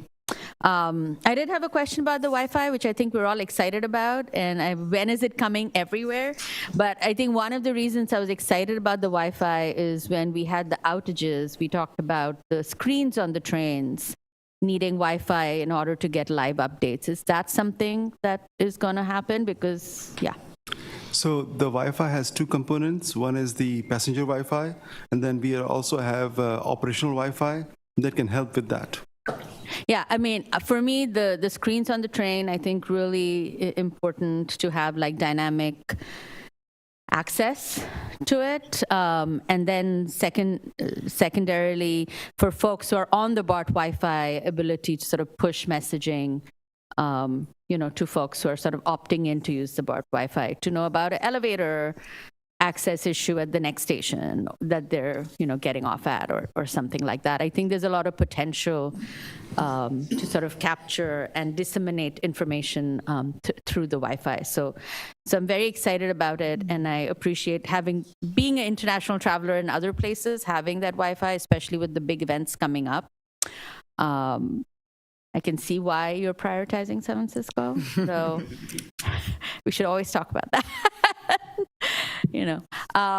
But yeah, very, very excited about that. And I think we're so on track that the morning conversation is a reminder of how we don't want to get off track, because we're doing so well. So thank you. Speaking of international travel, do I recall from last year that you crossed both the Pacific and the Atlantic in a container vessel? Did you have Wi-Fi in that? No Wi-Fi. I didn't think so. It was great. I will say, sometimes you don't want to be connected with the world. That's right. These days. It's a nice break. I did think I saw a director's hand over here. Is that Director Wright or Director Foley? Lord. I was trying to flag her down for you. Happy to. Thank you, everyone, for the information. Really, really appreciate both the work that went into making this happen, and then, of course, bringing it before us today. Thank you especially for the work on the Market Street canopies. I've heard very positive feedback on that. The only negative feedback I ever hear is that people want them faster. And certainly appreciate the Wi-Fi coming to the stations. Definitely seeing the amazing impacts from the fare gates. I'm curious, could we try to put a dollar value on the reduction in corrective maintenance due to the fare gates? Because I think that'd be a very interesting talking point for us to use. Yes, I'll work with the budgets team and see what we can do. Okay. I think similarly, I would be very interested in seeing like an annualized dollar value for the expense reductions we've made over the last 5 or so years, to see if we can also think of that as a talking point. Yeah, we could share that if you'd like. Awesome. And then in the cost efficiency presentation, I think it was slide 4. We don't need to go to it, but I don't need it now, but I'd be very interested in seeing our operating expense per passenger mile, in addition to per vehicle mile. Because I think depending on how you compare us to other systems, that might be a better point of comparison. And then just a couple other questions. One, would it be possible to make the Faregate dashboard public? Well, that's a good question. I'll need to look into it. I'll have to just look into it because of access to where it would be stored on a server, just from that perspective. But I can look into that and see what we could do. And I think also to answer, if I were to chime in there too, probably in the future there's an opportunity there, but we would at least, if I'm still around as your GM and I'm still here, let's make sure it's accurate and that time after time there's some credibility there that this board is comfortable with that data set, and then I'm happy to upload it and have it be, somebody ought to be saying, well, let's get it as part of the QPR at the appropriate time, right? I mean, that's the kind of thing from a policy perspective that you should be interested in. And so it's an excellent observation, Director Wright. Thank you. I'll look forward to that. The enhanced Faregate response time, thank you for addressing it. When is that happening?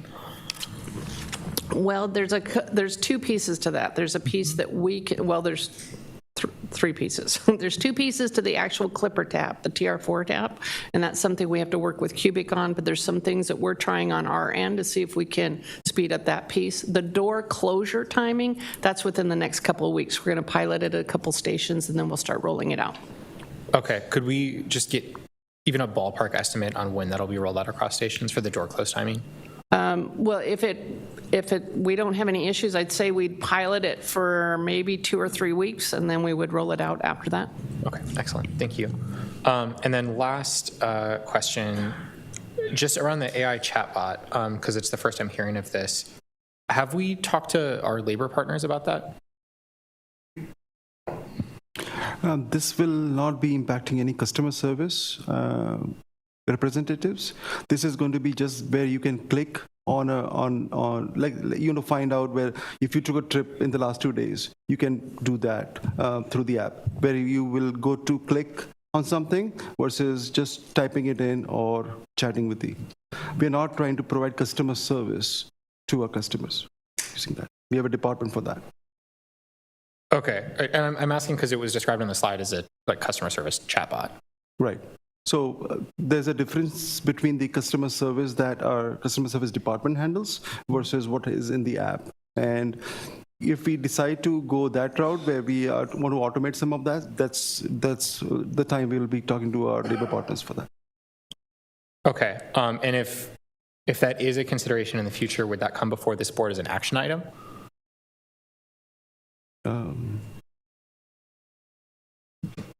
Yes. Thank you. I appreciate that. And just so the feature you're describing, is that based on a large language model, or is it? We have used open source along with ChatGPT. Okay. Thank you. Thank you very kindly. Director Foley. Thank you. First and foremost, thank you. This is a great news story, but the one negative thing I'll point out is there's no news cameras. They're now gone. It's because they saw the agenda.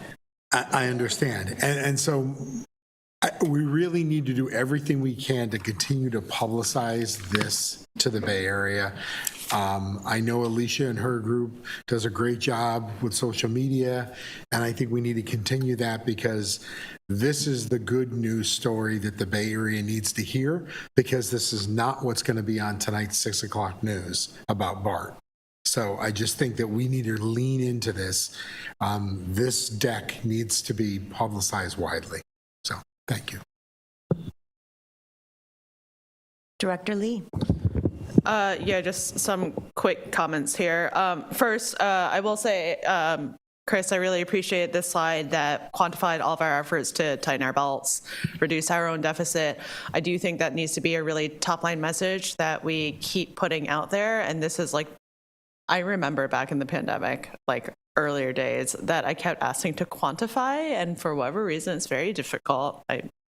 So this is like one of the first times I remember really seeing like the dollar amounts tied to all the changes we've done. So thank you for that. And just as a message, let's keep pushing that information out.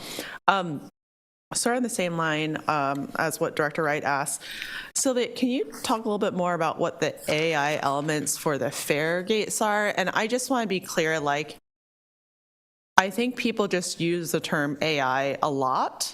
And it can mean a lot of different, first of all, it just means artificial intelligence. Also, I think people think it means all sorts of things, and I want to be clear about what our specific usage is.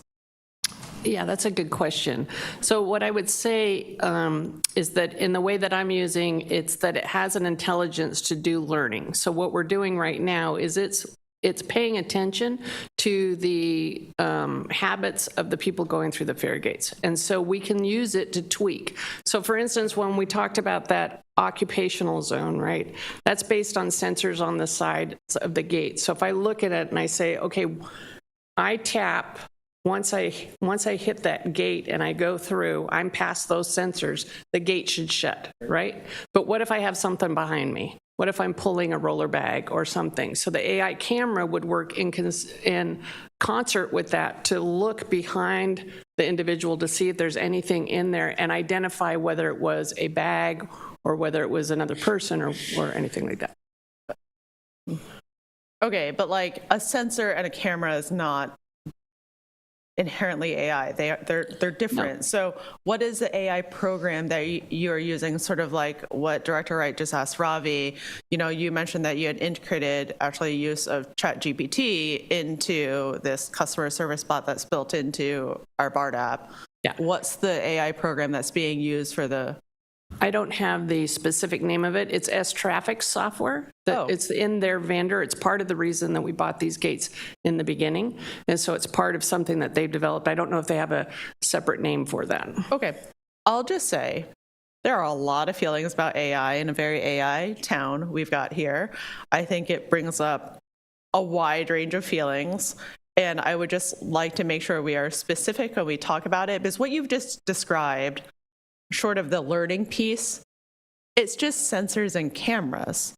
if there's an AI piece, it usually means that there's some amount of not only like learning, but there's also some kind of data being stored. Just like ChatGPT, you have to like, it's not just like, okay, I don't know how to explain technology here, but it's different. And so I think we should be really clear about what that usage is. Bob,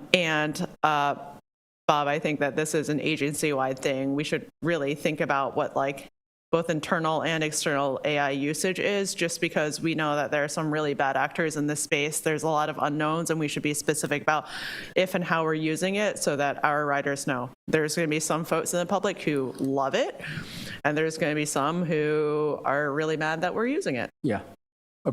Agreed. We need to be transparent and, get out ahead of it for sure. Yep. And then the last thing I'll just note, because Sylvia, I was bugging you about this.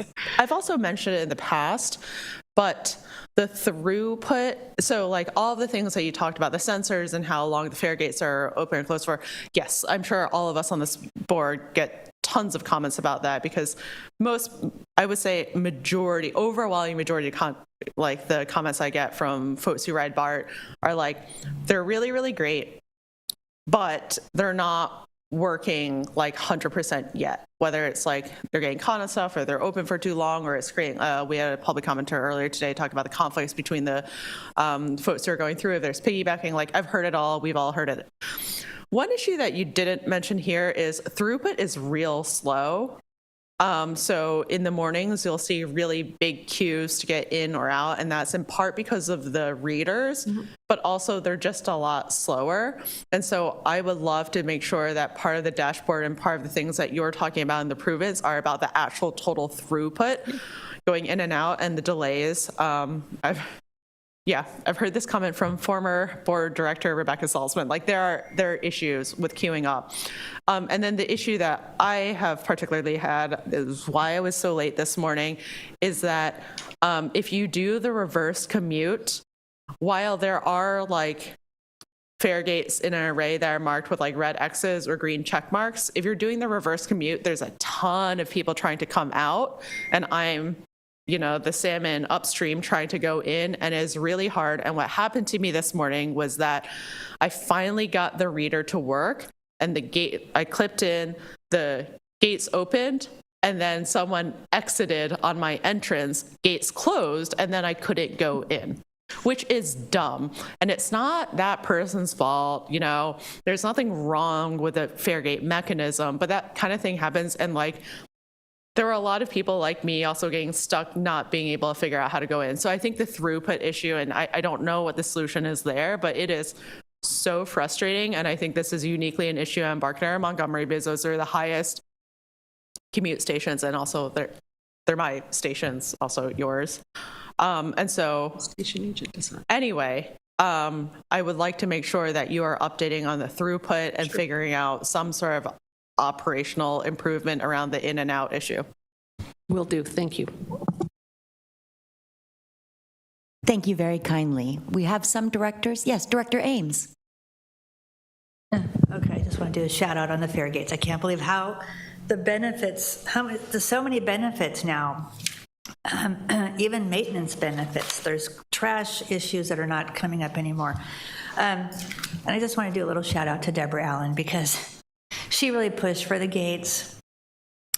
I did an op-ed piece on the gates. We couldn't get any headway. It was kind of a touchy issue. And so now, even the Bay Area Council got involved and said, we need to put in the fare gates, which really pushed us over to this threshold. And now look, we're getting these amazing benefits I never even calculated. I do think there's some issues with, the timing, and there's a lot of people that are piggybacking through because the gates are too slow to open and close. So I get a lot of complaints about when we have big crowds, there's a lot of people that just go right through, and we can't capture that value. Because the station agents, I believe, they just open the gates. People get concerned because we can't do these huge crowds effectively. So hopefully you can figure this out, Sylvia. I know you're working on this to try to open and close the gates quickly. And so I wanted to go to Chris's slide. I don't know what slide it was. It was your, maybe it was slide 6. the Hey, Director, the agency? if you don't mind, if I could just make sure. a couple of comments. So first, I do want to point out that, we were always being, there was a lot of, can you hurry? But before the gates were in, I just want to point out that BART had been working on putting gates together and designing gates, and we even had our internal version for like 6 years before we got to these fair gates, and I'm very excited about that.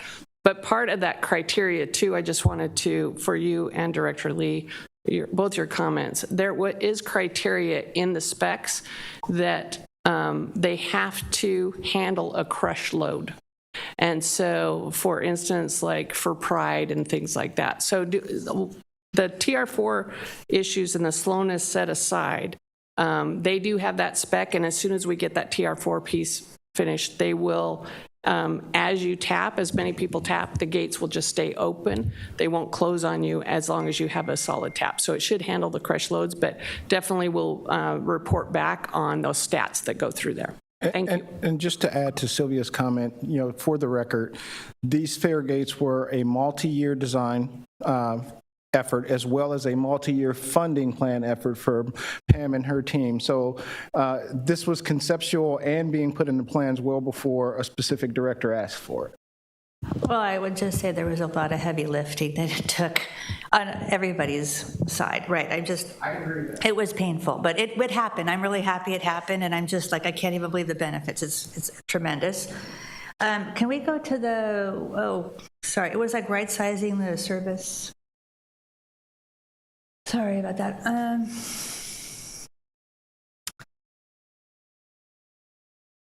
Okay, wait. Oh, maybe it was that one. Oh, yeah, right sizing. Right. Okay. So I just wanted to point out, this went to FY 20 to 25, and we said that we had a workforce structural right sizing for $170 million. I remember the DRIP program. I was excited to see that, but when I went back to December of 2019 and saw our actual numbers, we had filled 3,822. Then now, if I go into the accounting, we have 4,002. So it's a big difference. We added, for example, if I just go to I go back to 2019 to actual filled positions, 42, 43. That's June of 25. That's 421 employees we added. I know we did this, which was a great idea. We did the DRIP, but we added 421 employees. And then if I take our budgeted amount, maybe this is a Chris question. I'm looking at Sylvia. I should be looking at Chris. I'm sorry. I'm looking at the wrong person. And what's the question? Sorry, she's like, what? And what is the question? Chris is ducking. Okay. So if we have a budgeted, amount of FTEs, employees of 4,600, and we have filled positions of 4,243, that's 357 vacancies. So we added 421 employees from December of 19 to June of 25, even though we did this. So I'm just saying there's work to be done with right sizing. We have vacancies, and we've got added employees over this short period of time. So I'm hopeful that we're going to right-size the service, like we talked about. Thank you, John, for coming up with right-sizing the service, that we can try to figure out what to do if times get bad. And also, I would like to, again, kind of look at our agency size and, complete the span of control audit. Just look at ways to reduce our head count. Because right now, our gross labor for FY25 to FY27 is a $50 million increase. And this was a projection you gave us last year. So I'm just saying these things matter to try to reduce the size of the agency. And then I wanted to go over to Ravi. I wanted to thank you for, I know this is controversial, but I do appreciate the BART app and the Uber.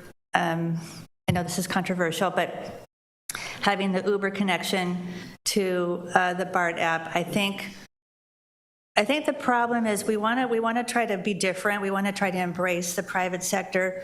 And there was a lot of questions from the unions about, could we add an app for AC Transit? Or I think maybe I heard this wrong, but they're trying to like compete with Uber, and they want to be able to be prominent with these other providers. So how do you feel about showing like equal weight? We have Uber, we have Lyft, we've got bikes, and we've got public transit. AC Transit is part of our app.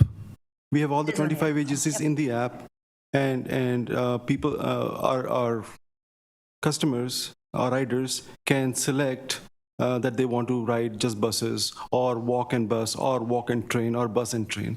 So we have all that features in our app. Okay, I guess I tried this. Maybe I'm not visualizing this correctly. Okay, so that's really exciting. And of course, I just want to end it up on the glow up. Sylvia, I know you're doing a tremendous job. I mean, I like what Bob was saying. This is when we come into the station, we want to see that it's clean, it's safe, it's welcoming. And I just remember, like, when I first got elected, I saw so much pigeon droppings in South Hayward, I almost died. And then I was complaining about the lighting. Although it's not on your schedule, hopefully South Hayward will get the lighting improvements, because maybe I was the only one complaining. A lot of people just kind of blow through there and they don't really think about it. But I appreciate all of the enhancements you're doing to our system. Everything is turning out to be such a tremendous success, from police presence to cleaning and to just overall experience. So I appreciate all of your work very much. Thank you. Very good. Thank you. We have not heard from Director Flores, Wren, or President Hernandez. Would you like to offer any comments? Director Flores. Thank you all so much for the work that you've done to improve the system. I think it's important as we have these discussions to highlight all the work that has happened, but also emphasize with folks as we talk to them that none of this is free. This is what we have been spending money towards. It is a 50, 60-year-old system that requires a lot of TLC and improvements. And I just hope that we can continue moving forward, hitting new benchmarks and goals, but also providing a modernized transit system that provides the quality of service that everybody's demanding of us. Thank you. Excellent. Thank you so kindly. Director Wren. All right. Well, another pat on the back. Kudos to everyone. That's a great job.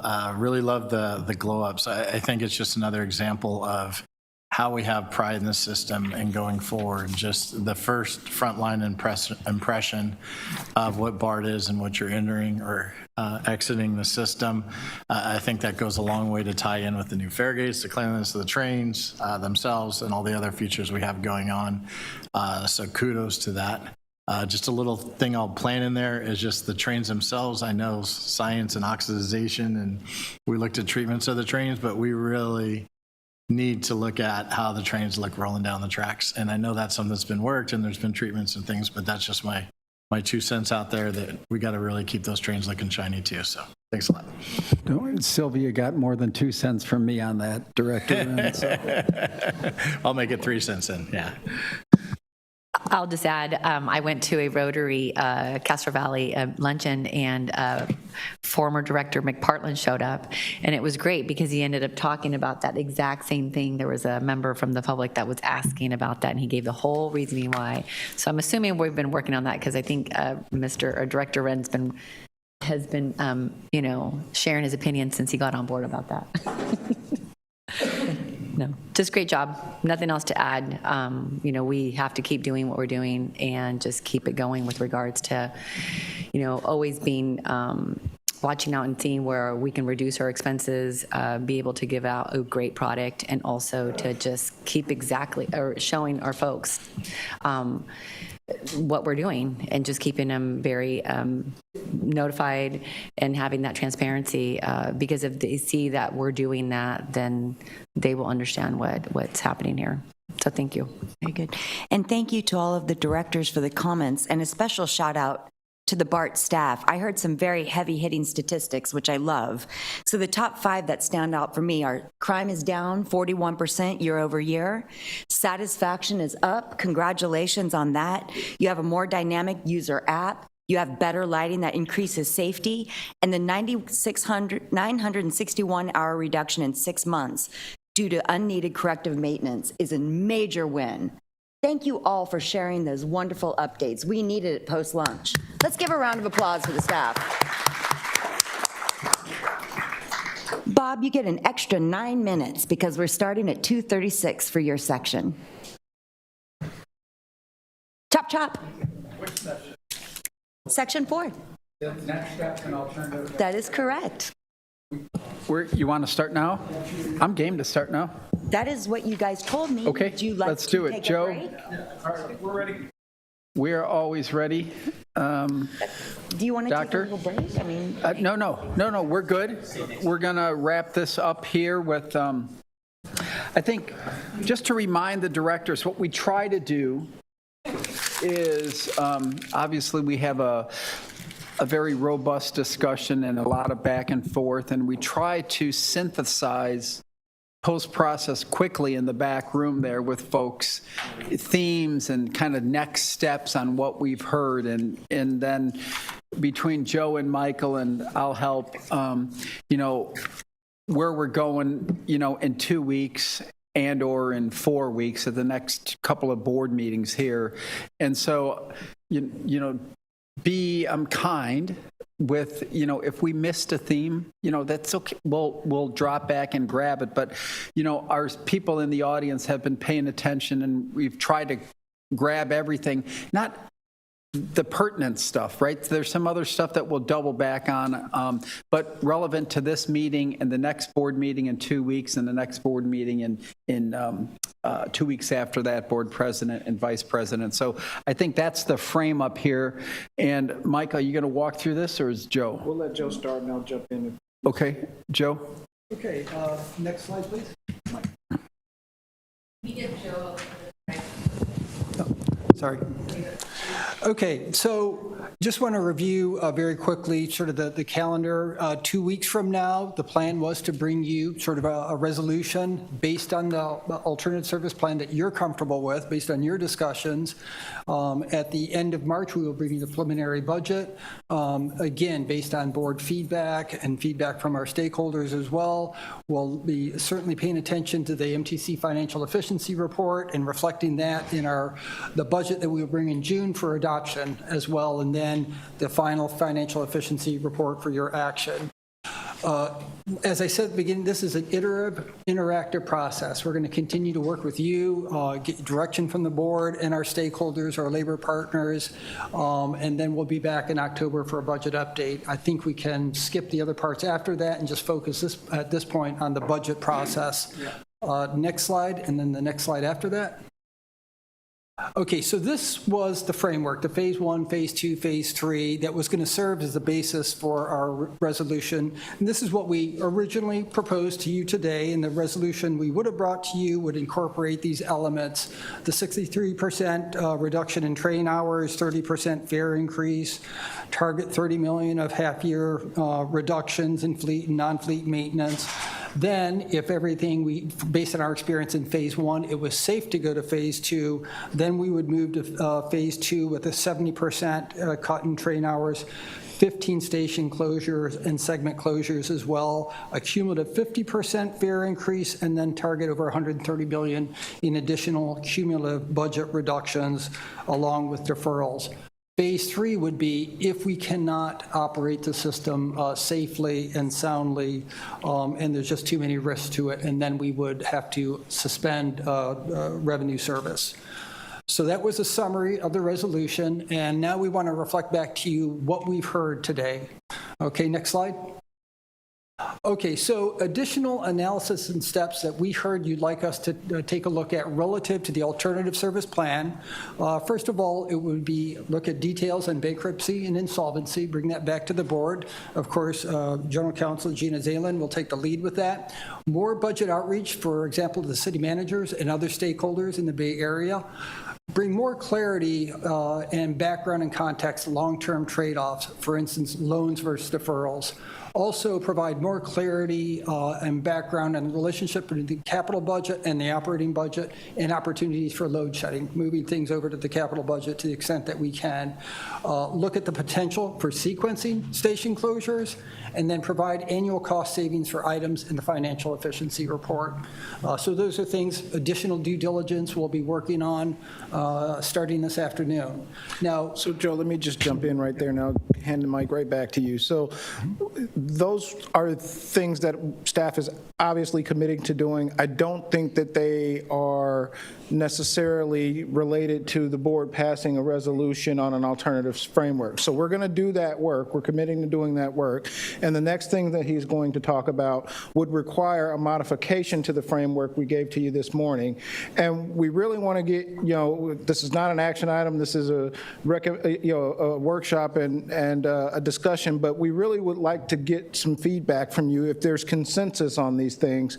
And if there's consensus on these things that Joe walks through, we'll come back next board meeting before we ask you to vote on the resolution and give you the feedback from those bullets there. So I just wanted to make sure that we know where we're trying to head here. Sorry, Joe. Right, no, that was very helpful. Okay, so first of all, potential modifications to the resolution, one would be a balanced budget requirement in FY27. That was assumed in the scenarios that we brought to you today, but this would make it an explicit requirement of the alternative service plan. And then, of course, for board discussion, moving station closures into phase 2 by either a 50% fare increase in phase 1 or using additional reserves on a one-time basis. So again, that's not what we heard from consensus. That's what we heard from specific directors that will require us to make changes. So we just wanted to get your feedback as to, is this something that's consensus on and we want to come back and bring it when we bring the framework back for your approval, or is the framework as it's currently written and presented by staff the way we should be going? Director Lee? No. Is there another slide here, or? No, this is it. This is it. Okay. So a couple thoughts based on that. So first, thanks. Good to sort of recap, where we're at. I don't know if we're realistically ready to adopt that alternative service framework at our next meeting, but put it down for action. I do think that as I said earlier, I do think we need to do it soon. And so in my head, I don't think we should push past the first March meeting because, and I know that this is really you got to get the preliminary budget memo out, and I get that. And some of the things that we're trying to give you information or feedback on will go into the PBM. So sequencing isn't great, but put it down for possible action next meeting. And then I would encourage all of us to really aim, if we can't get to that possible action at the next meeting, to really do it by our first March meeting.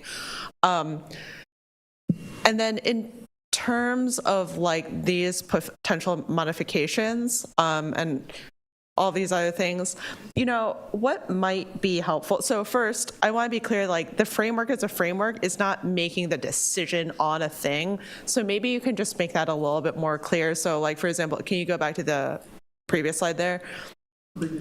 If there could be a second column, so this is the framework, if there could be another column that actually says these are the actions that would need to be taken, this wouldn't happen until a budget decision. Maybe you could frame up, even make at this, on approximately at this date, we would determine what the criteria for station closures would even be, because we probably need to do that, right?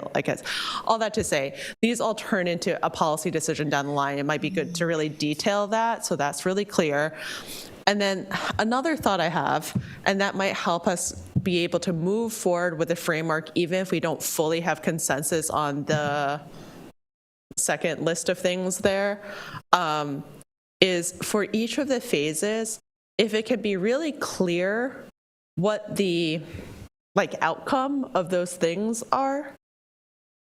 Is everything okay over there? I'm trying to get him to advance to the next slide, but sorry, I'm listening to you, Director. Oh, yeah.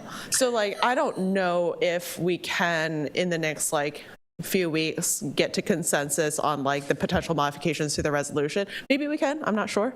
But maybe what might be helpful is for phase 1, 2, 3, actually say what the goals of each of those phases are, because I've generally heard like agreement, like this phased approach makes sense, like this sort of step-by-step generally makes sense.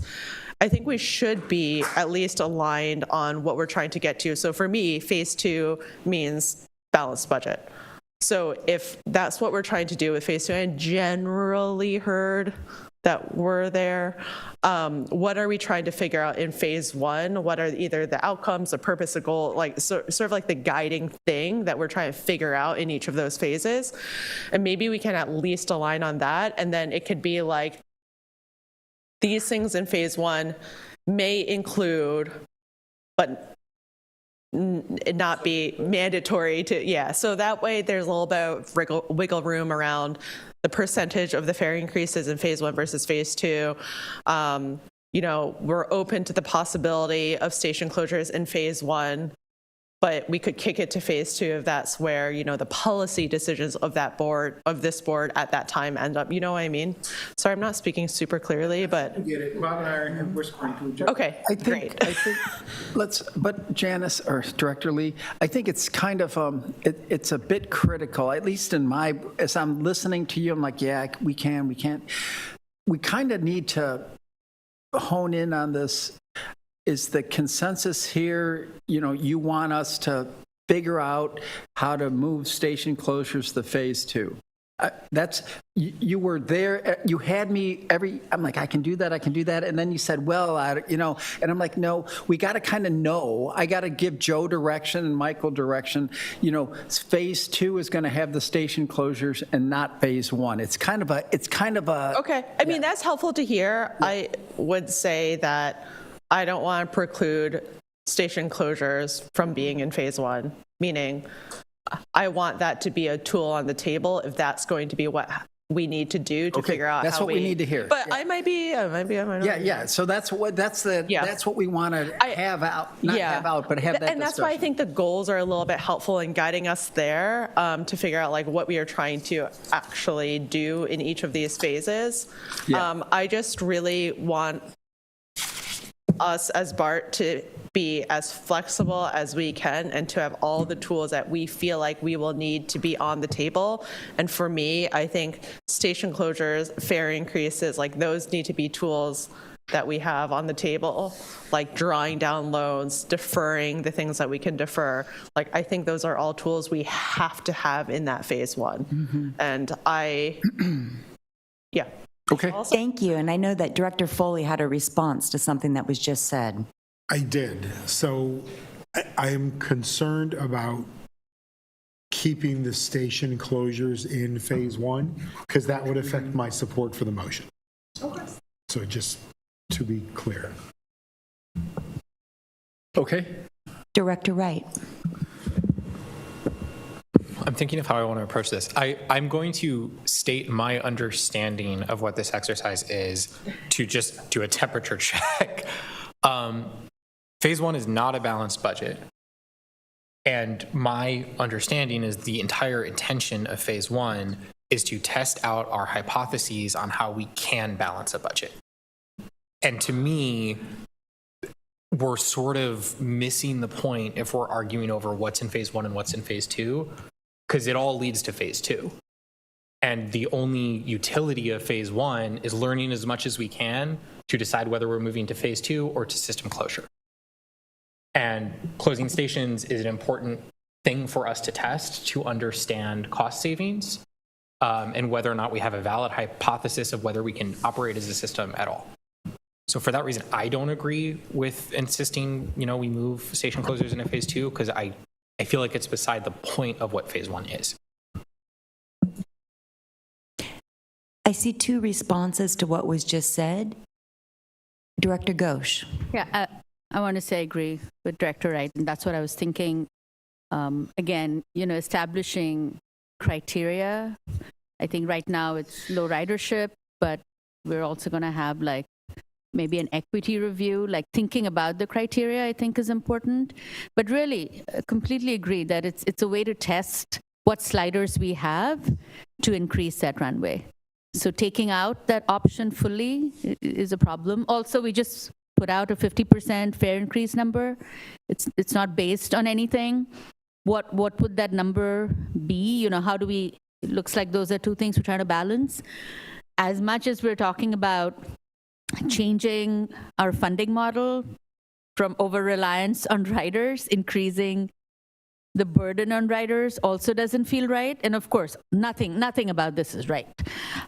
Just to sort of be clear about that. But it would be interesting for me to see if, you know, the 30% and the 50%, if you all did that same thing with frequency, right? With train frequency, where cutting it to 60 doesn't really, is not revenue positive. I would like to see a conversation about increasing the fares, if you all already did that or not. But in general, I'm opposed to raising the fares even more.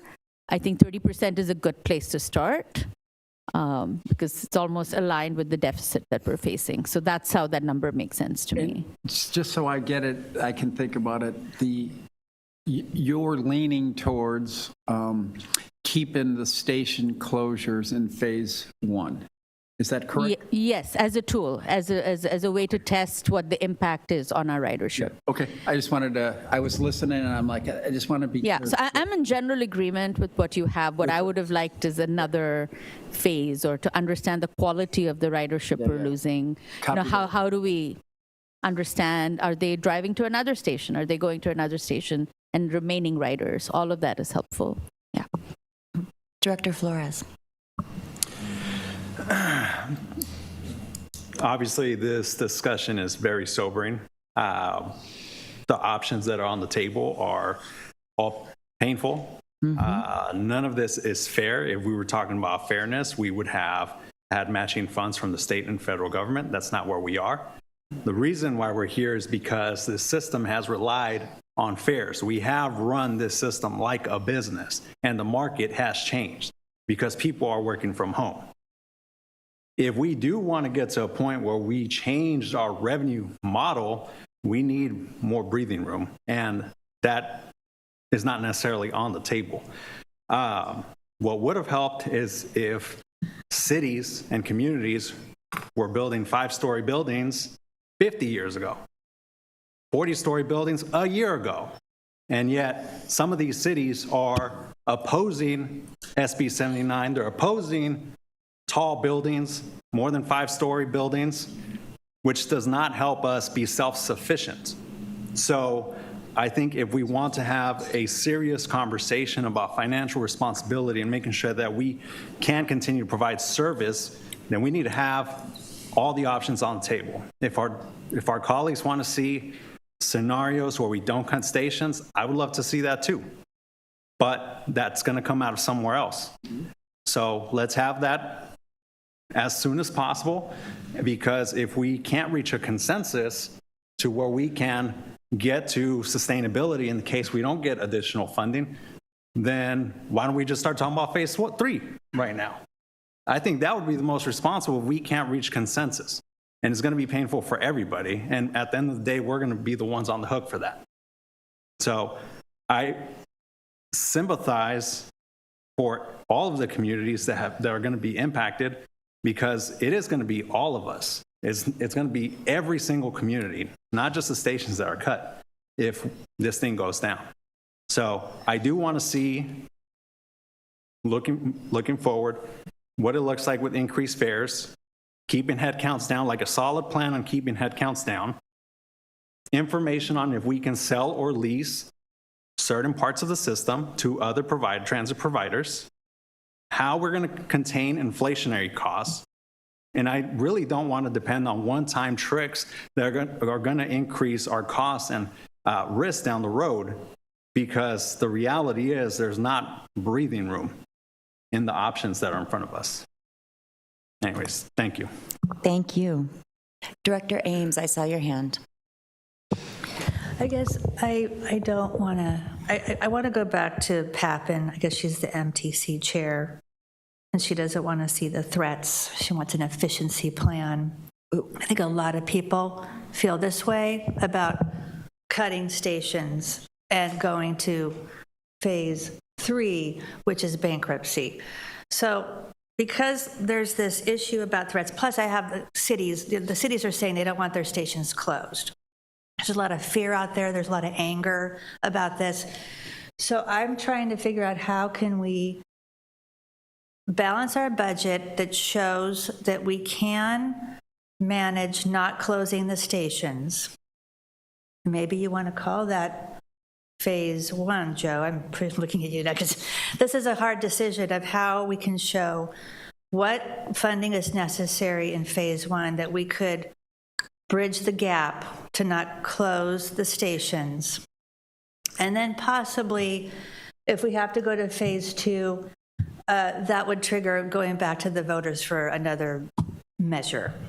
Because it has happened that we've gone out for a measure that failed. We don't want it to fail. So the measure doesn't pass, and then we come up with a plan to save the stations, and then maybe we go out for another measure in 1 to 2 years. And we use our bridge loans. Maybe the state can help us figure out what to do so we're not going to go bankrupt. I'm just brainstorming right now. This is a workshop. I'm not saying this is how it's going to go down. This is something that we can show the voters, okay, if it doesn't pass, we have a plan. It's not the greatest plan. It's not a survivable plan. We can go out on a loan. TIFIA, we got the California loan. I don't know how this is going to happen. You can figure this out, Joe. It's a compromise to then go back to the voters before bankruptcy. And then we do this. I would add the sufficiency report is excellent. I would just highlight that I don't think that's a third-party financial analysis, like a consultant comes in and looks at all the different departments. I know there's another way to look at efficiencies per department. They come up with ideas. It doesn't mean we have to deploy them. And I think if we start that right now, even if it's not done by November, we could just glean some information on that post-November, results of the measure. Because if the measure passes, we can still take the efficiencies and embrace that because we already have deficits with the measure if it passes. So I think it's a win-win. I just don't want to show. I want to show the cities there's not a threat of closing the stations. But there is. Yeah, but we never talked about how we could bridge the gap to save the station. So what's the cost per station? Maybe it's the cost per station and the revenue, and we figure out what that's going to cost for each station, and then we try to fund that so they don't close. And before we go bankrupt, we go out with another measure. Okay. This is the measure. This is the measure. If this measure doesn't pass. Are we not in the same meeting? I'm talking about. I'm really confused. I feel like we're not in the same meeting. Maybe. And so I want to let me. This, so maybe someone else can. Okay, I just want to comment. I just want to say, if the measure doesn't pass, I don't want to say we're going bankrupt and we're going to go through this massive decline.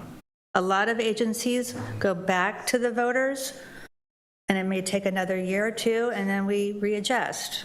We're not going to go into a bankruptcy or station closure. Okay, I got it. But you're leaning more towards, the station closures in phase 2.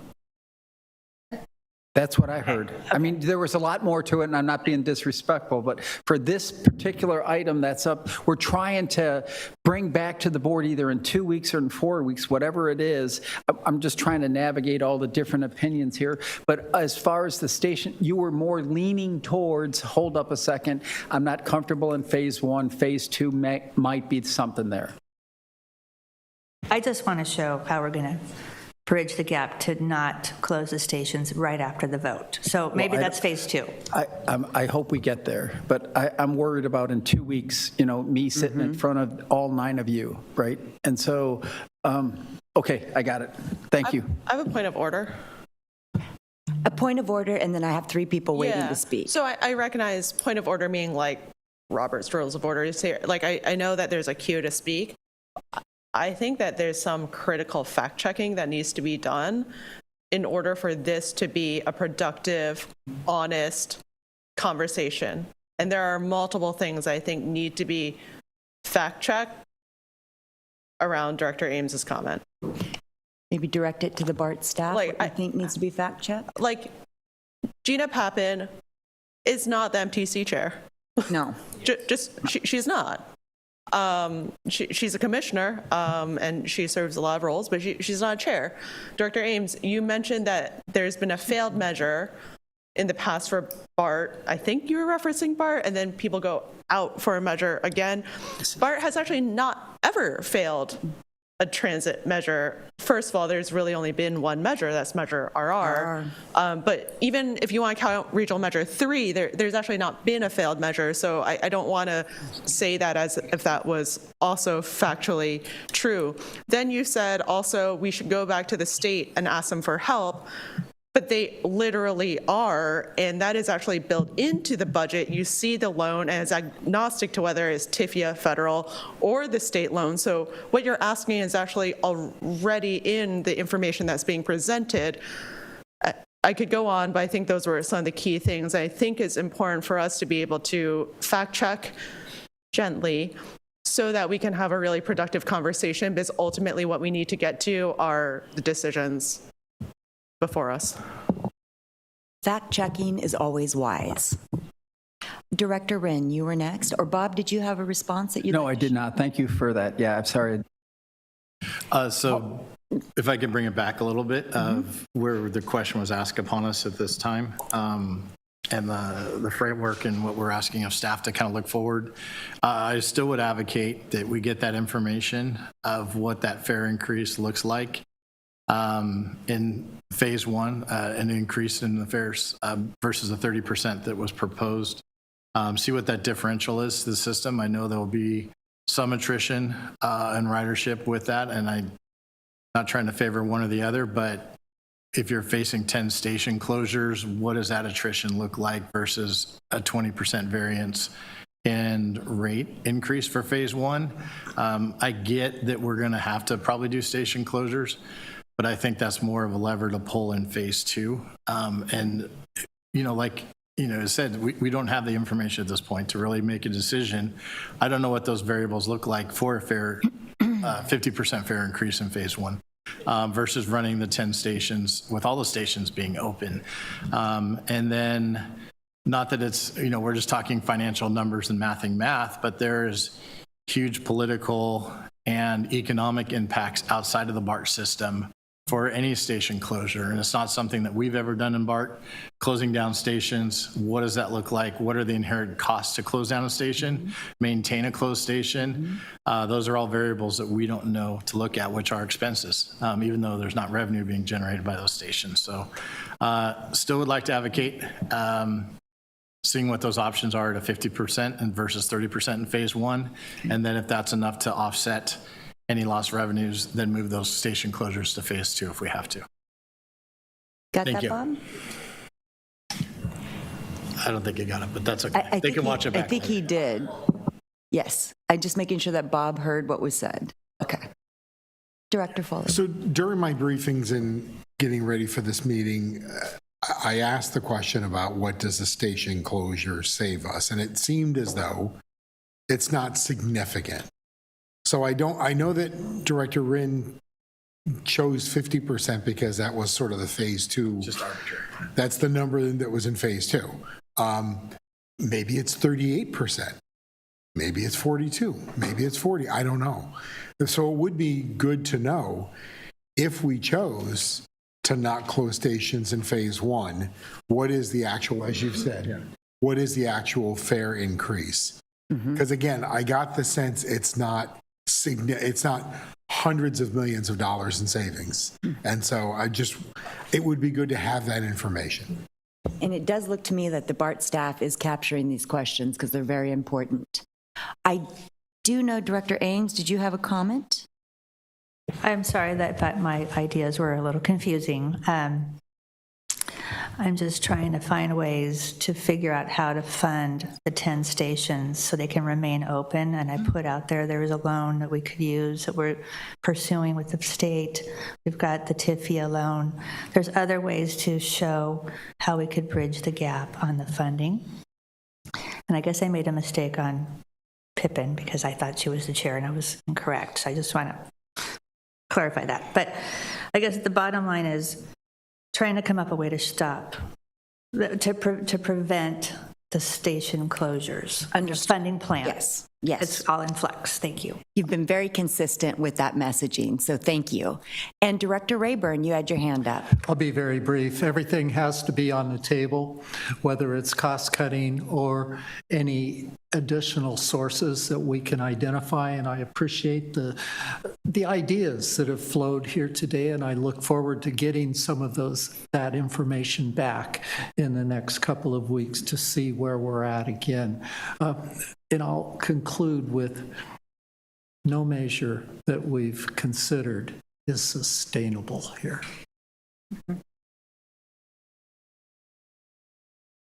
Thank you for that sobering comment to the end of your remarks. Very true.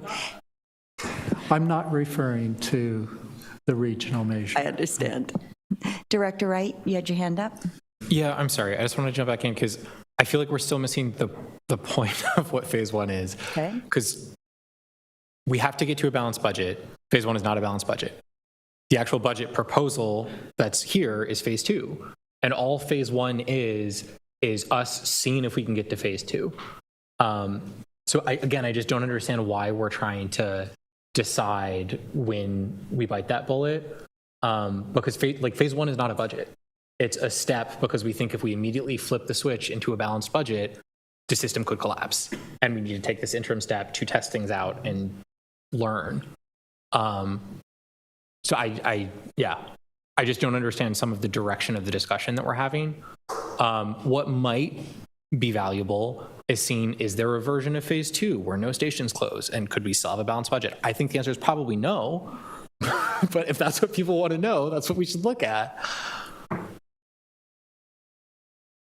Does that conclude your comments? Yeah, I guess the last thing I'll say is maybe if we can't get to consensus on the specific proposal that there's desire to bring forward in 2 weeks, maybe we could just try to reach consensus on principles.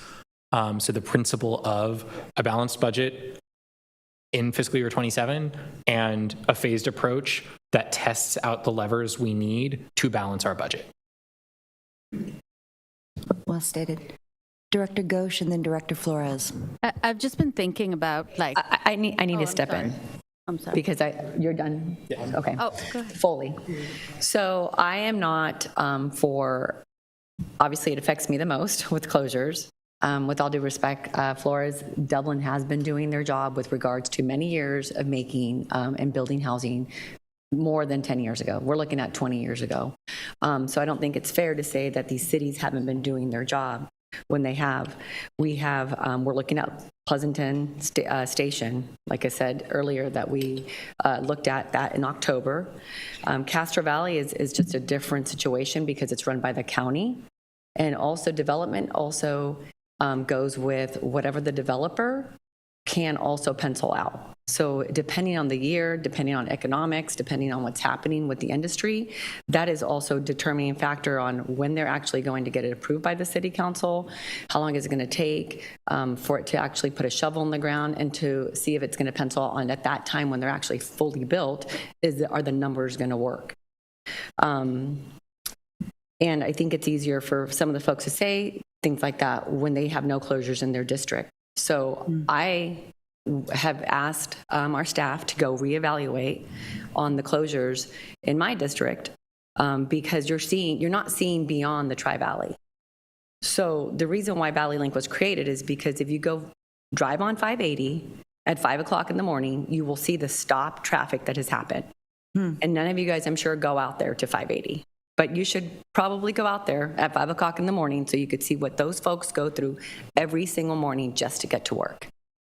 And I feel that if you just say, okay, we're just going to get rid of my district because that's what you're doing, then you need to reevaluate that. We bring, again, the most sales tax revenue including Fremont, to this county. If you sit there and say that you're going to close my line because it doesn't have enough ridership, those voters will not vote. They will say, you know what? We don't get the system anyways, just like Livermore. Livermore doesn't get the system. What makes you think that those folks are going to vote for this measure? Alameda County is very important to this measure. So I want you to just really think beyond Dublin, Livermore, and Pleasanton, because there's a lot of stuff going on in Tracy. There's a lot of housing going on in Mountain House. So please do that. Please show me the difference, the percentages, the ranges. Okay, maybe we look at 8 versus 10, but I think that really you need to do a deeper dive in there because there's a whole world out there. Thank you. Director Ghosh. Again, I feel like I'm not in the same meeting, but I just want to say that, what Laura said this morning, missing the forest for the trees. And I heard this from a few other board members. I mean, when we're looking at specific station closures, it's as if all the stations are not going to eventually close by phase 3. I just want to sort of make that real for me. For the stations that have ridership, that have invested in housing, whose folks do use it, it's a punishment for all of us. And I do serve my district, but I think about it as a region. I have friends who live in other places, people that I visit.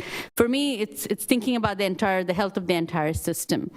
I'm not saying that low ridership should be the only criteria. In fact, I would ask staff to revisit that criteria. And I think the Title VI review is part of that. I'm hoping that gives us some more information about the impacts. I do believe that public transit is a public service and should serve everybody. When people complain there's only one person on that bus, and that's bad, but that's what public service is. To that one person, that's their lifeline, right?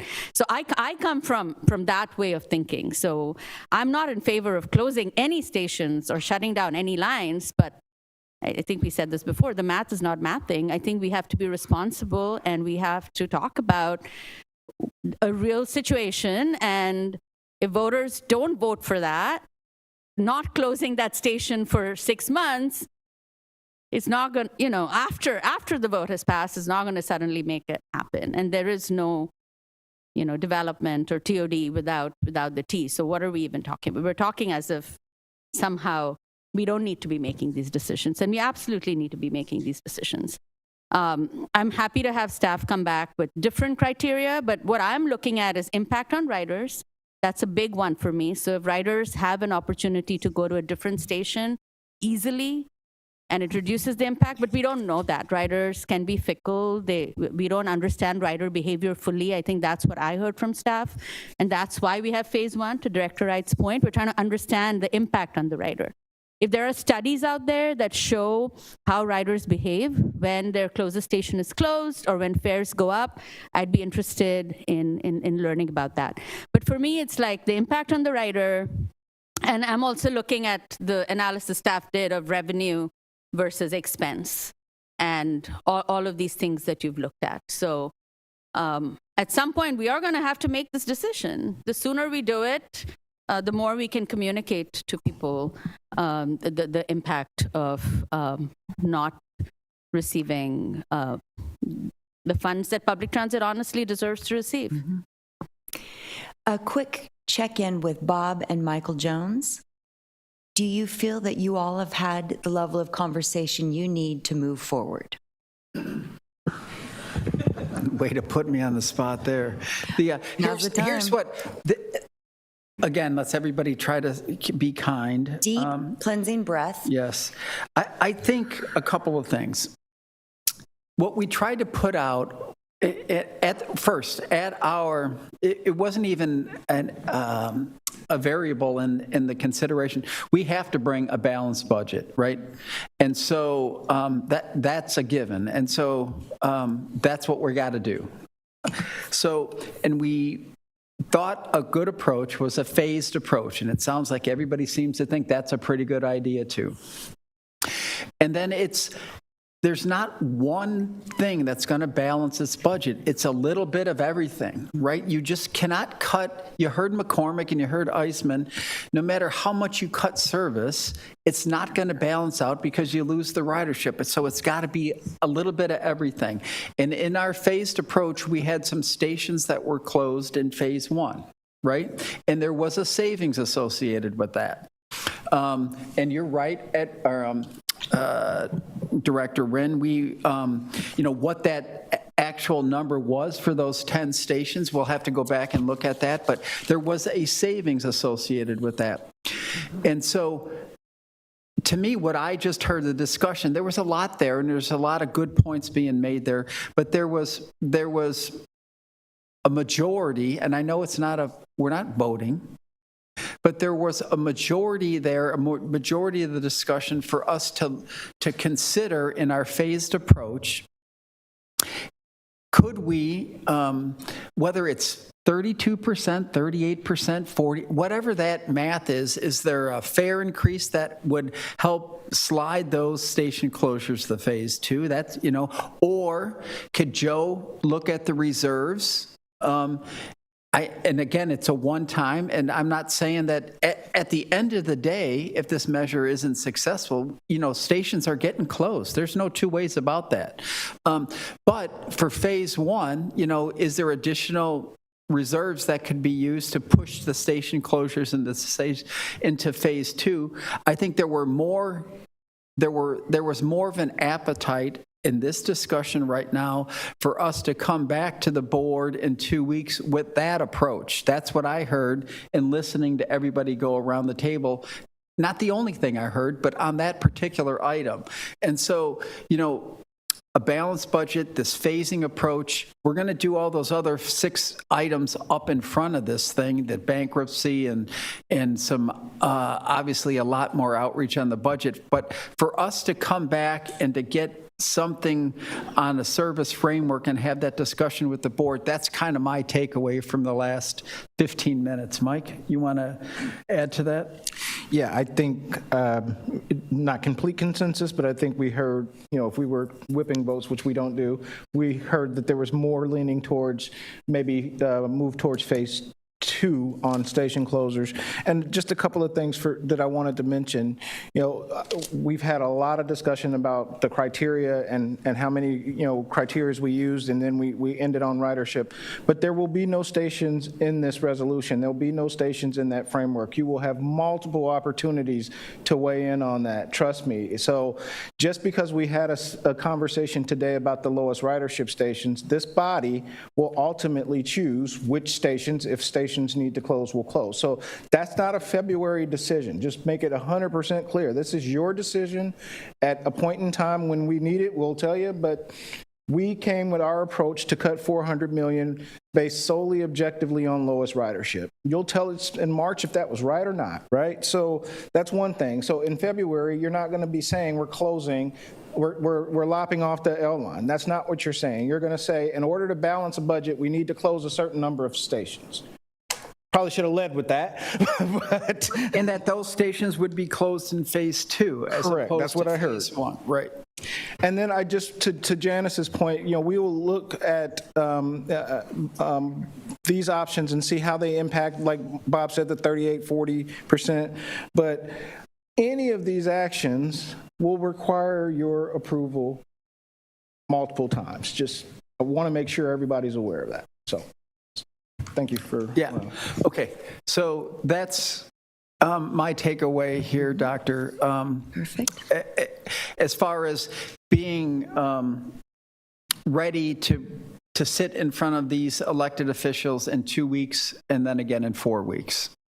Did we accomplish your overarching goal for this time together? I think so. I think it was. I really do think, I don't know if it was Director Lee or whoever said, but this is transparency, right? And we're kind of, navigating this together.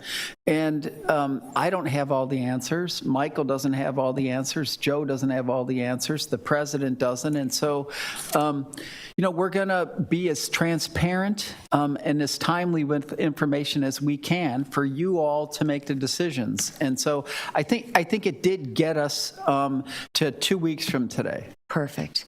It was a very robust, very transparent discussion. Thank each of you for participating so fully. We had a 100% response rate with every director contributing to every component of the agenda, and that really helped give direction to the leadership team to come back within 2 weeks. With that, Madam President, I turn it back to you. Thank you. I really appreciate it. And I really appreciate you trying to keep us on target. I think we're doing really good. So you're hired for next year. Thank you, Karen. Okay, thank you for your time.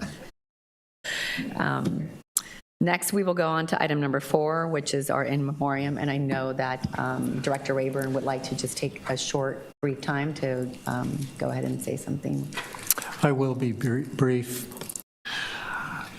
Bike Dave Favello was highly regarded by the Bay Area bicycle community for his quick thinking, generosity, and gentle demeanor. In 2000, he replaced Carolyn Helmke as the BART Bicycle Accessibility Task Force chair after she stepped down at the... He credited her efforts that initiated removal of bicycle barriers on BART with easing his commute from Pleasant Hill BART to American Cyclery in San Francisco. Bike Dave led the BBATF for 18 years through 2017. He contributed to transformative changes at BART, including the following. He helped establish Safe Routes to BART funding in Regional Measure 2 that propelled the reconfiguration of 80 BART cars with a dedicated bike space starting in 2007. Bike Dave commented, "The opportunity to eventually accommodate bicycles on all cars is tremendous." By 2013, he led the BBATF during the Bikes on BART pilot program assessment and the adoption by the full board.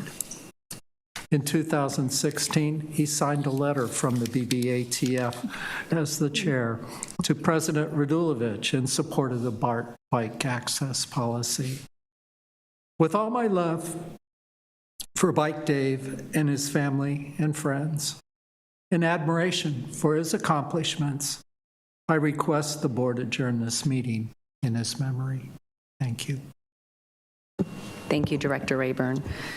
We will move on to public comment. At this time, do we have any public comment? We have 4 public comments currently. The first is Sal Cruz, followed by John Orontes.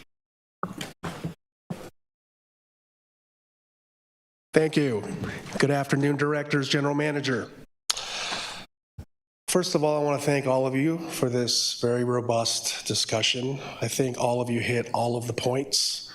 There was a wide spectrum of viewpoints, ideas, perspectives, and we all know we had to start somewhere, right? As Director Lee so eloquently said, this is the beginning of a very long road. I'm sure a lot of this information and data will change as we proceed. So thank you for that. We obviously have to go back and then talk to our members, our regional councils, our internationals, all of our friends of labor, everyone who's supporting us to begin to make sense of how we continue to move forward and support public transit. But I also wanted to remind everybody that we are here as public servants. We went into these jobs to serve the public. This is very important for us. We chose these careers because it is important for us to serve our communities. And we're going to continue to do that. And that's what hurts the most when we see this information, how it's going to affect the riders, our communities. It's not going to be a very good outcome if this measure fails. So we're obviously here to support as best we can. I did want to make a quick comment to Director Foley. Thank you for bringing up what is labor and management doing now to prepare for the outcome of a measure that passes or a measure that fails. That work needs to start right now. I'm confident this measure will pass based on the feedback I'm getting in the field, talking to families, people, communities. the education is beginning. The awareness has begun. I believe people are now starting to really understand the impacts of losing public service like BART and all of the other agencies that support us. But I do want to emphasize that in that unlikely event that we do have to begin reducing the workforce, we do have to do everything we can now to minimize the impact if that were to happen. That means that we have to go and look at our contracts and agreements to make sure they make sense and they're updated. In the case of AFSCME, our provisions are very dated. They're very old. There's a reason for that. We are on our 4th contract extension agreement. That's 10 years of successful labor relations. The upside is labor relations has never been better at BART. The downside is you don't get to go into your contracts and update them. So we will make sure we hit all those points. So God forbid we're ever in that situation, we're going to get through it a lot easier than we would otherwise. Lastly, I wanted to just highlight the positive, which is labor has been working with an amazing collaboration of stakeholders. Everybody is coming together outside of BART to really focus on how we can support public transit. We have community groups, we have rider groups, we have environmental groups, we have big business, we have labor. Everybody is in the room, and we all have the very same objective because we all recognize and realize the importance of what we're doing. So I want to leave on that, directors. We'll be talking to you more down the line, but thank you for your hard work today. Thank you, Sal. And next we have John Orontes, followed by Glenn Overton. Good afternoon, President Hernandez, Board of Directors, General Manager Powers, Deputy General Manager Jones, John Orontes, President of BART Chapter, SEIU 1021, representing 1,700 employees at BART that will be highly affected by these possible actions. BART did not create this crisis. This crisis is a side effect of the COVID pandemic and the remote work policies in the Bay Area. If the public transit funding measure fails to pass and BART management implements its planned austerity measures, it will lead to a debt spiral and the total collapse of the BART system, in addition to most of the public transit agencies in the Bay Area. BART's collapse will lead to the collapse of the Bay Area economy and the quality of life of its residents and citizens. Once the collapse occurs, it will take years and a lot more money to return to where we are right now. We must vote yes and pass the public transit funding measure in November because we can't cut ourselves out of this crisis. Labor is mobilized and ready to take action to get this measure passed. And just on a side note, SEIU, AFSCME, ATU, since 2013 negotiations, I've been fighting really hard for the creation of the lighting committee to make sure we have good lighting in the stations for the patrons and the workers for the safety of both. The bathroom committee to make sure we open the bathrooms so our patrons can use those bathrooms, and also the vegetation committee. And back in 2013, we were the ones sounding the alarm, not Deborah Allen, that it was costing BART $10 to $15 million a year in fare evasion. And we were begging station agents, the workers, system service, fix the fare gates. Someone just piggybacked and took the credit for what we were doing behind background and in negotiations. So we do this in partnership together. It leads to success, all of us as one. We all win or we all lose. Thank you. Next is Glenn Overton. And then we go online to Joe Kunzler.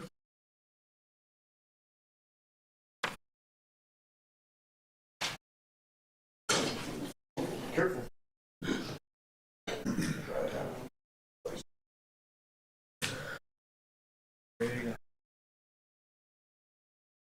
Madam President, directors, General Manager Powers, staff, thanks for your due diligence Thanks for your professionalism, your transparency, for showing us that there's adults in the room. However, if you get to phase 3, the companies will leave, and they're not coming back.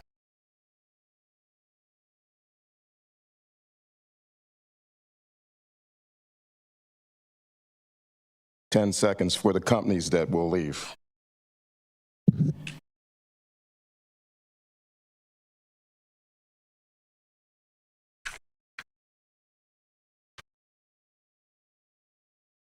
Ask yourself, if you don't have enough blood to go around, which one of your organs are you going to cut off?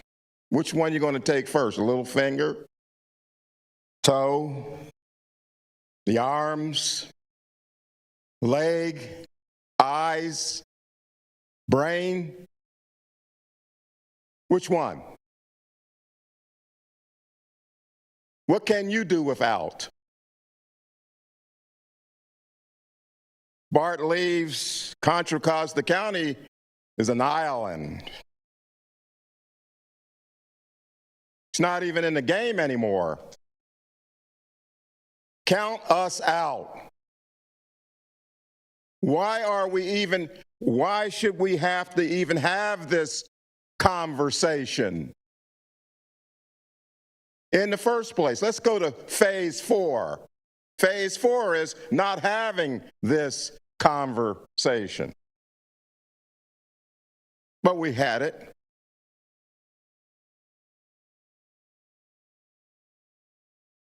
And those who were in power, I'm not talking about you, Mr. Powers.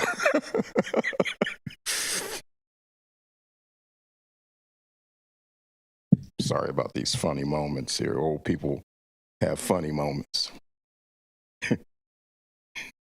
But those who are in power need to step up and be adults. You shut off the bay, it's like chopping off your feet. Go ahead and do it. I'm ready for you. Bring it on. Bring on your shutdown. I'm ready. Thank you. The next speaker is Joe Cuzler, followed by Alita Dupree. Please go ahead, Joe. Thank you so much for having me today on this dark day for public transit in America. A lot of you know me as Mr. Go Sound Transit, the blue and green team around Seattle, the home of the Seattle Seahawks 12s and the Sound Transit 12s. We love you. We love you for being our second home team. But now we got to save BART. BART is the union members who, like the Ask Me member before me, who made clear public transit is about serving communities. Ultimately, transit is people. And yes, I told my Sound Transit earlier today, you are in a fundamental crisis, and I want to make sure that we don't get there.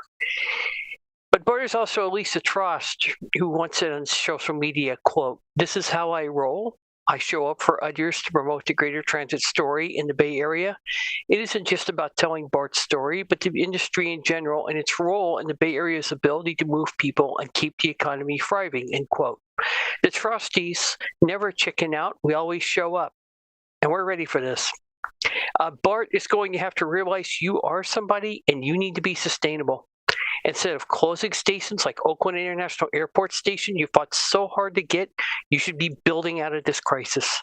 BART can start building out of this crisis by having transit be a sense of place and get new revenue. You could start by having Executive Director Powers' hairdresser or barber move their business to a BART station so trustees can go get their hair to actually look decent. You could... Yeah, get you some revenue from selling your space, the remote business. You could start by paying tribute to Director Allen, who fought for the same fare gates I want my Sound Transit to get, and of course a BART star because we all want Lisa Trost action figures. You can have restaurants at the stations and Amazon lockers, but BART has to believe in herself and market herself in order to get out of this. So let's go win this like my Seahawks won the Super Bowl. Go BART! Thank you. The next speaker is Alita Dupree, followed by Community Development.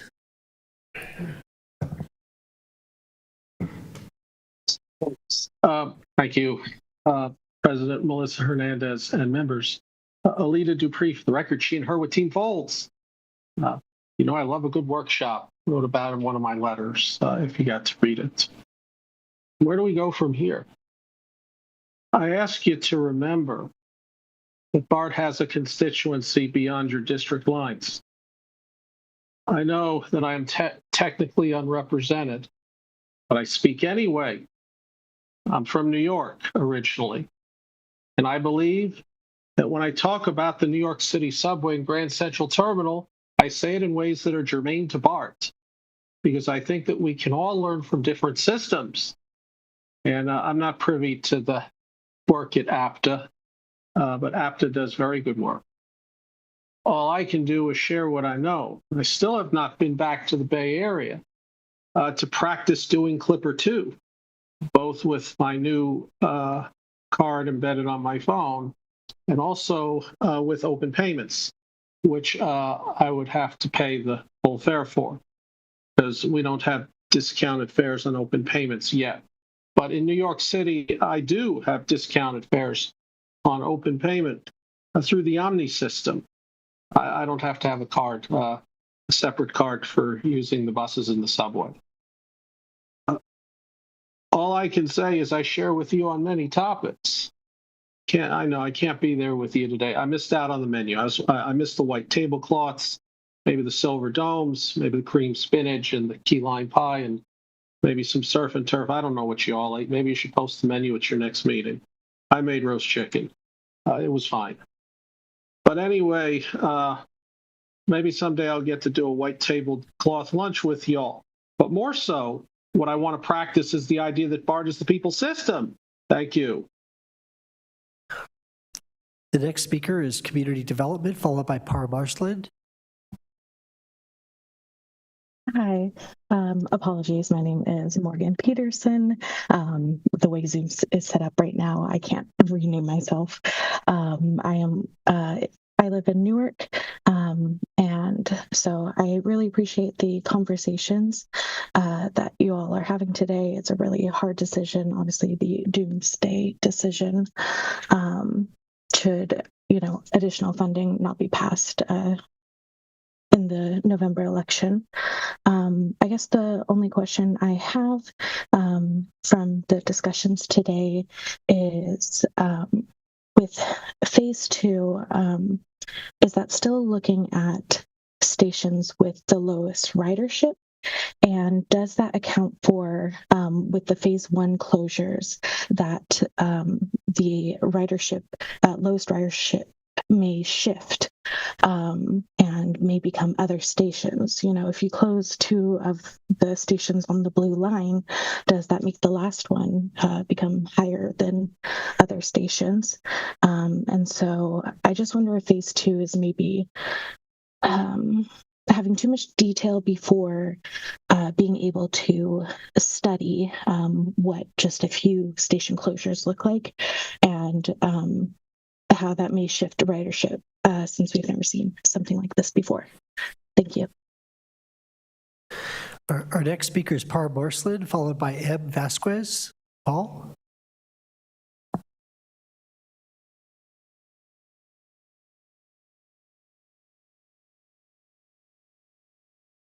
Hello there. I testified earlier at the beginning on the agenda item, and this is a non-agenda item for this final comment. I'm standing with the labor partners in urging you to remove Uber from the BART app. And I want to make very clear, I'm going to read from Uber's S1 filing. We believe we can continue to grow the number of trips taken with our ride-sharing products and replace public transportation one use case at a time. I find it amazing that management could consider a private company with that stated goal in its SEC filing for its IPO as a partner. The goal of that partnership is to decimate the local bus agencies. And the local bus agencies are going to be essential partners, especially if you have to reduce service. You are all being lied to on the board about the capabilities of the BART app. And I wrote a piece in July last year about how the app actually works and what it can do. I didn't deal with the Uber issue, but you can try it for yourself if you go to the BART website. You don't have to install the app. Go to the BART website, start the trip planner, and type SFO into the search box for the starting point, and you won't even find the SFO BART station. That's how bad your application is and how bad your customer-facing data services are. I really encourage you to expect more management of procurement of your consultants, your in-house staff, if they're involved in this, and not to take their word. Try it yourself and see how bad the app is. Uber needs to go as well. The local transit needs to be on an equal footing. Bus service is essential. We need to know when we arrive at a BART station, not just, oh, we can book an Uber ride, but what buses are departing next and where to find them. Very basic need. You can find my article under the title, Transit Agency Apps Suck, and it's easy to find on LinkedIn. Thank you so much. Okay, Eb Vasquez, followed by Nathaniel Erdl.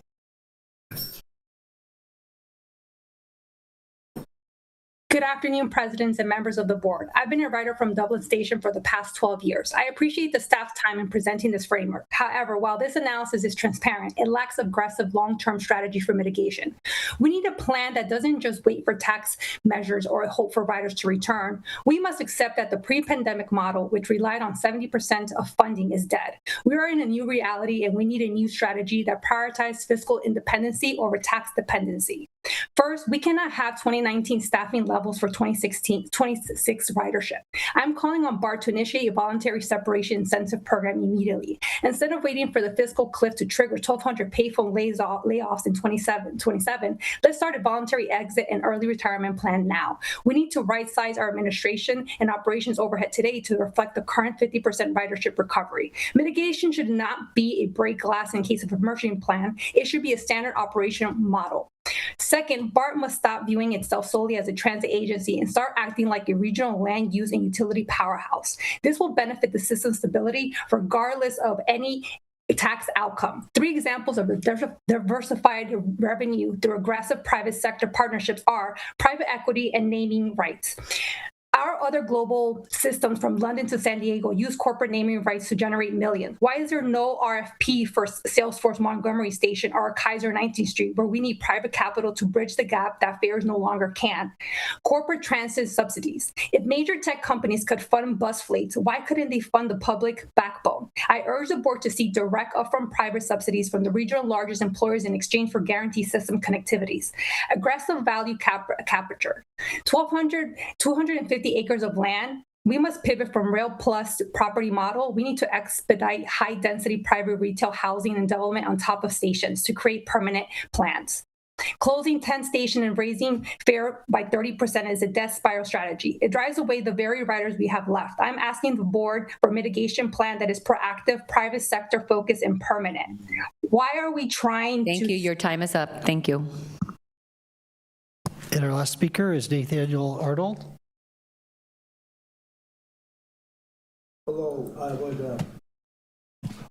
Hello, I would just like to say again about this Uber partnership with BART that a lot of us put in a lot of hard work over the last 2.5 years.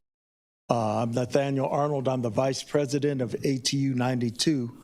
But prior to that, I was the vice chair of Genesis for 7 years and was very instrumental in getting the 3-year, $15 million pass for the Eco Youth Bus Pass for Genesis. And I was also on the steering committee for Measure BB, which gives transit agencies $55 million a year for 30 years, $7.5 billion. I want to stress again, it's about transparency, and that a lot of the stakeholders that are out gathering signatures right now for this measure were completely blindsided and not aware of what transpired with Uber and BART until the very last minute. It is unconscionable. These people are giving their hard time just to go out and support this measure because we know people need it. Hell, I have relatives that work for BART and for AC Transit. But the good book says a house divided will fall. And in order to make this right, because you have volunteers out there right now not getting paid a dime because they believe in this cause, it needs to go back to the way it was and to stop your partnership with Uber. Be transparent to those organizations that are out there doing the hard work. Let honesty and integrity and accountability mean something. And I look forward to speaking with Ravi about this in the future, but we need to end this now. Thank you. God bless, and let's move forward. There are no more public comments. Thank you. And I'm actually just going to give the mic to GM Powers very quickly to make sure we appreciate everyone that was here today. Yeah, first let me thank the board for the good discussion. A lot of back and forth. It was informative, and it did provide some direction. We'll go back and think about it a little bit and move forward and be ready for 2 weeks from today.